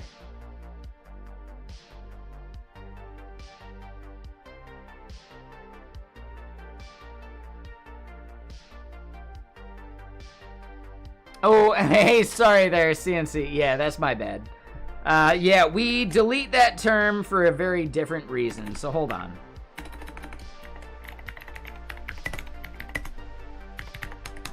You're good to go. Yeah. In the future, call it tablature. I should have done the same. Tablature will not hit the bot. Wait, hold on. That should not have hit you. Maybe it was a timing thing? You shouldn't have that problem. Try one more time. Yeah, I removed the timeout. Try one more time.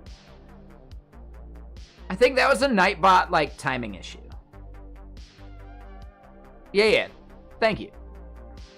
Okay, so Nightbot, what's the deal, man? Yeah, I'm sorry.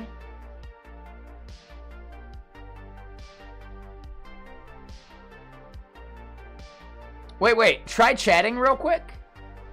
Are you actually timed out?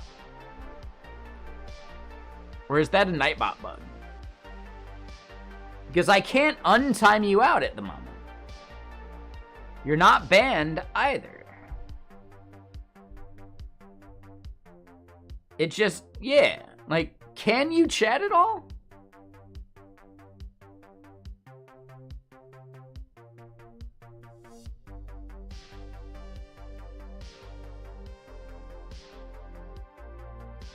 Oh, so that was my chat actually being flawed. Yeah, no, so restarted actually, like, solved that.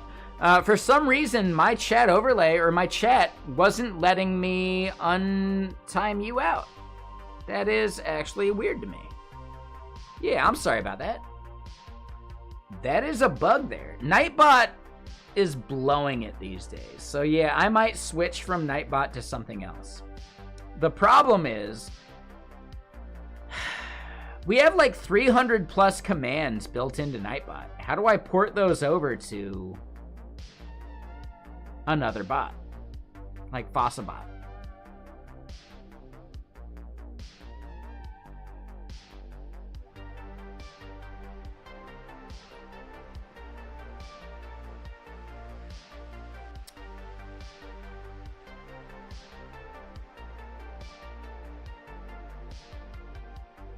Yeah, sorry, CNC.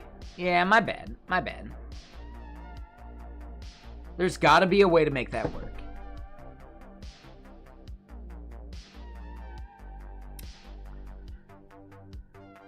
Right? Like, technically, what you got hit by, I couldn't change that. But what I could change is migrating to a better bot.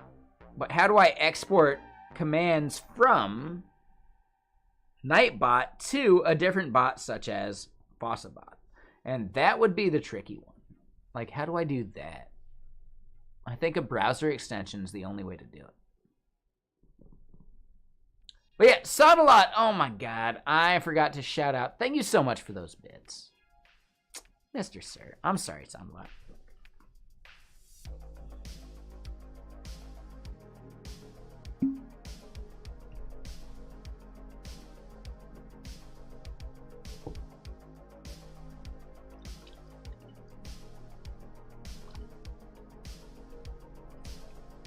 Alright, these lemonades are a bit strong. In the best way.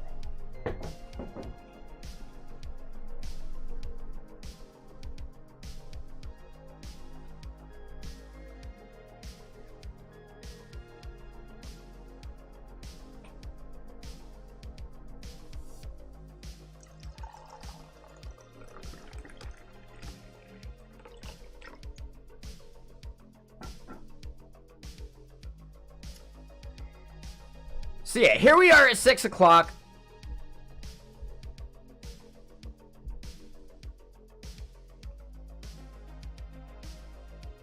Let's load some of these other things into this modal. Yeah, this modal depends upon the amount of threads we have. And I might also want to add, like, how many seconds our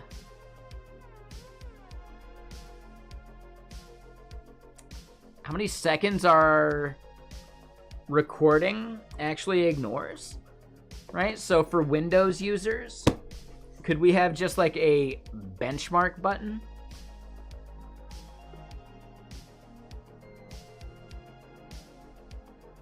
Hey, on your system, it seems like 3 seconds of your audio are being dropped before we get our recording. We would recommend adding a 3-second buffer to your recording values. And bam, like we're good.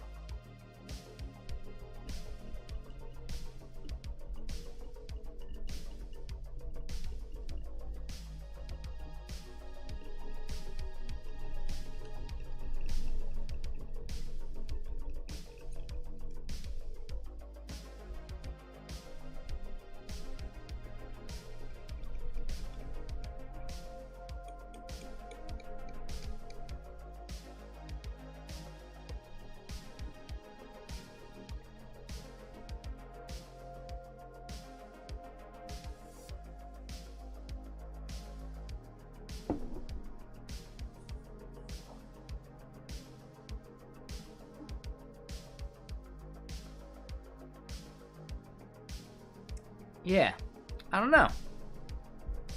But I think, yeah, we want this stuff in the UI. So let's go to the settings modal and let's get some of that going.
That's fine. Yeah, no worries, CNC Dad. Yeah. Damn, 4 kids. Oof.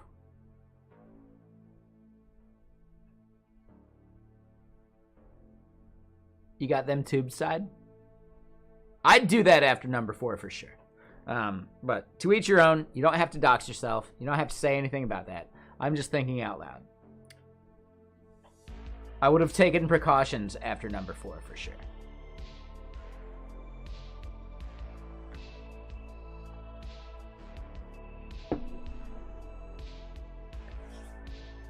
Primogen, yeah. He did the same thing.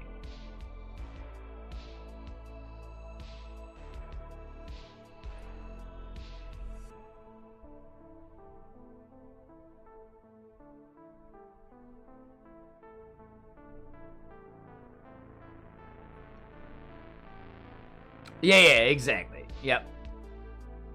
Yeah, I'm 39. I don't have any that I know of.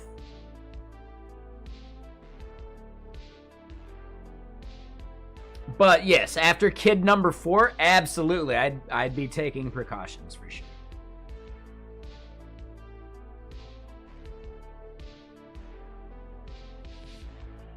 But yeah, he is old as well. Yep. We're all old, man. If you're over 30, yeah, we're all over the hill. It's all downhill from here. Technically, skiing is the best going downhill. So, yeah, duh. Snowboarding is the best going downhill. So I love going downhill. Yeah, exactly. Duh. My hairline would beg to differ. But that's what the beanie's for.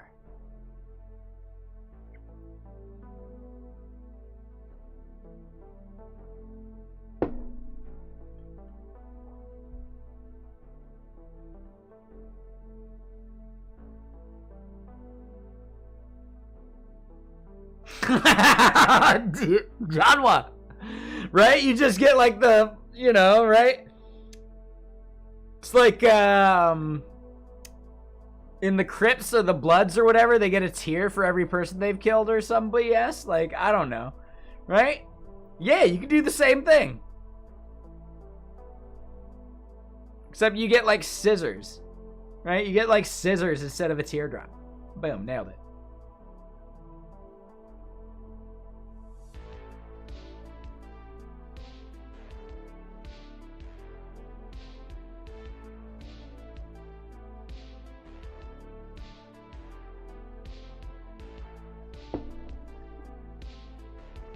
I'd do it on, like, the arm or the forearm, somewhere I could, like, hide easily.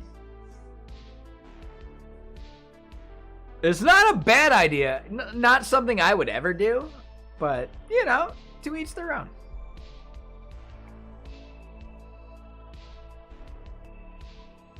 All right, so fetch remote here, not needed. We can move on past that. What we're looking at for this part is...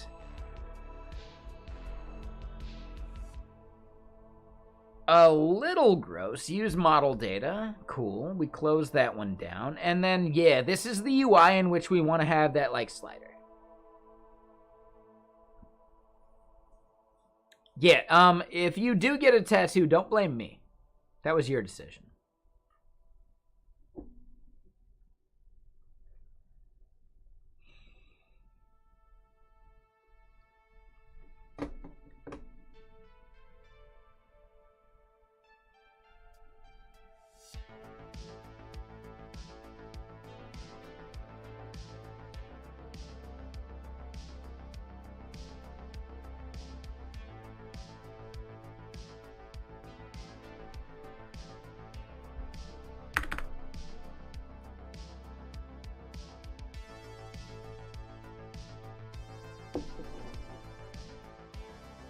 Exactly. There you go. Right? An entire paragraph for the disclaimer for it as well.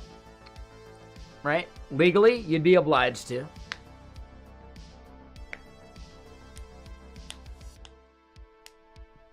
You could just draw like a straight line. Right? And then just say that like that straight line is all of like the legalese compressed into a single line. No big deal.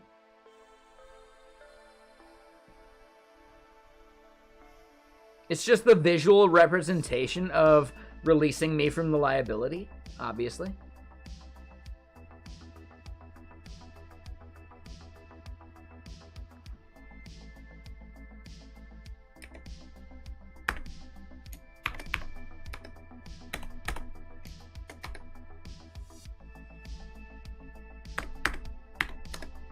All right, so hold on. Let's go to Mantine. I know, we're bullshitting. We're taking our sweet time today.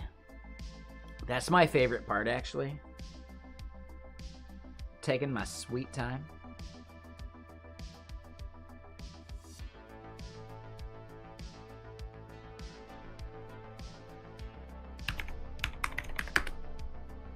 Let's go look at Mantine. There's definitely something in the library I need to look at. Let's go. Yeah, here we go. Is there anyone out here that actually, like, silently or not so silently judges themselves for using the phrase, let's go? I don't mean it in the way that Zoomers use it. No, I just mean, like, yeah, let's get going. Like, yeah, for sure. I don't mean, like, let's go, right? Like, no. I mean, let's go, right? Let's, like, move beyond this step that we're at. Not... oh my God! Right? Like, I hate it so much. I really dislike the Zoomer version of Let's Go.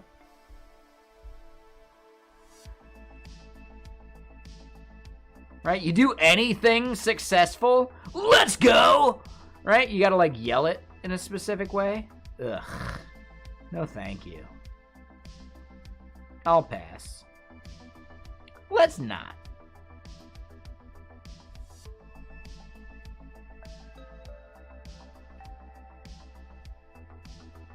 I'm just that old, you know? I'm a curmudgeon about the phrase, let's go. That's how you know you're really old.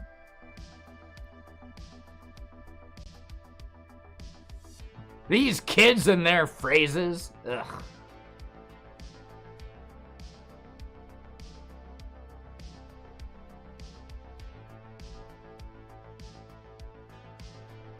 Where's it going? Why is it going?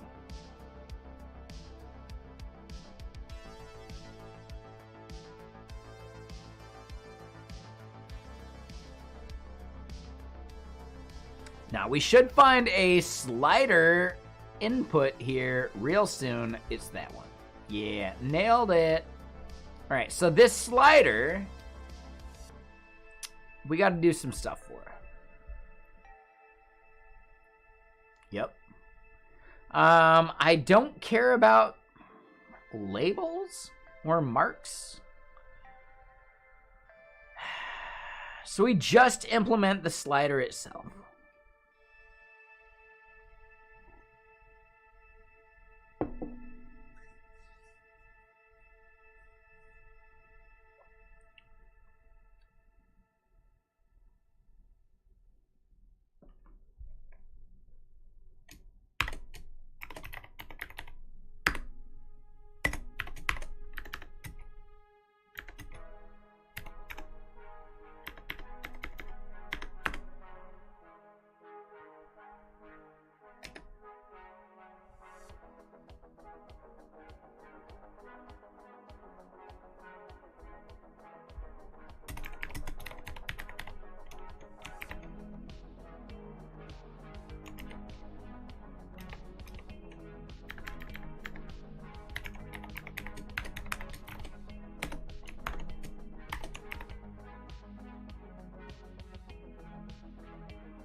Wait. Why are we not seeing that?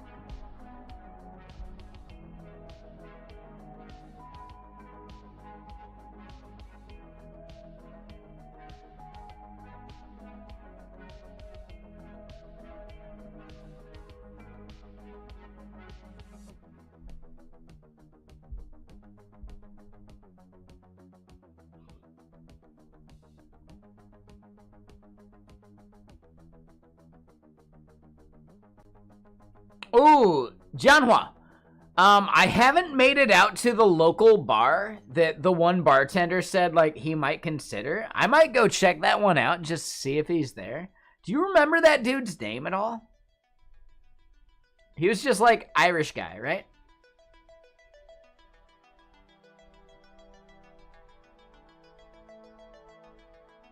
I don't either. Yeah. No, he was cool, man. Like, yeah, I want to check it out. I want to see if he made it out to that bar, because I've been to the bar he was talking about.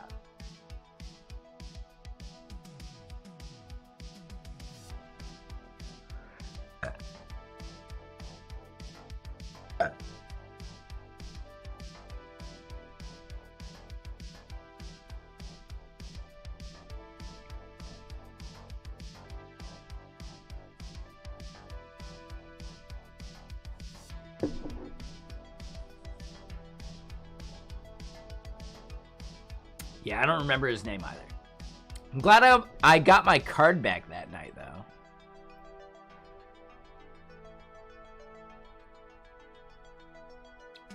Y'all had the same name? He was also Janhwa? I'm kidding. I know. I get it. Bad joke. That's crazy to have the same name. That's crazy, man. You're both named after phones?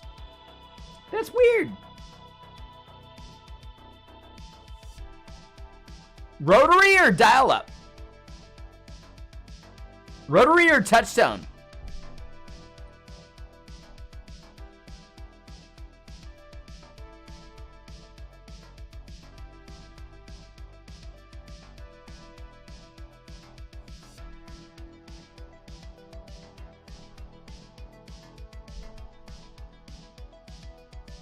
Definitely rotary.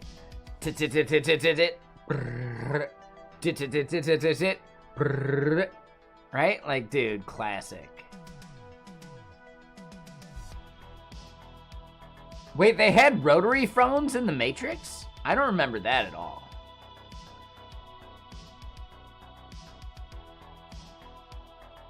Oh, it's when they're trying to, like, get out, right? We got an exit. Tit.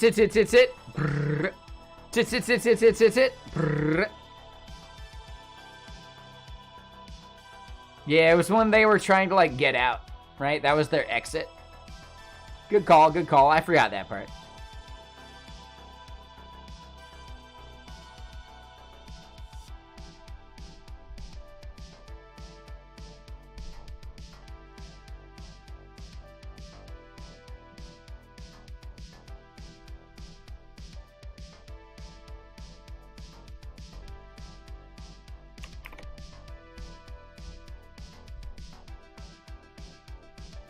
Hold on, was that it? There we go.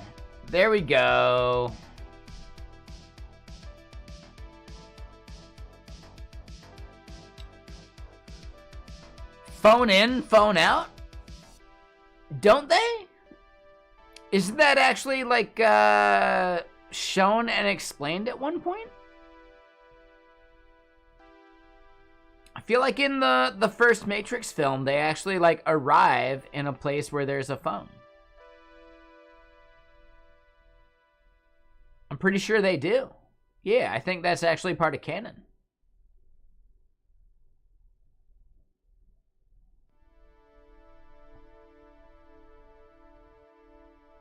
I think.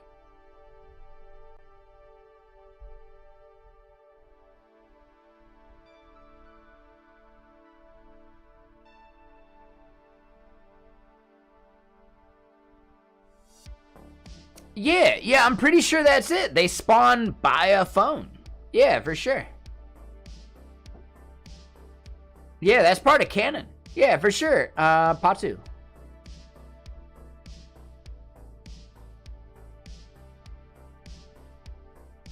Alright, so we're at the point, yes, I've got enough lemonade in me that troubleshooting this thread count slider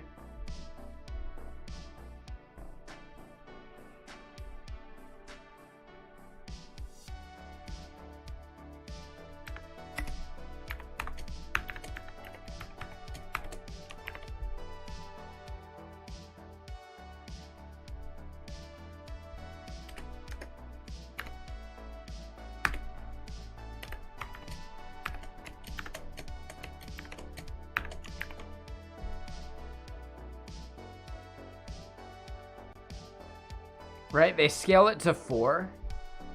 Okay.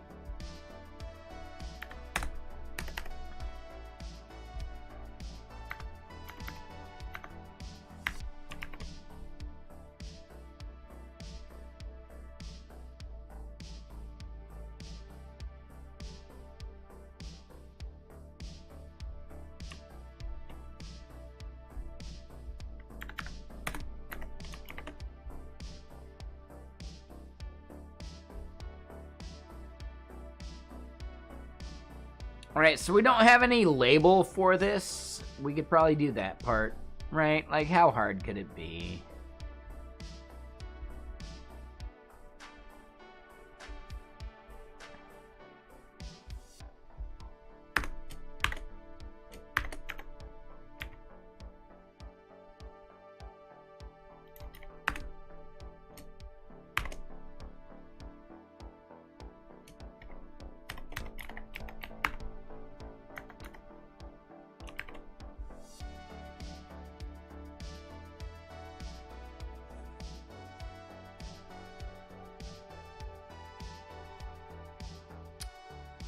Okay, so being able to save and set this thread value is important.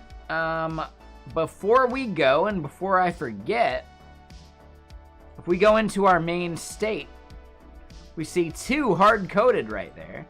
It would actually be extremely easy to not hard-code that.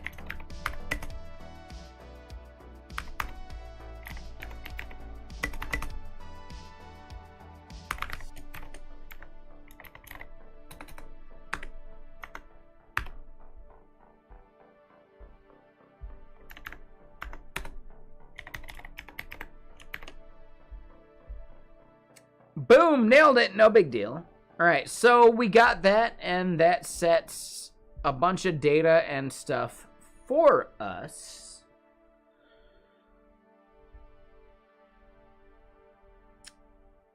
Two things we need to really do. We need to persist the thread count and the whisper model that we have chosen and make the app respond accordingly. So I think that's our main goal for tomorrow. We're already at 6:30. And this dude has enough lemonade in him. This dude meaning me. That I kind of want to go play some video games. I kind of want to cook some food. Lazy style. And I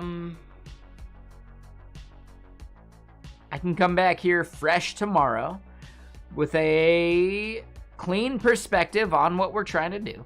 Honestly, like, we're doing some good work here. We need to persist that model so we don't get prompted for it, though, because that's a little gross. The slider should have values. Yeah, we should have a min and a max value. We should have some markers in between. And yeah, how do we actually make it dynamic based upon the user's system? Yeah, that's tricky. I don't know. I think that's a problem for tomorrow, though. Damn right.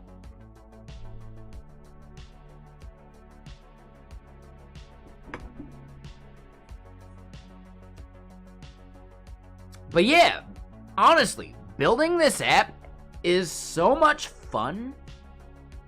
And the fact that I could build this app out and actually solve a problem for me as a use case to build out, like, the novel I want to write, absolutely, like, it's amazing. But that's the main goal. And X Factor, you're not wrong. You're 1000% correct. End on a problem. Ending on success sets you up for having no idea what to do tomorrow.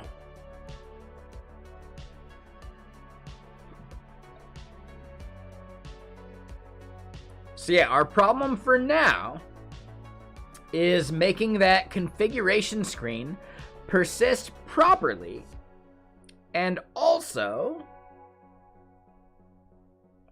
do the thread thing and propagate that as we need it. Now, we've got the propagation stuff already solved, right? That part was really easy. We just needed to do the get.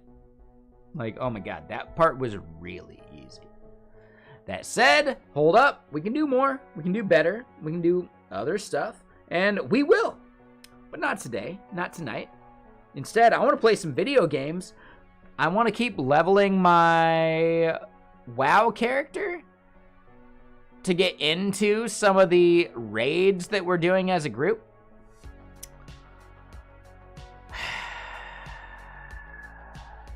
I'd love it if some of the crew could help me level my character quicker because I burn out very fast.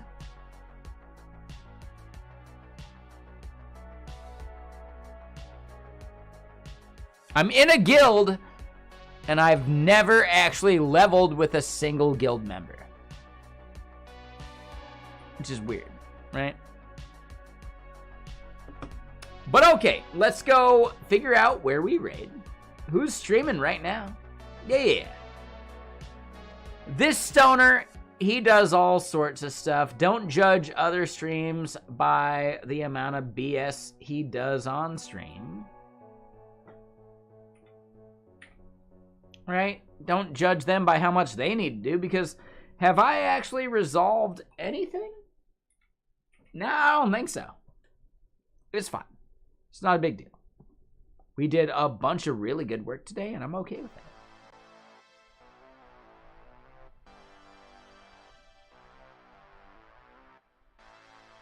If I look at streams, I see Practical NPC. I think he's doing some game dev.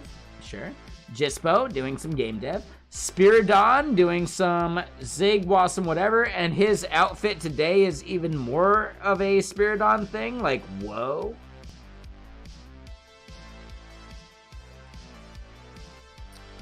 We see Matisse Tech. We see Talon's doing her thing. Awesome. Nice.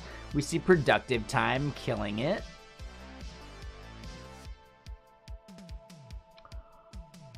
Oh, snap. I haven't had a chance to raid Defiasol, and I don't think I've actually seen Defiasol's face before, so we're going to go raid Defiasol. If we wanted to pronounce his name wrong, it would be Defiasol. We're raiding Defiasol. For sure. I haven't had a chance to do so. We're going to do it. Yeah, let's do it.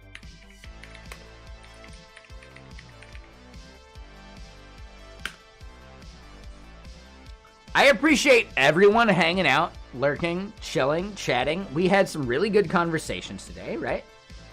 I had a bit of the lemonades, but I don't think I overdid it. The fact that I have to say that means I have overdone it before. But I think we were good today. I think I was really good today. People over on YouTube, thank you for hanging out. I appreciate you. The person we're about to go raid, let me give you the lurk. Like the link. Copy. There we go. Over on YouTube, here you go. This is the link of the person that we're about to raid. They're super good. You should go hang out. They do Rust, Blender, NeoVim, Godot, Godot, whatever, right? Like, they kill it. They're super chill. They're one of the, like, OG, triple OG viewers of the entire category of software and game dev here in Twitch. So the fact that they're streaming is awesome. I'm glad I actually follow them already, but yeah, y'all should follow them too. So YouTube, I'm gonna end stream. Thank y'all for hanging out. I'll see y'all again over on gaming or possibly tomorrow. Later YouTube.